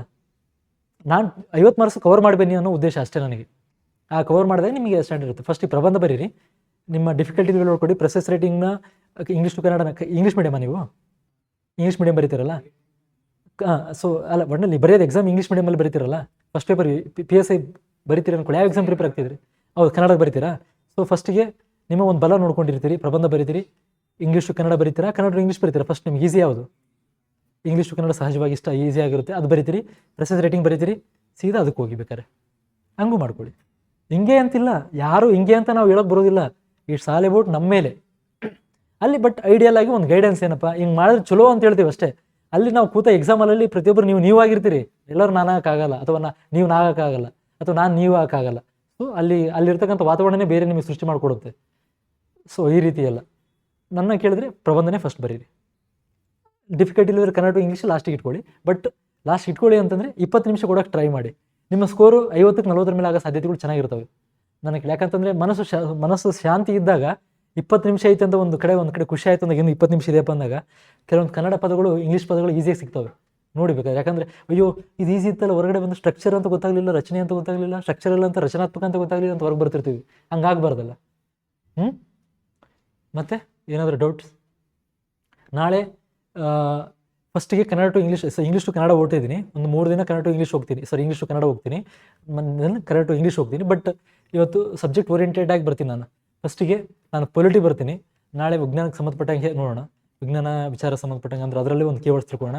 ಬಟ್ ನನ್ನ ಒಂದು ಏನು ಎಕ್ಸಸೈಸ್ ಹೇಳಿದೆ ನಿಮಗೆ, 50 ಪದಗಳನ್ನ ನೋಡ್ಕೊಳ್ಳಿ. ಈ ಕೀವರ್ಡ್ಗಳು ದಯವಿಟ್ಟು ನೋಡ್ಕೊಳ್ಳಿ, ಭಾಳ ಅನುಕೂಲ ಆಗುತ್ತೆ. ನಾನು ಸುಮ್ಮನೆ ಹೇಳ್ತಾ ಇಲ್ಲಿ ಭಾಳ ಅನುಕೂಲ ಆಗುತ್ತೆ. ಕೀವರ್ಡ್ ಗೊತ್ತಿದ ಮೇಲೆ ಆಗೋ ಧೈರ್ಯನೇ ಬೇರೆ. ದಯವಿಟ್ಟು 50 ವರ್ಡ್ಗಳು ನೋಡ್ಕೊಳ್ಳಿ. ನಾಳೆ ವಿಜ್ಞಾನ, ಅದಾದ ನಂತರದಲ್ಲಿ ಎಕನಾಮಿಕ್ಸ್ ಸಂಬಂಧಪಟ್ಟಂಗೆ ಈ 3 ವಿಚಾರಗಳ ಬಗ್ಗೆನೇ ಜಾಸ್ತಿ ಸರ್ಕ್ಯುಲರ್ ಆಗೋದು, ಒಂದು ವಿಚಾರ ಬರೋದು. ಯಾವುದೋ ಒಂದು ಟ್ರಾನ್ಸ್ಲೇಷನ್ ಆಗಲಿ ಯಾವುದೆಲ್ಲ ನೋಡಿ, ಈ 3 ವಿಚಾರಗಳ ಮೇಲೆ ಆಗಿರುತ್ತೆ. ಒಂದು ಸತಿ ಯಾವುದೋ ಇದು ಪ್ರೆಸೆಸ್ ರೇಟಿಂಗ್ ಅಷ್ಟೇ ಕನ್ನಡ ಸಾಹಿತ್ಯದ ಬಗ್ಗೆ ಕೊಟ್ಟಿದ್ದ, ಅಲ್ಲಿ ಲಿಟ್ರೇಚರ್ ಅನ್ನೋದು ಬೇಕಾದ್ರೆ ಅದರದ್ದು ಒಂದು ಸತಿ ಹಳೆ ಪ್ರಶ್ನೆ ಪತ್ರಿಕೆಗಳು ಬಿಡ್ಸೋಕೆ ಹೋಗ್ರೆ ನೋಡೋಣ ಅದನ್ನು. ಅಲ್ಲಿ ನೀವು ಯಾವ ರೀತಿ ಡೀಲ್ ಮಾಡ್ತೀರ ಅನ್ನೋದು ನಾವು ಗೊತ್ತಾಗುತ್ತೆ. ಇಲ್ಲಿ ನಾವು ಸರಳ ವಾಕ್ಯ ಅಂತ ಅನಿಸುತ್ತೆ, ಅಲ್ಲಿನೂ ಸರಳವಾಗಿ ಇರ್ತವೆ. ಬಟ್ ನಾವು ಸರಳವಾಗಿ ಮಾಡ್ಕೋಬೇಕು, ಅದನ್ನು ಬ್ರೇಕ್ ಮಾಡಬೇಕು, ಸೆಂಟೆನ್ಸ್ಗಳ ಬ್ರೇಕ್ ಮಾಡ್ಕೊಂಡು ಮುಂದುವರಿಬೇಕು. ಮತ್ತೇನಾದರೂ ನಿಮಗೆ? ಹಾಂ, ಹೌದು ಹೌದು ಹೌದು ಹೌದು. ಹಾಂ, 2 to 3 ವರ್ಡ್ಸಲ್ಲಿ ಕೊಡಬೇಕು ಅಂತಂದರೆ, ಇವಾಗ ಯಾವ ವಿಚಾರ ಹೇಳ್ತಿದ್ದಾನೆ ಅನ್ನೋದು ಕಂಟೆಕ್ಸ್ಟ್ ಮುಖ್ಯ. ಅವ್ನು ಯಾವುದೋ ರೈತರ ಆತ್ಮಹತ್ಯೆ ಬಗ್ಗೆ ಹೇಳ್ತಿರ್ತಾನೋ. ನೀವು ಸಹಜವಾಗಿ ಇಂಗ್ಲೀಷ್ ಪೇಪರ್ ಓದ್ತೀರಾ, ಕನ್ನಡ ಪೇಪರ್ ಓದ್ತೀರಾ? ಕನ್ನಡ ಓದ್ತೀರಾ? ಪ್ರಜಾವಾಣಿ ಓದ್ತೀರಾ? ಅಥವಾ ಯಾವುದಾದ್ರು ವಿಜಯ ಕರ್ನಾಟಕ ಓದ್ತೀರಾ? ಪ್ರಜಾವಾಣಿ ಪರವಾಗಿಲ್ಲ, ಪ್ರಜಾವಾಣಿ ಓದ್ತಿರ್ತೀರಿ. ಒಂದು ಸಂಪಾದಕೀಯ ಇರುತ್ತೆ, ಸಂಪಾದಕೀಯ ಒಂದು ಬೋರ್ಡ್ ಓದ್ತೀರ. ಅವನು ಅಂದರೆ ಪತ್ರಿಕೆಯವರೇ ಬರೀತಾರೆ, ಅವನ ಒಂದು ಎಡಿಟರೇ ಸಂಪಾದಕನೇ ಬಂದು ಬರೀತಾನೆ ಅಲ್ಲಿ. ಸಂಪಾದಕೀಯ ಅಂದರೆ ಇವಾಗ ಬಹಳ ಒಂದು ಚರ್ಚೆಯಲ್ಲಿರ್ತಕ್ಕಂಥ ವಿಚಾರನ ಇಟ್ಕೊಂಡು ಬರೀತಾರೆ. ಅಲ್ಲಿ ಅಭಿಮತ ಅಂತ ಒಂದರಲ್ಲಿ ಬರುತ್ತೆ, ಸಂಪಾದಕೀಯ ಅಂತ ಇದರಲ್ಲಿ ಬರುತ್ತೆ. ಅವ್ರೇನು ಬರೀತಾರೆ, ಒಂದು ಟೈಟ್ಲ್ ಕೊಟ್ಟಿರ್ತಾನೆ ನಾನು ಆ್ಯಕ್ಚುಲಿ. ಆ ವಿಚಾರ ಹೇಳಿದಾಗ ಯಾವುದೋ ಒಂದು ಇತ್ತೀಚೆಗೆ ಯಾವುದೋ ಒಂದು ಸೂಸೈಡ್ ಬಗ್ಗೆನೋ, ರೈತರ ಆತ್ಮಹತ್ಯೆ ಬಗ್ಗೆನೋ, ಅಥವಾ ಇನ್ನೊಂದು ಯಾವುದಾದ್ರು ಒಂದು ಸೈಬರ್ ಕ್ರೈಮ್ ಬಗ್ಗೆನೋ, ಅಥವಾ ಮಕ್ಕಳ ಆನ್ಲೈನ್ ಗೀಳು ಬಗ್ಗೆ ಅಥವಾ ಏನೋ ಬರೆದಿರ್ತಾನೆ. ಆ ವಿಚಾರ ಎಲ್ಲ ಉದಾಹರಣೆ ನಾನು ನಾಳೆಯಿಂದ ಅದೇ ಮಾಡಿ ಪ್ರಾಕ್ಟೀಸ್. ಒಂದು ಆದಮೇಲೆ ಅದು ಏನು ಅಂತ ಟೈಟ್ಲ್ ನೀವು ಅದಿರಲಿ, ಬೇಕಾದ್ರೆ ನೀವೇ ಒಂದು ಟೈಟ್ಲ್ ಏನು ಕೊಡ್ಬೋದು ಅಂದರೆ ಕಂಟೆಕ್ಸ್ಟ್ ಎಲ್ಲ ಏನು ಹೇಳೋ ಕೊಟ್ಟಿದೆ ಅಂತ ನೋಡಿ. ನೀವು 1/3 ಮಾಡಿರ್ತೀರಿ, 1/3 ಇಲ್ಲ ಅಂದರೂ ಮೂಲತಃವಾಗಿಯೂ ಕೂಡ ಅರ್ಥ ಇತ್ತು, ನೀವು ಬರೆದ ಮೇಲೂ ಅರ್ಥ ಇರುತ್ತೆ, ಅದನ್ನು ಕಡಿಮೆ ಮಾಡಿರ್ತೀರಿ ಅಷ್ಟೇ. ಅದು ಏನು ಹೇಳೋ ಕೊಟ್ಟಿದೆ ಅನ್ನೋದು 1-2ರಿಂದ ಬದುಕಿನ ಈ ರೈತರ ಆತ್ಮಹತ್ಯೆ ಒಂದು ದೊಡ್ಡ ಸವಾಲು. ನಾನು ಹೇಳ್ತಾರೆ ನಾನು ಟೈಟ್ಲ್ ಕೊಟ್ಟೆ ಉದಾಹರಣೆ, ಯಾವ್ದು ರೈತರ ಆತ್ಮಹತ್ಯೆ ಬಗ್ಗೆ ಇತ್ತು, ಅವನೇನೋ ಕಂಟೆಕ್ಸ್ಟ್ ಮಾಡೋಕೆ ಹೋಗಿದ್ದ ಅಥವಾ ಏನೋ ಹೇಳೋಕೆ ಹೋಗಿದ್ದ. ಬಟ್ ಅದು ಪಾಸಿಟಿವ್ ಇರಲಿ, ಅಫರ್ಮೇಟಿವ್ ಆಗಿರಲಿ, ಏನದು ಸಾಧ್ಯವಾದಷ್ಟು ಅಂದರೆ ಸಕಾರಾತ್ಮಕವಾಗಿರಲಿ ನಾವು ಬರೆಯುವಂಥ ಒಂದು ಟೈಟ್ಲ್. ಈ ಮಕ್ಕಳಿಗೆ ಇದು ಯಾವುದು ಮೊಬೈಲ್ ಗೀಳು ಮಕ್ಕಳಿಗೆ ಹಾನಿಕರ, ಏನು ಗೊತ್ತಾಗಲಿಲ್ಲಪ್ಪ, ನನಗೇನು ತಿಳಿಲಿಲ್ಲ 1-2 ವರ್ಡಲ್ಲಿ. ಬಟ್ ನಾನು ಹೇಳೋದೇನು, ಒಂದು ಸಮಂಜಸವಾಗಿರ್ತಕ್ಕಂಥ ಪದಗಳನ್ನೇ ಬಳಸಿ ಅಂತ. 1-2-3 ಪದ. ಆಶಾ ಕಿರಣ, ಈ ಕೆಲವೊಂದು ಇಲ್ಲಿ ನಾನು ಏನು ಹೇಳೋಕ್ಕೆ ಇಷ್ಟಪಡ್ತೀನಿ, ಒಂದು ಸುಧಾರಿತ ಪದಗಳನ್ನ ಬಳಸಿ, ಸಾಧ್ಯವಾದಷ್ಟು ಸುಧಾರಿತ ಪದಗಳು. ಅಂದರೆ ಈ ಸಕ್ರಿಯ ಜಾರಿ ಅಂತಂದಲ್ಲ ಉದಾಹರಣೆ, ಆ ಥರದಲ್ಲಿ ಆ ಥರದ್ದು ಒಂದು ಬಳಸಿ ಚಂದ, ಅದು ನೋಡಲಿಕ್ಕೂ ಚೆನ್ನಾಗಿರುತ್ತೆ. ಅದಕ್ಕೆ ನಾನು ಸಂಪಾದಕೀಯ ಓದಬೇಕಾದ್ರೆ ಜಸ್ಟ್ ಅವನು ಏನು ಬರೆದಿರ್ತಾನೆ ನೋಡಿ ಅದನ್ನೇ ಕೊಡಬೇಕು ಅಂತಲ್ಲ, ಆ ಒಂದು ಕಂಟೆಕ್ಸ್ಟನ್ನು ಇಟ್ಕೊಂಡು ಅಲ್ಲಿ ಒಂದು ಲೈನ್ ಏನು ತಂದಿರ್ತಾನೆ ಅಂತ ನೋಡಿ. ಆ ಥರ ಒಂದು ಎಕ್ಸಾಂಪಲ್ ನೋಡ್ತೀರಿ, ಅಲ್ಲಿ ಪ್ರತಿಯೊಂದನ್ನು ಯಾಕೆ ಗಮನಿಸ್ಬೇಕು ಅಂತಿರ್ತೀನಿ ಅಂದ್ರೆ ಇದಕ್ಕೇ. ಹಂಗೆ ಗಮನಿಸಿದಾಗ ನಿಮ್ಗೆ ಏನು ಅನ್ಸಲ್ಲ, ನೀವು 1/3 ಮಾಡ್ತೀರಿ, ಏನು ಮಾಡ್ತೀರಿ, ಅರ್ಥ ಅಂತ ಅದೇ ಇರುತ್ತಲ್ಲ. ನೀವು ಬಟ್ ನಾನು ಹೇಳಿದಷ್ಟು ಮೂಲಾರ್ಥ ಕೇಳಿದಂಗೆ ಮಾಡಿರ್ತೀರಿ, ಇಲ್ಲಿ ಟೈಟ್ಲ್ ಕೊಡ್ತೀರಿ ಅಷ್ಟೇ. ನೀವು ಬದಲಾವಣೆ ಏನು ಮಾಡೋದಿಲ್ಲ, ಅದು ಇರೋದನ್ನ ಬರೆದಿರ್ತೀರಿ, ನೀವು ಟೈಟ್ಲ್ ಕೊಡ್ತೀರಿ, ಏನು ವಿಚಾರ ಹೇಳೋ ಕೊಟ್ಟಿದೆ ಅಂತ ನೋಡ್ಕೊಂಡ್ರೆ ಸಾಕು. ಇಲ್ಲಾಂದ್ರೆ ಕರ್ನಾಟಕ ಏಕೀಕರಣ ಏನೋ ಒಂದು ವಿಚಾರ ಕೊಟ್ಬಿಟ್ರೆ ಕರ್ನಾಟಕ ಏಕೀಕರಣ, ಅಲ್ಲಿ ಅಲ್ಲಿ ಯಾವುದೋ ಒಂದು ಎಲ್ಲ ದೊಡ್ಡ ದೊಡ್ಡ ಸಾಧಕರದ್ದು ಕೊಟ್ಟಿರ್ತಾನೆ. ಸಾಧಕರ ಹೆಜ್ಜೆಗಳು ಏನೋ ನಾನು ಹೇಳಿದೆ, ಉದಾಹರಣೆ ಹೇಳ್ತಿರೋದು, ಸಾಧಕರ ಹೆಜ್ಜೆ ಕರ್ನಾಟಕ ಏಕೀಕರಣದಲ್ಲಿ ಅವರ ಪಾತ್ರ ಏನೋ ಒಂದು ಬರಿತೀವಿ ನಾವು, ಸಾಧಕರ ಪಾತ್ರ ಏನೋ ಒಂದು ನಾನು ಉದಾಹರಣೆ ಹೇಳ್ತಾ ಇದ್ದೀನಿ. ನನಗೆ ಇಲ್ಲಿ ಒಂದು ಕಂಟೆಕ್ಸ್ಟ್ ಬಂತು ಅಂದರೆ ನಾನು ಮಾತಾಡಬಲ್ಲೆ. ಈ ಥರ ಒಂದು 3-4 ಪದ, 2 ಪದ ಅಂತಂದ್ರೆ ಆ ಥರ ಆಗೋದಿಲ್ಲ, ಹೇಳ್ತಾನೆ ಅಷ್ಟೇ 2 ಪದ ಅಂತ, 3-4 ಪದದಲ್ಲೇ ಅಥವಾ ಒಂದು ಸಣ್ಣದಲ್ಲಿ 3 ಪದದಲ್ಲೇ ಬಳಸ್ಬೋದು ನೀವು. ಈ ಜಾಗತಿಕ ಇನ್ನು ಪ್ರಬಂಧ ರೈಟಿಂಗ್ ಕೊಟ್ಟಿರ್ತಾರಲ್ಲ, ಪ್ರಬಂಧಗಳು ಓಡ್ತಿರಲ್ಲ, ಒಂದು ಲೈನಲ್ಲಿ ಕೊಡ್ತಾನೆ ಅವನು. ಆ ಥರ ಜಾಗತೀಕರಣ ಈಗಿನ ಸವಾಲು ಅವನು ಕೊಡ್ತಾನೆ, ಒಂದು ಇನ್ವರ್ಟೆಡ್ ಈ ಥರ ಕಾಮೆಂಟ್ ಇರ್ತಾನೆ, ಈಗಿನ ಸವಾಲು ಅಂತ ಇರ್ತಾನೆ, ಅದನ್ನು ಪ್ರಬಂಧ ಬರೀಬೇಕು. ಆ ಥರ ಆ ಒಂದು ಪ್ರಬಂಧ ಒಂದು ಏನು ಬಂದಿರುತ್ತಲ್ಲ ಅವನು ಕೊಡ್ತಾನೆ, ಅದು ಅಷ್ಟೇ ಬರೀಬೇಕು ನಾವು. ಇವಾಗ ಸಂಚಾರ ದಟ್ಟಣೆ, ಯಾವುದೋ ರಸ್ತೆ ಟ್ರಾಫಿಕ್ ಬಗ್ಗೆ ಕೊಟ್ಟಿರ್ತಾನೆ, ಒಂದು ಯಾವುದೋ ವಿಚಾರ ಎಲ್ಲ ಹೇಳ್ಕೊಂಡು ಹೋಗಿರ್ತಾನೆ, 1/3 ಮಾಡ್ತೀರಿ, ಸಂಚಾರ ದಟ್ಟಣೆ ಬಗ್ಗೆ ಇರುತ್ತೆ ವಿಚಾರ, ಅದೆಲ್ಲ ಕಾಂಟೆಕ್ಸ್ಟ್ ನೋಡಿದಾಗೆಲ್ಲ ಟ್ರಾಫಿಕ್ ಜಾಮ್ ಬಗ್ಗೆ ಐತೆ ಅಂತ ಗೊತ್ತಾಯ್ತು ನಿಮಗೆ. ಅಲ್ಲಿ ಅದನ್ನೇನು ಬಳಸ್ಬೋದು, ಸಂಚಾರ ದಟ್ಟಣೆಯಲ್ಲಿನ ಸವಾಲುಗಳು ನಾನು ಹೇಳ್ತಾರೆ, ಜಸ್ಟ್ ಜನರಲ್ ಕಾಂಟೆಕ್ಸ್ಟ್ ಸವಾಲುಗಳು, ಅಥವಾ ಸ್ಥಿತಿಗತಿ ಅದು, ಅಥವಾ ಏನು ಉದಾಹರಣೆ ಹೇಳ್ತಿರೋದು ನಾನು, ಯಾವುದು ಸ್ಥಿತಿಗತಿಗಳ ಪದಗಳನ್ನ ಬಳಸ್ತಾ ಇದ್ದೀನಿ ಅಷ್ಟೇ, ನಾನು ಅಲ್ಲಿ ಅರ್ಥ ಕೆಡ್ತಾ ಇದೆ. ಬಟ್ ಆ ಒಂದು ವಿಚಾರ ಏನು ಹೇಳೋ ಕೊಟ್ಟಿದೆ ಅನ್ನೋದ್ರ ಮೇಲೆ ಮಾಡಿ ಅಷ್ಟೇ. ಈ ಒಂದು ಹೇಳೋ ರೀತಿ ಹೆಂಗಿರುತ್ತೆ ಅಂದ್ರೆ, ಒಂದು ಪ್ರಬಂಧ ಬರೆದಾಗ ಪ್ರಬಂಧ ಹೆಂಗೆ ಕೊಡ್ತಾನೆ ಹಂಗೆ, ಇಲ್ಲೊಂದು ಯಾವುದೋ ಒಂದು ಸಂಪಾದಕೀಯದಲ್ಲಿ ಒಂದು ಲೈನ್ ಕೊಡ್ತಾನಲ್ಲ ಹಂಗೆ, ಅದು 2 ಮಾರ್ಕ್ಸ್ ಕ್ಯಾರಿ ಮಾಡುತ್ತೆ, ಅದು ಹುಷಾರಾಗಿರಲಿ.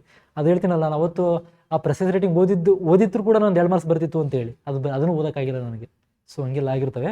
ನೀವು ಒಂದು ಟೈಟ್ಲು 2 ಮಾರ್ಕ್ಸ್ ಕ್ಯಾರಿ ಮಾಡುತ್ತೆ ಅದು, ನೋಡ್ದಂಗೆ, ಅದಕ್ಕೂ ಕೂಡ ಗಮನ ಕೊಡಿ. ಮತ್ತು ಬೇರೆ ಅರ್ಥ ಆಗಿದೆಯಾ? ನಾನು ಹೇಳೋದು ಅರ್ಥ ಆಗ್ತಿಲ್ಲ ಅಷ್ಟೇ. 1/3 ಕಂಟೆಕ್ಸ್ಟ್ ಮಾಡಿದ್ರು ಕೂಡ ನಿಮ್ಮ 2 to 3 ಮ್ಯಾಕ್ಸಿಮಮ್ 4 ಅಷ್ಟರಲ್ಲೇ ಮುಗಿಸಿ. ಸ್ಥಿತಿಗತಿ, ಏರುಪೇರು, ಅವು ಬೇರೆ ಇರ್ತಾರೆ, ಬೇರೆ ರೀತಿಯೂ ಕೊಡ್ತಿರ್ತಾರೆ ಚಂದ. ಪಾತ್ರ, ಇವೆಲ್ಲ ಒಂದು ಕೀವರ್ಡ್ಗಳು ಯೂಸ್ ಮಾಡ್ತಾರೆ ನಾನು. ಮಹಿಳೆಯರ ಪಾತ್ರ, ಇದರ ಏನಂತಾರೆ ಅದಕ್ಕೆ,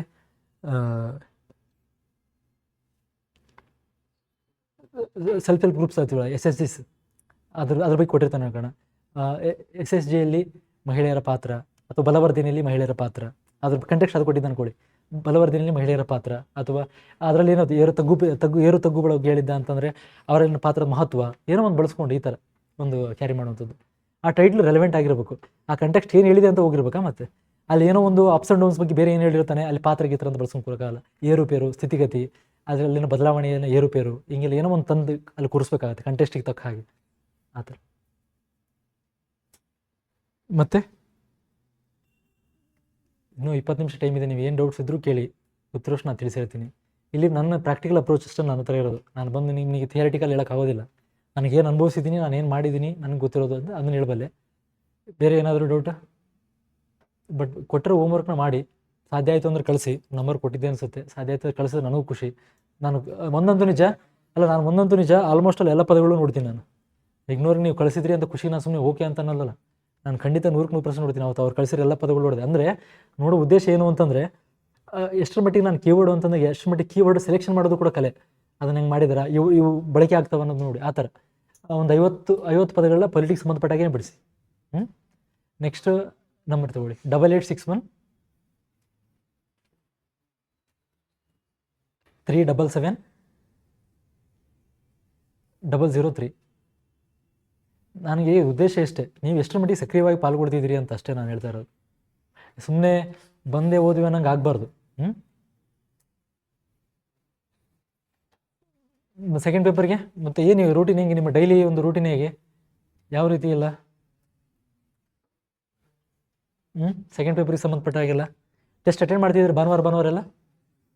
ಖಂಡಿತವಾಗಿ ಅಟೆಂಡ್ ಮಾಡಿ, ಅದು ಭಾಳ ಚಲೋ. ಎಷ್ಟಾದ ಏನೇ ಅನಾನುಕೂಲ ಆದರೂ ಚಿಂತೆ ಇಲ್ಲ, ಭಾನುವಾರ ಟೆಸ್ಟ್ಗಳು ಮಾತ್ರ ಮಿಸ್ ಮಾಡ್ಕೋಬೇಡಿ.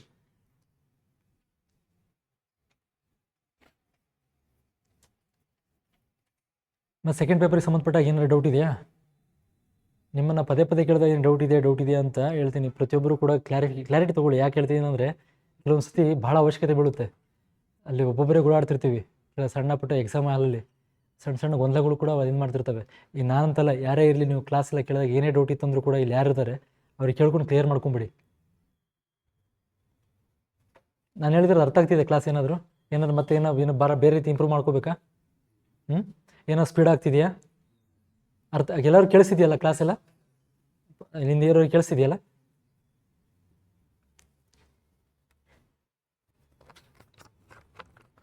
ನಾನು ಹೇಳಿದಂತಲ್ಲ, ನಿಮ್ಮ ಇಂಟ್ರೆಸ್ಟ್ ಅತಿ ಹೆಚ್ಚು ಇಂಟ್ರೆಸ್ಟ್ ಇತ್ತು ಅಂತಂದರೆ ಪರಿಸರ ಅಧ್ಯಯನ ಕೂಡ ಜಾಸ್ತಿ ಮಾಡಿ. ಪರಿಸರ ಅಧ್ಯಯನಕ್ಕೆ ಸಂಬಂಧಪಟ್ಟಾಗ ಒಂದು 50 ಪದ ಬರೀರಿ, ದಿನ ಬರೆದಿಟ್ಕೊಂಡಿರಿ. ಲಾಸ್ಟ್ ಟೈಮಿಗೆ ಒಂದು ಬೇಕಾದ್ರೆ ಕನ್ನಡಿಸ್ಕೊಂಡು, ಇಂಗ್ಲೀಷ್ ಮೀಡಿಯಮ್ವರೆಗೂ ಕೂಡ ಕಷ್ಟ ಆಗುತ್ತದು, ಹೇಳ್ತಿರ್ತೀನಿ. ಆ ಪದಗಳು ಕನ್ನಡದಲ್ಲಿ ಸುಲಭ ಅಲ್ಲ. ಇಂಗ್ಲೀಷ್ ಟು ಕನ್ನಡ ಮಾಡೋದು ಈಸಿ, ಬೇಕಾದ್ರೆ ಕನ್ನಡ ಟು ಇಂಗ್ಲೀಷ್ ಅಲ್ಲ, ಸಾರಿ, ನಿಮಗೆ ಬೇರೆ ರೀತಿ ಕನ್ನಡ ಸ್ವಲ್ಪ ಸಡನ್ನಾಗಿ ಕಷ್ಟ ಅನಿಸುತ್ತೆ.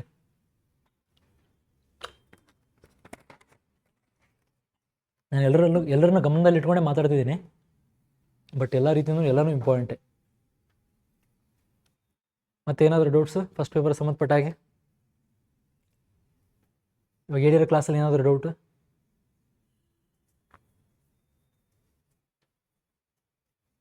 ಏನಿದೆಯಾ? ಸೆಕೆಂಡ್ ಪೇಪರಿಗೆ ಸಂಬಂಧಪಟ್ಟ ಹಾಗೆ ಏನಾದರೂ ಡೌಟ್ಸ್ ಏನಾಗಿದಾವ?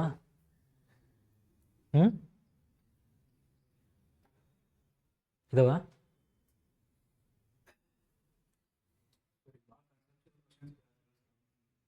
ಯಾವ ಇವಾಗ ಎಷ್ಟು ನಾನು ಜಸ್ಟ್ ಒಂದು ಮಾತಾಡ್ತೀನಿ. ಅನಲೈಸ್ ಮಾಡಿದಿರೋ ಪ್ರಶ್ನೆ ಪತ್ರಿಕೆ ನೀವು ಅನಲೈಸ್ ಮಾಡಿದಾಗ ಎಷ್ಟು ಕನ್ಸೆಪ್ಚುವಲ್ ಬೇಸ್ಡ್ ಬರ್ತಾ ಇದ್ದಾವೆ, ಎಷ್ಟು ಅಂದಾಜು ಹೇಳ್ತಾ ಇದ್ದೀನಿ, ಅರೌಂಡ್ ಎಷ್ಟು, ಮತ್ತು ಇದು ಅಬ್ಜೆಕ್ಟಿವ್ ಟೈಪ್ ಬರ್ತಿದ್ದಾವೆ, ಫ್ಯಾಕ್ಟ್ಸ್ ಟೈಪು. ಈಗ ನಾನು ಅನಲೈಸ್ ಮಾಡಿ ನೋಡಿದ್ದೀನಿ ರೀಸೆಂಟಲ್ಲಿ, ಬಟ್ ಪೂರ್ತಿ ನಾನು ಡೀಟೇಲಾಗಿ ಅದು ಹೋಗಿಲ್ಲ, ನಾನು ನೋಡ್ತೀನಿ ಬೇಕಾದ್ರೆ. ಇದು ಎಷ್ಟೆಷ್ಟಾಗಿದೆ, ಎಷ್ಟು ಅಬ್ಸರ್ವ್ ಮಾಡಿದ್ದೀರಾ ಆ ಥರ? ಹೌದು. ಫಸ್ಟ್ 2016ರಲ್ಲಿ ನಮಗೊಂದು 13-12 ಕ್ವಶನ್ ಇಟ್ಟಿದ್ದ ಆ ಥರ. ನಮ್ಮ ಮಾಡ್ರೇಟ್ ಲೆವೆಲ್ ಅಂದಲ್ಲ ನಾನು, ನಮ್ಮದು ಇದೂ ಇರಲಿಲ್ಲ, ಅತಿಯಾಗಿ ಡಿಫಿಕಲ್ಟು ಇರಲಿಲ್ಲ, ಮಾಡ್ರೇಟ್ ಪ್ಲಸ್ ಇತ್ತು, ಆ ಥರ ಇತ್ತು. ಆ ಟೈಮಲ್ಲಿ 10-12 ಪ್ರಶ್ನೆಗಳು ಒಂದು ಸ್ಯಾಂಪಲ್ ಕೊಟ್ಟ ಒಂದು ಸತಿ. ನಮಗೆ ಆ ಟೈಮಿಗೆ ಗಾಬರಿ ಆಗೋಯ್ತು. ಅದು ಯಾವ ವಿಚಾರಕ್ಕೆ ಬಂತು? ಕಾರ್ಲ್ಟನ್ ಹೌಸ್ ಬಗ್ಗೆ ಕೇಳಿದ್ದ, CID ಆಫೀಸ್ ಬಗ್ಗೆ ಒಂದು ಪ್ರಶ್ನೆ. ಅದು ಸ್ಟೇಟ್ಮೆಂಟ್ ಬೇಸಿಡ್ ಬಂದುಬಿಟ್ಟಿದ್ದು. ಯಾವುದೋ ಇದು ಕಾರ್ಲ್ಟನ್ ಎನ್ನುವುದು ಒಬ್ಬ ಬ್ರಿಟಿಷ್ ಒಬ್ಬ ಅಧಿಕಾರಿ ಹೆಸರು, ಈಗೆಲ್ಲ ಅದರಲ್ಲಿ ಮತ್ತೆ ಇನ್ನೊಂದು 2 ಸೆಂಟೆನ್ಸ್. ಆ ಟೈಮ್ ಸ್ಟಾರ್ಟಿಂಗಲ್ಲಿ ನನಗೆ ಆ ಟೈಮು ಸ್ವಲ್ಪ ನಾನು ಗಾಬರಿ ಆಗಿದ್ದೆ ಆ ಟೈಮ್ ನೋಡಿ. ಈ ಥರ ಬಂತು ಅಂದಾಗ ನೀವು ಯಾವ ಪುಸ್ತಕಗಳು ಓದ್ತಿದ್ರಿ ಅನ್ನೋದು ಕೂಡ ಇಂಪಾರ್ಟೆಂಟೇ. ಇಲ್ಲಿ ಕ್ಲಾಸ್ ಏನು ಕೇಳ್ತಿದ್ರೆ ಅದು ಕೂಡ ಇಂಪಾರ್ಟೆಂಟೇ. ಬಟ್ ಹಿಂದೆ ಯಾವುದೇ ರೀತಿ ನಾನು ಫ್ಯಾಕ್ಟ್ಸ್ ಎಲ್ಲ ಓದಿದ್ದು ಲಾಸ್ ಆಯಿತು ಅಂತ ಅನ್ಕೊಳ್ಳೋ ಸಾಧ್ಯತೆಯೇ ಇಲ್ಲ. ಈ ಫ್ಯಾಕ್ಟ್ಸಲ್ಲಿ ಏನು ಪ್ರಶ್ನೆ ಇರೋವಂಥದ್ದು ಅಲ್ಲಿ ಸೆಂಟೆನ್ಸಲ್ಲಿ ಆಗಿ ಬರೋ ಸಾಧ್ಯತೆ ಇರುತ್ತೆ. ಸೊ ನೀವು ಯಾವುದಕ್ಕೂ ಲಾಸ್ ಇಲ್ಲ. ಇವಾಗ ನಾನು ಯಾವುದೋ ಒಂದು ಓದ್ಬಿಟ್ಟಿದ್ದೀನಿ ಸರ್, ಅಫ್ಕೋರ್ಸ್ ಅನುಕೂಲ ಆಗುತ್ತೆ. ಇಲ್ಲಿ 1957ರಲ್ಲಿ ಯಾವುದೋ ಒಂದು ಹಂಗೆ ಯಾರು ಕಾನ್ಪುರದ ಆತ ಅಂತ ಓದಿರ್ತೀವಿ, ಅದು ಸೆಂಟೆನ್ಸಲ್ಲಿ ಬರುತ್ತೆ ಅಷ್ಟೇ. ಒಂದಿಸಿ ಬೇರೆಯಲ್ಲಿ ಬರ್ಬೋದು ಸೆಂಟೆನ್ಸಲ್ಲಿ ಬರುತ್ತೆ. ಬಟ್ ಎಲ್ಲಿ ಡಿಫಿಕಲ್ಟಿ ಲೆವೆಲ್ ಎಲ್ಲಿ ಹೆಚ್ಚಾಗ್ತಿದೆ ನೋಡಿ, ಸಂವಿಧಾನದಲ್ಲಿ ಏನಾದರೂ ಜಾಸ್ತಿ ಬೇರೆ ಎಲ್ಲಿ ನೆಗೆಟಿವ್ UPSC ಕ್ವಶನ್ ಪೇಪರ್ಗಳೆಲ್ಲ ಪ್ಯಾಟರ್ನ್ ತರ್ತಿದ್ದಾನಲ್ಲ, UPSCಲೂ ಕೂಡ ಅಷ್ಟೇ ನೆಗೆಟಿವ್ ಇರುತ್ತವೆ. ಅದು ಹೌದು ಅಲ್ಲ, ಅವು ಕೇವಲ, ಈ ಕೆಲವೊಂದು ಭಾಳ ಮಿತಿಮೀರಿದ ಪದಗಳನ್ನು ತೆಗೆದುಹಾಕುವಂಥ ಕಲೆ ಇರುತ್ತೆ. ಅದೆಲ್ಲ ಪ್ರಾಕ್ಟೀಸ್ ಮಾಡ್ಕೊಂಡು ಹೋಗಿ. ಈ ಒಂದು ಏನು 15-20 ಕ್ವಶನ್ ಬಂತು ಅಂದರೂ ಕೂಡ ಅದು ಭಾಳ ಭಾರ ತಂದಾಗುತ್ತೆ. ನಿಮ್ಮ ಸ್ಕೋರನ್ನು 70 ಮೇಲೆ ದಾಟಿಸೋದಿಲ್ಲ. ಅದು ಹೇಳ್ತಿದ್ದೀನಿ ನೋಡಿ. ಆವಾಗ ಎಲ್ಲರದ್ದು 70 ಆಗಿರುತ್ತೆ, ಅಫ್ಕೋರ್ಸ್ ಆಗಿರುತ್ತೆ. ಬಟ್ ಓವರ್ಕಮ್ ಮಾಡೋದು, ಅದನ್ನು ಎಕ್ಸಾಮ್ ಪಾಸ್ ಆಗುವಂಥದ್ದು ಯಾರು? KS ಪ್ಲಸ್ UPSC ಪ್ರಿಪೇರ್ ಮಾಡಿದವರು ಅದನ್ನು ಡೀಲ್ ಮಾಡಿಬಿಡ್ತಾರೆ. ಅವಾಗ ಅವ್ರದಲ್ಲಿ 80+ ಹೋಗುತ್ತೆ. ಹಂಗಂತ ಹೇಳ್ಬಿಟ್ಟು ಪೂರ್ತಿ ಅವರೇ ಆಗ್ತಾರೆ ಅಂತನಲ್ಲ. ನಾವು ಬಲ ಯಾವಾಗ ಬರ್ಸ್ಕೋಬೇಕು ಅಂದರೆ ಅದ್ರ ಹೊರತಾಗಿ ಇಲ್ಲಿ ನಾವು ಪ್ರಿಪೇರ್ ಮಾಡ್ತಿದ್ರು, KS ಮಾಡ್ತಿದ್ವಿ, ಅದಕ್ಕೆ ಮಾಡ್ತಿದ್ವಿ ಅಂತಂದ್ರೂ ಕೂಡ ಇನ್ನೂ ಒಳ್ಳೆಯದೇ. ಸೆಕೆಂಡ್ ಪೇಪರ್ಗೆ ಸಂಬಂಧಪಟ್ಟಾಗಿ ಓದೋ ರೀತಿ PSI ಆಗಲಿ, ASI ಆಗಲಿ, FD ಆಗಲಿ ಓದೋ ರೀತಿಯಲ್ಲಿ ಯಾವುದೇ ಬದಲಾವಣೆ ಇಲ್ಲ. ಎಲ್ಲನೂ ಕೂಡ ಒಂದೇ ಪ್ಯಾಟರ್ನಲ್ಲಿ ಆಗಿದೆ. ಈಗ ಎಲ್ಲ ಡಿಫಿಕಲ್ಟೀಸ್ ಲೆವೆಲೆಲ್ಲ ಒಂದು ರೀತಿ ಒಂದು ಹಂತಕ್ಕೆ ತಲುಪಿದಾವಲ್ಲ. ಓದೋ ರೀತಿ ನಮ್ಮದು 360 ಆಂಗಲಲ್ಲೇ ಇರಬೇಕೀಗ. ಅರ್ಥ ಆಗ್ತಿದ್ದೀನಾ? ಓದೋ ರೀತಿ ಹೇಳ್ತೀನಲ್ಲ, ಒಂದು ತುರ್ತು ಪರಿಸ್ಥಿತಿ ಬಂತು ಅಂತಂದರೆ ಬುಲೆಟ್ ಪಾಯಿಂಟ್ಸ್ ಅಟ್ಲೀಸ್ಟ್ ನಮ್ಮದೇ ತಲೆಯಲ್ಲಿ ಒಂದು ಏನಿಲ್ಲ ಅಂದರೂ 10 ಎಲ್ಲ 360 ಆಂಗಲಲ್ಲಿ ಒಂದು 10 ಆಂಗಲಲ್ಲಿ ಇರಬೇಕು. ಅದೆಲ್ಲ ಎಲ್ಲ ರೀತಿಯಲ್ಲೂ ನಾವು ಯಾವುದೇ ರೀತಿ ಹೆಂಗೆ ಪ್ರಶ್ನೆ ಬಂದರೂ ಡೀಲ್ ಮಾಡೋದು ಕೊಲೆಗೆ ಗೊತ್ತಿರಬೇಕು. ಈ ಥರ ಅದನ್ನು ನೀವು ನೋಟ್ಸ್ ಮಾಡ್ಕೊಂಡು ಪ್ರತಿಯೊಂದಕ್ಕೂ ನೋಟ್ಸ್ ಮಾಡ್ಕೊಂಡು ಕೂರೋದಲ್ಲ. ಕ್ಲಾಸ್ ನೋಟ್ಸ್ ಮಾಡಿದ್ರೆ ಎನಫ್. ಅಲ್ಲಿ ಹೋಗಿ ನೀವು ಒಂದು ಸಪ್ರೇಟಾಗಿ ಮಾಡ್ಕೊಂಡು ಕೂತ್ರಿ, ಅದು ತಪ್ಪಾಗುತ್ತೆ. ಅದು ಟೈಮ್ ಎಷ್ಟು ರೀ. ಬರ್ತಾ ಎಕ್ಸಾಮ್ ಟೈಮಲ್ಲಿ ನೀವೆಲ್ಲ ಹಂಗೆಲ್ಲ ಮಾಡ್ಕೊಂಡು ಕೂರಬೇಡಿ. ಯಾವುದನ್ನು ಬರೀಬೇಕು, ಯಾವುದನ್ನು ಪಾಯಿಂಟ್ಸ್ ಮಾಡಿ ಇಟ್ಕೋಬೇಕು, ಅದು ಕೂಡ ಗೊತ್ತಿರಬೇಕು. ಎಲ್ಲ ಆಲ್ರೆಡಿ ಬುಕ್ನಲ್ಲೇ ಅವನಿಗೆ ಪಾಯಿಂಟ್ಸ್ ಕೊಟ್ಟಿದ್ದಾರೆ, ನೀವು ಪಾಯಿಂಟ್ಸ್ ಮಾಡ್ಕೊಂಡು ಕೂತ್ಕೊಳ್ಳೋದು ಅವಶ್ಯಕತೆ ಇರೋದಿಲ್ಲ. ಯಾವುದನ್ನು ಮಾಡ್ಕೋಬೇಕು, ಯಾವುದನ್ನು ಮರೆಯೋ ಸಾಧ್ಯತೆ ಜಾಸ್ತಿ ಇರ್ತವೆ ಅಂಥದನ್ನು ಮಾಡ್ಕೊಂಡು ಕೂತ್ಕೊಳ್ಳಿ. ಇವಾಗ ಟೈಮ್ ಭಾಳ ಪ್ರೇಸಿಯಸ್ ಇದೆ. ಅದ್ರ ಬದಲು ನೀವೇನೋ ಬೇರೆ ಏನೋ ಓದ್ಕೊಂಡು ಬೇರೆ ಏನೋ ಪಾಯಿಂಟ್ಸ್ ಮಾಡ್ಕೊಳ್ಳೋ ಅವಶ್ಯಕತೆ ಭಾಳ ಇರ್ತವೆ. ಸುಮ್ಮನೆ ಯಾವ್ಯಾವುದೋ ಗೊತ್ತಿರೋ ವಿಚಾರನೇ ಗೊತ್ತಿದೆ ಅಂತ ತಿಳ್ಕೊಂಡು ಅದನ್ನೇ ಓದ್ಕೊಂಡು ಕೂತ್ಕೊಳ್ಳೋದು ಆಗಬಾರ್ದು. ನನಗೆ ಕೇಳಿದ ಅದೇ ಹೇಳಿದ್ನಲ್ಲ, ಫ್ಯಾಕ್ಟ್ ಬೇಸ್ಡ್ ಫ್ಯಾಕ್ಚುಯಲ್ ಇದ್ರ ಬಂತು ಅಂದಾಗ ಸೆಂಟೆನ್ಸ್ ಡೀಲ್ ಮಾಡೋದು ಒಂದೇ ದಾರಿ. ಓಲ್ಡ್ ಕ್ವಶನ್ ಪೇಪರ್ ಅಥವಾ UPSC ಪ್ರಶ್ನೆ ಪತ್ರಿಕೆಗಳು, ಅಥವಾ ಎಸ್ಪೆಷಲಿ ಒಂದು 20 ಮೇಲೆ ಅಥವಾ 13 ಮೇಲೆ ಮಾಡಿದ್ರು ಓಕೆ. 13, 10, 2013ರಿಂದ ಏನಾರು ಅಪ್ಪಿತಪ್ಪಿತ್ತು ಅಂದರೆ 2013ರಿಂದ 24ವರೆಗೆ ಓಲ್ಡ್ ಕ್ವಶನ್ ಪೇಪರಲ್ಲಿ ಈ ಜಿಯೋಗ್ರಫಿಗೆ ಸಂಬಂಧಪಟ್ಟ ಹಾಗೆ, ಸಂವಿಧಾನಕ್ಕೆ ಸಂಬಂಧಪಟ್ಟ ಹಾಗೆ, ಹಿಸ್ಟ್ರಿಗೆ ಸಂಬಂಧಪಟ್ಟ ಹಾಗೆ, ಎಕನಾಮಿಗೆ ಸಂಬಂಧಪಟ್ಟ ಹಾಗೆ ಸ್ವಲ್ಪ ಎಕನಾಮಿ ಓಕೆ.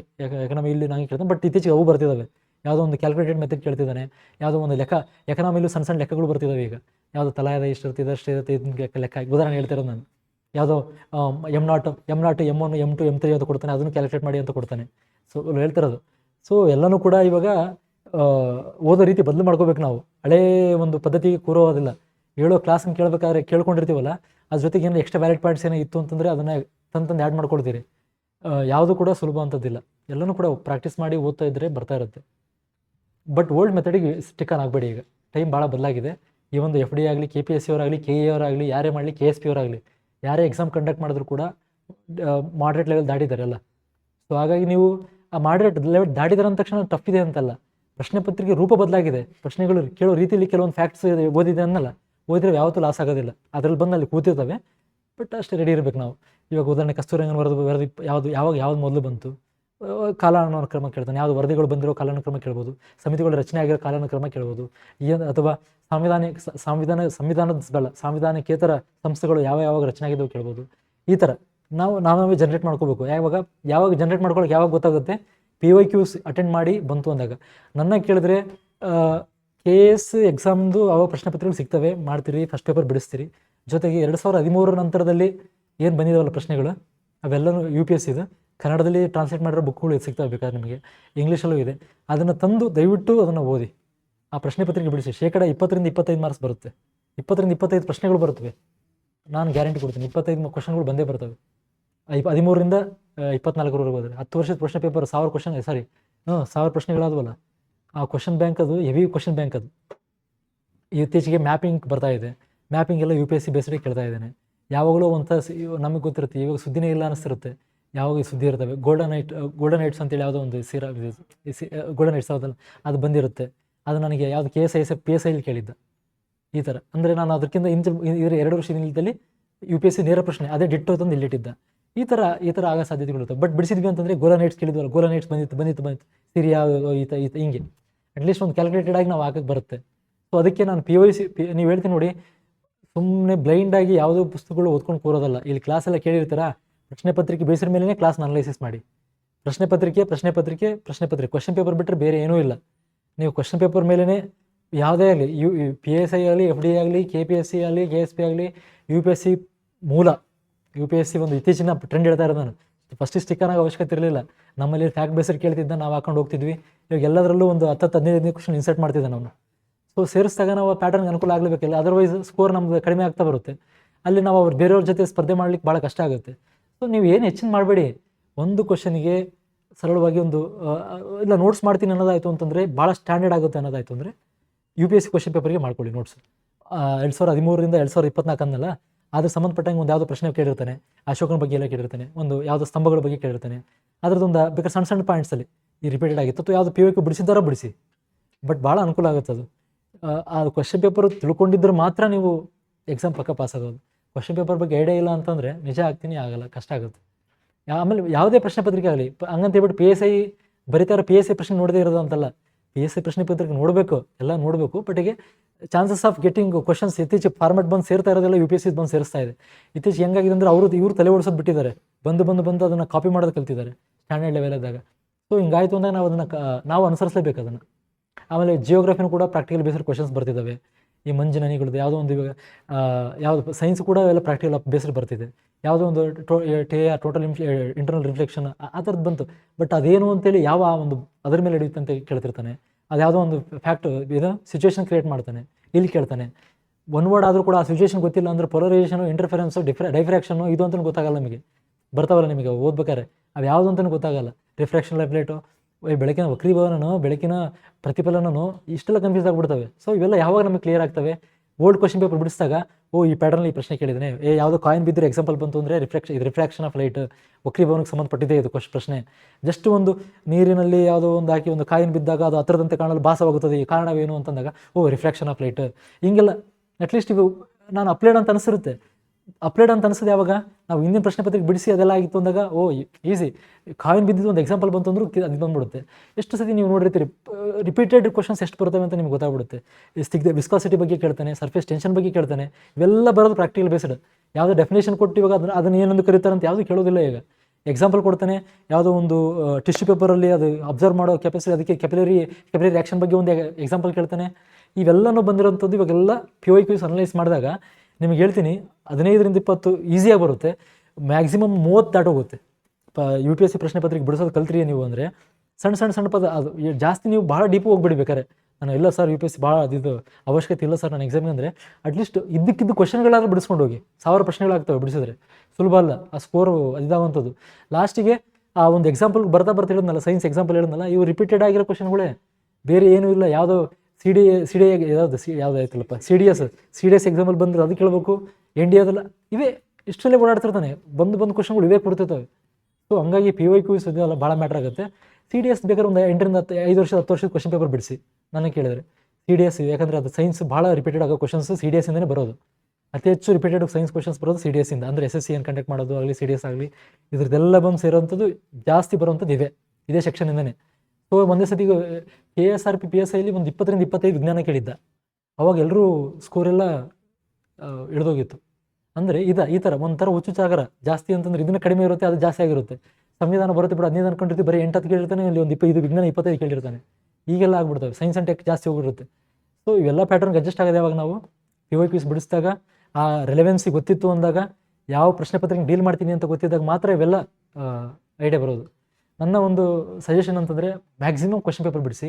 ಇಲ್ಲಿ ಎಲ್ಲ ಕ್ಲಾಸ್ ಕೇಳಿದಾಗ ಅಂದರೆ ಪ್ಯಾಟರ್ನ್ ಗೊತ್ತಿತ್ತು ಅಂದರೆ ಇದು ಏನು ಓದಬೇಕು ಅಂತ ಗೊತ್ತಿರುತ್ತೆ. ಅದರ್ವೈಸ್ ನೀವು ಸುಮ್ಮನೆ ಟೈಮ್ ಇಲ್ಲೇ ವೇಸ್ಟ್ ಮಾಡ್ತೀರಿ. ಅರ್ಥ ಆಯ್ತಲ್ಲ, ಥಿಯರಿ ಓದ್ಕೊಂಡು ಕೂತ್ಬಿಡ್ತೀರಿ.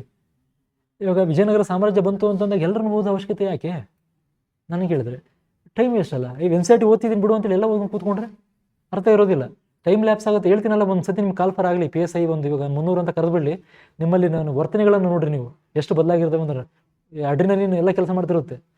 ನಿಜ ಭಾಳ ತ್ರಾಸಾಗುತ್ತೆ ರೀ, ಹಂಗಲ್ಲ ಸುಲಭ ಅಲ್ಲ. ನಿಮ್ಗೆ ಹೇಳ್ತೀನಿ, ಲಾಸ್ಟ್ ಟೈಮೆಲ್ಲ ಪ್ರಿಪ್ರೇಷನ್ ಮಾಡಕ್ಕೆ ಹೋಗ್ತಿರಲ್ಲ, ಭಾಳ ಹೊಡೆತ ಬೀಳ್ತದು. ಇಲ್ಲಿ ಎಷ್ಟು ಸಾಧ್ಯ ಆಗುತ್ತೋ ಈ ಟೈಮಲ್ಲಿ ಇದನ್ನು ಮಾಡಿದ ಮೇಲೆ ಅಲ್ಲಿ ಹೋಗಿ ಏನು ಮಾಡಬೇಕು, ನಿಮ್ಮ ಒಂದು ರೂಟೀನ್ ಗೊತ್ತಿರಲಿ ಅಲ್ಲಿ ಎಕ್ಸಾಮಲ್ಲಿ. ಸರಿ, ಇದು ನಿಮ್ಮ ರೂಮ್ಗೆ ಹೋದಾಗ ಟೈಮ್ ನಿಜವಾಗ್ಲೂ ವೇಸ್ಟ್ ಮಾಡೋ ಟೈಮೇ ಅಲ್ಲ ಇದು. ಭಾಳ ಕಾಂಪಿಟೇಷನ್ ಇದೆ. ಈ ಒಂದು PC ಎಕ್ಸಾಮು ಕೂಡ ಸ್ಪರ್ಧೆ ಜಾಸ್ತಿ ಆಗಿದೆ. ನಮ್ಮ ಒಂದು ಹೇಳ್ತೀನಲ್ಲ, ಲಿಮಿಟೇಷನ್ಸ್ ಗೊತ್ತಿರಲಿ ಅಂತ ಪದೇ ಹೇಳ್ತಿರ್ತೀನಿ. ನಮ್ಮ ಒಂದು ಏನು ವಿಚಾರಗಳು ಗೊತ್ತಿರಬೇಕು ನಮಗೆ. ಇಲ್ಲಿ ಯಾರು ಎದುರಿಸ್ತಾ ಇಲ್ಲ, ಬಟ್ ಎದುರಿಸೋ ಬದಲಾಗಿ ಓದಿ ಅಂತ ಹೇಳ್ತಾ ಇರೋದು ನಾವು. ಇಲ್ಲಿ ಕ್ಲಾಸ್ ಕೇಳ್ತೀರಾ, ಹೋಗಿ ರಿವಿಷನ್ ಮಾಡ್ಕೊಳ್ತೀರಾ, ಮತ್ತೆ ಕ್ವಶನ್ ಪೇಪರ್ ಬಿಡಿಸ್ತೀರಾ, ಕ್ಲಾಸ ರಿವಿಷನ್ನ ಇಷ್ಟರಲ್ಲಿ ಹೋಗ್ಬೇಕು. ನೀವು ಒಂದೇ ಸೋರ್ಸ್ನ ಮಲ್ಟಿಪಲ್ ಸೋರ್ಸ್ ಹೋಗೋಕೆ ಆಗೋದಿಲ್ಲ, ಟೈಮ್ ಇಲ್ಲ. ಇದು ಯಾವ ಸಂವಿಧಾನ ಇಲ್ಲಿ ಯಾರು ಬರ್ಸಿರ್ತಾರೆ ಅಷ್ಟು ಸಾಕು, ಬಿಟ್ಬಿಡಿ. ಬೇರೆ ಯಾವುದು ಸರ್ ಲಕ್ಷ್ಮೀಕಾಂತ್ ಹಂಗಂದ್ರೆ ಇಲ್ಲಿ ಯಾಕೆ ನೋಟ್ಸ್ ಬರ್ಕೊಂಡ್ರಿ? ನಾನು ಹೇಳ್ತಾರೆ ಯಾವುದೇ ಆಗಲಿ ಒಂದನ್ನು ಫಾಲೋ ಮಾಡಿ, ಅದರ್ವೈಸ್ ಟೈಮ್ ಆಗಲ್ಲ. ಲಾಸ್ಟ್ ರಿವಿಷನ್ ಮಾಡೋಕ್ಕೋಗಲ್ಲ ನಿಮಗೆ. ರಿವಿಷನ್ ಮಾಡದೇ ಇತ್ತು ಅಂತಂದರೆ ಅದರಷ್ಟು ಹೊಟ್ಟೆ ಉರಿಯುತ್ತದೆ. ಹೆಂಗಂದರೆ ಓದಿದ್ನಲ್ಲ ಇದು ಯಾಕೆ ಗೊತ್ತಾಗ್ತಿಲ್ಲ, ಯಾವ್ದು ಹಳೆ ನಾಗರಿಕತೆನೋ ಪ್ರಾಗೈತಿ ಯಾವ ನಾಗರಿಕತೆನಪ್ಪ ಅಂತ ಕನ್ಫ್ಯೂಸ್ ಆಗ್ಬಿಡುತ್ತೆ. ಅಲ್ಲಿ ಯಾವುದು ಮಧ್ಯದ ನಾಗರಿಕತೆ ಯಾವ್ದು ಹಿಂಗೆಲ್ಲ ಬರುತ್ತೆ ಅಲ್ಲಿ ಪ್ರಶ್ನೆಗಳು. ಯಾವ ಶಿಲಾಯುಗದಾಗ ಬಂತಿದ್ದು, ಯಾವುದ್ರಾಗಿತ್ತು, ಈ ಕಲ್ಲು ಈ ಪ್ಲೇಸ್ ಇದರಲ್ಲಿ ಇತ್ತಲ್ಲ ಅನಿಸುತ್ತೆ. ಯಾವಾಗ ಅದೆಲ್ಲ ಆಗೋದು? ರಿವಿಷನ್ ಇಲ್ದಾಗ. ರಿವಿಷನ್ ಜಾಸ್ತಿ ಇತ್ತು ಅಂದರೆ ಈ ಪ್ಲೇಸ್ ಇದೆ, ಅಥವಾ ನಿಮ್ಮದೇ ಆದಂಥ ಒಂದು ಮೆಮರೀಸ್ ಕ್ರಿಯೇಟ್ ಮಾಡ್ಕೊಂಡಿರ್ತೀರಿ, ನಿಮ್ಮದೇ ಆದಂಥ ರೀತಿಯಲ್ಲಿ ಎಡಿಟ್ ಮಾಡ್ಕೊಂಡಿರ್ತೀರಿ, ಅವಾಗೆಲ್ಲ ನಿಮ್ಗೆ ಈಸಿ ಆಗುತ್ತೆ. ಇವೆಲ್ಲ ನಾನು ಅನುಭವಿಸಿರೋದು ಹೇಳ್ತಾ ಇರೋದು. ಪ್ರತಿಯೊಂದು ಎಕ್ಸಾಮಲ್ಲೂ ಕೂಡ ಸ್ಟ್ರಗಲ್ ಮಾಡಿರೋದು. ನಮಗೆ ಬೇಜಾರಾಗುತ್ತೆ, ತಲೆನೋವು ಬಂದುಬಿಟ್ಟಿರುತ್ತೆ ಒಂದು ಸತಿ ಕ್ವಶನ್ ಪೇಪರ್ ಬಿಡಿಸ್ಬೇಕಾದ್ರೆ. ಇವೆಲ್ಲ ಆಗಿರೋವೆಲ್ಲ ನಮಗೆ ಅನುಭವ ಆಗಿರೋವೆ. ನೀವು ಟೆಸ್ಟ್ ಬರೆದಾಗ ಅದನ್ನು ಅದಕ್ಕೆ ಈ ಒಂದು ಪಕ್ಕದಲ್ಲಿ ಕೂತಿರಲಿ, ಬರಿಬೇಕಾದ್ರೆ ಟೆಸ್ಟ್ ಬರಿಬೇಕಾದ್ರೆ ಒಂದು ಎಕ್ಸಾಮ್ ಹಾಲ ಅಂದ್ಕೊಂಡೇ ಬರೀರಿ. ಆ ಮನಸ್ಥಿತಿಲಿ ಬರೆದಾಗ ಮಾತ್ರ ನಿಮ್ಗೆ ಆ ಟೆನ್ಷನು ಕ್ರಿಯೇಟ್ ಆಗಬೇಕು. ಆ ಟೆನ್ಷನಲ್ಲಿ ಒತ್ತಡದಲ್ಲೂ ನೀವು ಸರಿಯಾಗಿ ಉತ್ತರ ಹಾಕೋಗಳನ್ನ ಕಲಿಬೇಕು. ಅವಾಗಲೇ ಆಗೋದು. ಟೆಸ್ಟ್ ಬಿಡು ಅಂತೇಳಿ ಇಗ್ನೋರ್ ಮಾಡಬೇಡಿ. ಆ ಬಂದಿರೋ ಸ್ಕೋರ್ನು ಕೂಡ ಅನಲೈಸ್ ಮಾಡಿ. ಪ್ರಶ್ನೆ ಪತ್ರಿಕೆ ಸರ್ ಅನಲೈಸ್ ಮಾಡ್ತಿರ್ತಾನೆ ಅನ್ಸುತ್ತೆ ಬಂದಮೇಲೆ, ಹೌದಲ್ಲ? ಆ ಅನಲೈಸ್ ಮಾಡಿದ್ರೆ ಅದು ಯಾಕೆ, ಅದೇನು ವಿಚಾರ ಏನು ಎತ್ತ ಅಂತ ತಿಳ್ಕೊಳ್ಳಿ. ಅದು ಭಾಳ ಮ್ಯಾಟ್ರ್ ಆಗುತ್ತೆ. ಆಲ್ಮೋಸ್ಟ್ ಅಲ್ಲಿ ಪ್ರಶ್ನೆ ಪತ್ರಿಕೆ ಕೊಡುವಂಥದ್ದು ಹೇಳ್ತೀನಿ ನೋಡಿ, ಯಾರು ತಮ್ಮ ಕ್ರಿಯೇಟಿವಿಟಿ ಯೂಸ್ ಮಾಡಿ ಕೊಡೋದು ಒಂದು, ಬಟ್ ಎಲ್ಲನೂ ಕೂಡ ನೀವು PYQs ಬಂದಿರೋ ಆಧಾರದ ಮೇಲೆ ನಿಮ್ಮ ಪ್ರಶ್ನೆಗಳ ಕೇಳಿರ್ತಾರೆ ಹೊರತಾಗಿ ಯಾರೋ ನಾವು ಬೇರೆ ಒಂದು ಪ್ರಶ್ನೆನೂ ಅನ್ವೇಷಿಸಿಬಿಟ್ರೆ ನಮಗೆ ಪ್ರಶಸ್ತಿ ಬರೋದಿಲ್ಲ. ನಾವು ನಮ್ಮ ಒಟ್ಟಾರೆ ಉದ್ದೇಶ ಏನು, ಆ ಪ್ರಶ್ನೆ ಪತ್ರಿಕೆಯಿಂದ ನಿಮಗೆ ಇಲ್ಲಿ ಹೀಲ್ಡ್ ಬಂದಿರಬೇಕು, ಏನು ಅದನ್ನು ಕ್ಲಿಯರ್ ಮಾಡೋಕ್ಕಾಗಿರ್ಬೇಕು, ಅನುಕೂಲ ಆಗಿರಬೇಕು. ಸೊ ಯಾವುದೋ ಒಂದು ಹೊಸ ಪ್ರಶ್ನೆನೋ ನಿಮಗೆ ಡಿಫಿಕಲ್ಟಿ ಲೆವೆಲ್ ತಂದು ಜಾಸ್ತಿ ಇಟ್ಟು ನಿಮ್ಮನ್ನು ತಪ್ಪು ಮಾಡಿಸೋ ಉದ್ದೇಶ ಇಲ್ಲಿ ಯಾರಿಗೂ ಇರೋದಿಲ್ಲ. ಒಟ್ಟಾರೆ ಉದ್ದೇಶ ಅಷ್ಟೇ. ಹಳೆ ಪ್ರಶ್ನೆ ಪತ್ರಿಕೆಗಳ ಬೇಸಿನ ಮೇಲೇ ಕ್ವಶನ್ ಪೇಪರ್ ತೆಗಿತಾರೆ ಅವರು. ಸೊ ಪ್ರತಿಯೊಂದೂ ಅಷ್ಟೇ ಗಮನದಲ್ಲಿರಬೇಕು. ಸ್ಪೋರ್ಟ್ಸ್ ಸೆಕ್ಷನ್ UPSC ಒಂದು 2-3 ಪ್ರಶ್ನೆ ಬಂತು ಅಂತೇಳಿ ಅವತ್ತೆಲ್ಲ ಸ್ಪೋರ್ಟ್ಸ್ ಎಲ್ಲ ಓದೋಕ್ಕಾಗುತ್ತಾ? ಆಗಲ್ಲ. ಅವು ರ್ಯಾಂಡಮ್, ಏನು ಮಾಡೋಕ್ಕಾಗಲ್ಲ. ಬರ್ತಿರ್ತವೆ, ಒಂದು ಶಾಕ್ ಬರ್ತಿರುತ್ತೆ. ಅದ್ರ ಬದಲಾಗಿ ಅದಕ್ಕೆ ಹೈ ಈಲ್ಡ್ ಸೋರ್ಸಸ್ ಅಂತೇಳಿ ಭಾಳ ಅದೇನೇ ಐಲ್ ಟಾಪಿಕ್ಗಳು ಇರ್ತಾವೆ ಅಂತಾರಲ್ಲ, ಅದು ಅವು ಭಾಳ ಗಮನ ಕೊಡಿ. ವಿಜಯನಗರ ಸಾಮ್ರಾಜ್ಯ ಅಂದೆ ಕೃಷ್ಣದೇವರ ಬಗ್ಗೆನೇ ಜಾಸ್ತಿ ಕೇಳೋದು, ಅಕ್ಕಬುಕ್ರ ಜೊತೆಗೆ ಹರಿಯರ ಬಗ್ಗೆ ಯಾರು ಕೇಳ್ತಾರೆ ಅಂತಂದ್ರೆ ಒಂದು ಅದಕ್ಕೆ ಕ್ವಶನ್ ಪೇಪರ್ ಬಿಡಿಸಿದಾಗ ಸೆಲೆಕ್ಟೆಡ್ ಟಾಪಿಕ್ ಓದ್ಬೇಕು ಅಂತ ಬಂದ್ಬಿಡುತ್ತೆ ತಲೆಗೆ. ಇಷ್ಟೇ ರಾಜರುಗಳು ನನಗೆ ಮಹತ್ವ. ಇವಾಗ ಯಾವುದೋ ಬಂತು, ಮೌರ್ಯರು ಬಂತು ಅಂದರೆ ಅಶೋಕ ಬೇಕು, ಚಂದ್ರಗುಪ್ತ ಬೇಕು, ಅದ್ರ ಜೊತೆಗೆ ಏನೋ ಒಂದು ಕೃತಿಗಳು ಬೇಕು, ಯಾವುದು ಮೆಗಾಸ್ಥಾನಿಕ ಇಂಡಿಕಾ, ಈ ಒಂದು ರಿಲೆವೆನ್ಸ್ ಗೊತ್ತಾಗುತ್ತಲ್ಲ ನಿಮಗೆ. ಅವಾಗ ನೀವು ಓದ್ಬೇಕಾದ್ರೆ ಯಾವುದನ್ನ ಗಮನಕ್ಕೆ ಇಡಬೇಕು, ಯಾವುದನ್ನ ಅಂಡರ್ಲೈನ್ ಮಾಡಬೇಕು ಅನ್ನೋದು ಕೂಡ ಒಂದು ಕಲೆ. ಫಸ್ಟಿಗೆ ಓದ್ಬೇಕಾದ್ರೆ ಎಲ್ಲನೂ ಅಂಡರ್ಲೈನ್ ಮಾಡ್ಕೊಂಡು ಹೋಗ್ತೀರಾ, ಬರ್ತಾ ಬರ್ತಾ ಬರ್ತಾ ಬರ್ತಾ ರಿವಿಷನ್ ಮಾಡೋಕ್ಕಾಗಲ್ಲ, ಕಷ್ಟ ಅಂತ ಗೊತ್ತಾಗುತ್ತೆ. ಆಮೇಲೆ ಇನ್ನೊಂದು ಪೆನ್ ಬಳಸ್ತೀವಿ ಕಡಿಮೆ, ಇಷ್ಟೇ ಇದೇ ಇಂಪಾರ್ಟೆಂಟ್ ಅಂತ. ಅದೆಲ್ಲ ಯಾವಾಗ ಬರುತ್ತೆ, ನಮ್ಮ ಎಕ್ಸ್ಪೀರಿಯನ್ಸ್ ಆದಮೇಲೆ. ಸೊ ಅದಕ್ಕೆ ಎಕ್ಸ್ಪೀರಿಯನ್ಸ್ ಅನ್ನೋ ಥರ ಎಲ್ಲ ನಾವು ಅನುಭವಿಸ್ಕೊಂಡು ಕೂರೋಕ್ಕಾಗೋದಿಲ್ಲ, ಬೇರೆಯವ್ರು ನೋಡಿ ಕಲಿಬೇಕು ಅಂತಾರಲ್ಲ ಆ ಥರ. ಫಸ್ಟಿಗೆ ಒಂದು ರೀಡಿಂಗ್ ಮಾಡಿರ್ತೀರಿ, ಅದಕ್ಕೆ ಪ್ರಶ್ನೆ ಪತ್ರಿಕೆ ಬಿಡಿಸ್ತು ಅಂದರೆ ನಿಮಗೆ ಹೈಲೈಟೆಡ್ ಟಾಪಿಕ್ ಗೊತ್ತಾಗ್ಬಿಡುತ್ತೆ. ನಾನು ಇದು ಕ್ವಶನ್ ಪೇಪರಲ್ಲಿ ಬಂದಿತ್ತಲ್ಲ, ಇದು ಅಂಡರ್ ಇಂಪಾರ್ಟೆಂಟ್ ಇದು. ಅಟ್ಲೀಸ್ಟ್ ಅವಾಗ ನೀವು ಕಲಿತೀರಿ. ಯಾಕಂದ್ರೆ ಹೊಸೂರು ಭಾಳ ಇದೀರಿ ಇಲ್ಲಿ, ಯಾರೋ ಬರೋ ಸಡನ್ನಾಗಿ ಬಂದು ಇಲ್ಲಿ ಒಂದು 2-3 ವರ್ಷ ಓದೋರಿಗೆ ಆಯ್ತು ಅಂದ್ರೆ ನಾನು ಹೇಳೋಕೆ ಹೋಗ್ತಿರಲಿಲ್ಲ, ಎಷ್ಟು ಹೇಳೋ ಅವಶ್ಯಕತೆ ಇಲ್ವಲ್ಲ. ಯಾಕಂದ್ರೆ ಅವ್ರಿಗೆ ಗೊತ್ತಿರುತ್ತೆ, ಅದು ಗೊತ್ತಿರೋ ವಿಚಾರ ಹೇಳೋದಿಲ್ಲ. ಇಲ್ಲಿ ಹೊಸ್ದಾಗಿ ಬಂದಿರೋರಿಗೆ ನಿಜ ಹೇಳ್ತೀನಿ, ಪ್ರತಿಯೊಂದು ಅಂಶನೂ ಕೂಡ ಇಂಪಾರ್ಟೆಂಟ್. ಯಾವುದನ್ನು ಓದಬೇಕು, ಯಾವುದನ್ನು ಓದಬಾರ್ದು ಅನ್ನೋದು ಕೂಡ ಅಷ್ಟೇ ಇಂಪಾರ್ಟೆಂಟ್. ಸೆಕೆಂಡ್ ಪೇಪರ್ ಅಷ್ಟೇ ಹೇಳ್ತೀನಲ್ಲ, ವ್ಯಾಸ್ಟ್ ಇದೆ. ಓದೋ ಕಲೆ ಗೊತ್ತಿತ್ತು ಅಂದರೆ ಅಷ್ಟೇ ಸ್ಕೋರು ಕೂಡ ಮಾಡ್ಬೋದು. ಮತ್ತೆ ಏನಾದರೂ ಡೌಟ್ಸ್? ಓಕೆ. ಹಾಂ ಹಾಂ ಹಾಂ ಹಾಂ ಸ್ಕಿಪ್ ಮಾಡೋದಲ್ಲ. ಅದನ್ನು ಆ ಥರ ಪ್ರಶ್ನೆಗಳು ಬಂತು ಅಂದಾಗ ಫಸ್ಟ್ ಓದಿರ್ತೀರಿ, ಓದಿನೇ ಮುಂದಕ್ಕೆ ಹೋಗಿರ್ತೀರಿ ಆ ಪ್ರಶ್ನೆನ. ಅಲ್ಲಿ ಆ ಟೈಮಲ್ಲಿ ಭಾಳ ಗೊಂದಲ ಇತ್ತು ಅಂದರೆ ಹೇಳ್ತೀನಿ ನೋಡಿ, 75-25 ಲೆಕ್ಕಿತ್ತಾ, ಇಲ್ಲ 3 ನನಗೆ ಗ್ಯಾರಂಟಿ ಇದೆ, ಒಂದು ಯಾಕೋ ಗ್ಯಾರಂಟಿ ಇಲ್ಲ ಅಂತಂದಾಗ ನೀವು 3 ಹೋಗಿ ಅಂತೀನಿ ನಾನು. 4ಕ್ಕೆ 4 ಆಗೋ ಸಾಧ್ಯತೆ ಇವೆಲ್ಲ ಇದ್ರಲ್ಲೂ ಕೂಡ ಎಲಿಮಿನೇಷನ್ ಟೆಕ್ನಿಕ್ ಬರ್ತವೆ. ಯಾವಾಗ ನೀವು ಓಲ್ಡ್ ಕ್ವಶನ್ ಪೇಪರ್ ಭಾಳಷ್ಟು ಬಿಡಿಸಿ, ಅವಾಗ ನಿಮಗೊಂದು ಎಲಿಮಿನೇಷನ್ ಒಂದು ಕೀ ಬರ್ತಾ ಇರುತ್ತೆ ತಲೆಯಲ್ಲಿ, ಯಾವುದನ್ನು ಎಲಿಮಿನೇಟ್ ಮಾಡ್ಬೋದು ಅಂತ ಗೊತ್ತಾಗುತ್ತೆ ನಿಮಗೆ ಇಲ್ಲಿ. ಅಂದರೆ ನಾನು ಹೇಳ್ತಾರೆ 3 ಅಂಶಗಳು ನಿಮಗೆ ಪರ್ಫೆಕ್ಟ್ ಗೊತ್ತು, ಒಂದು ನಿಮಗೆ ಗೊತ್ತಿಲ್ಲಲ್ಲ. ಬಟ್ ಚಾನ್ಸಸ್ ಆಫ್ 3 ಸರಿ ಅಂತಲೂ ಒಂದು ಹಾಕೋದು, ಒಂದು ಆಗ್ಬೇಕು ಸರಿ ಆಗ್ಬೇಕಾದ್ರೆ, ಆದರೆ 4 ಸರಿ ಆಗಬೇಕು.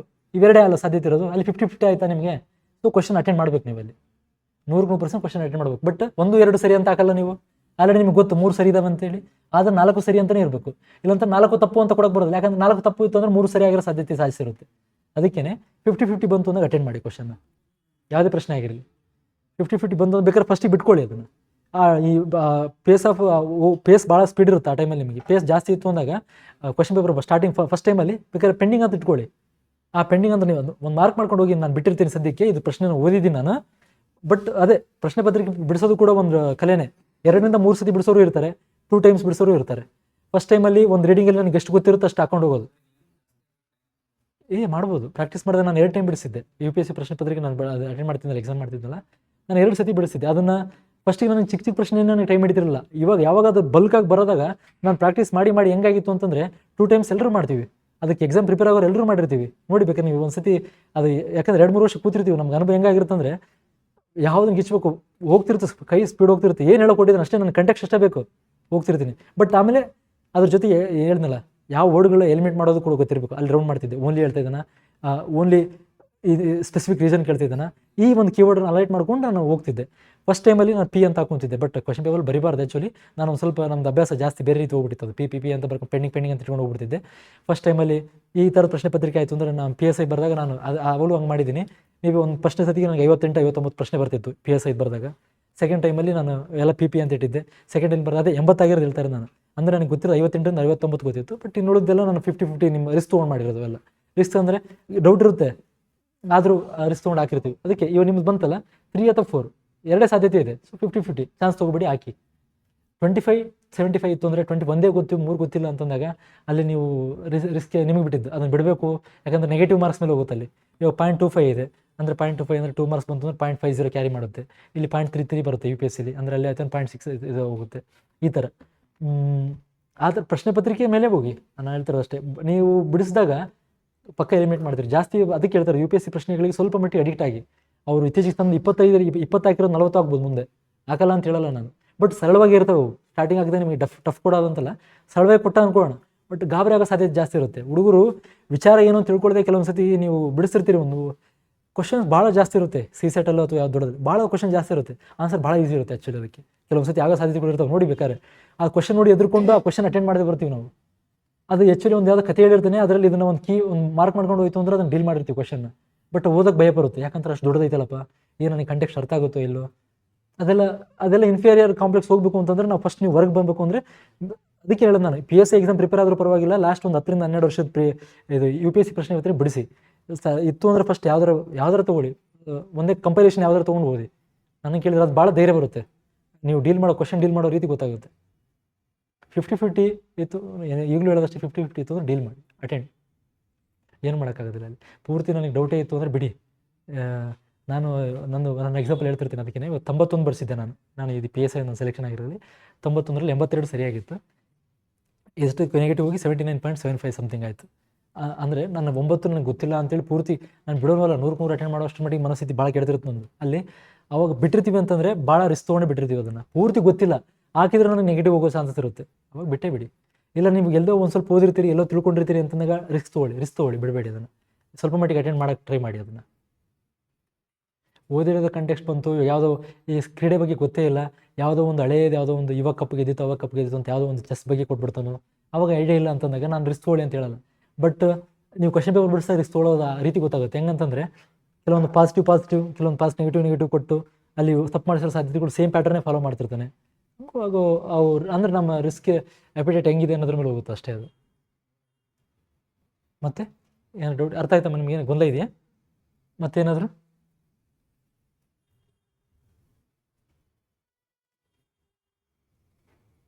ಸರಿಯಾಗಿ ಮುಗಿಸ್ಲಾ? ಏನಾದರೂ ಡೌಟ್ಸ್ ಇತ್ತು ಅಂದರೆ ಕೇಳಿ. ನನಗೆ ಎಷ್ಟು ಜನ ಕಳಿಸ್ತೀರಿ ನೋಡೋಣ. ಅಟ್ಲೀಸ್ಟ್ 50 ಪದಗಳ ಕೀವರ್ಡಾಗಿ ಕಳಿಸಿ.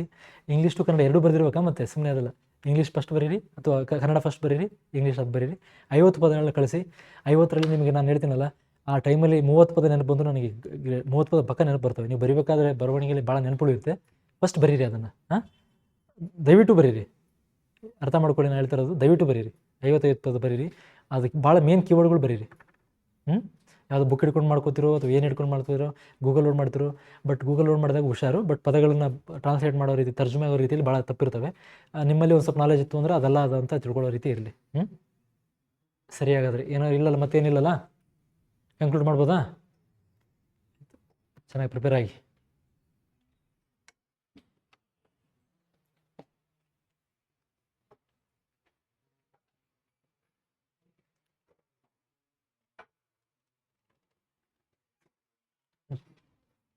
ಆರಾಮ ಸರ್? ಆರಾಮ.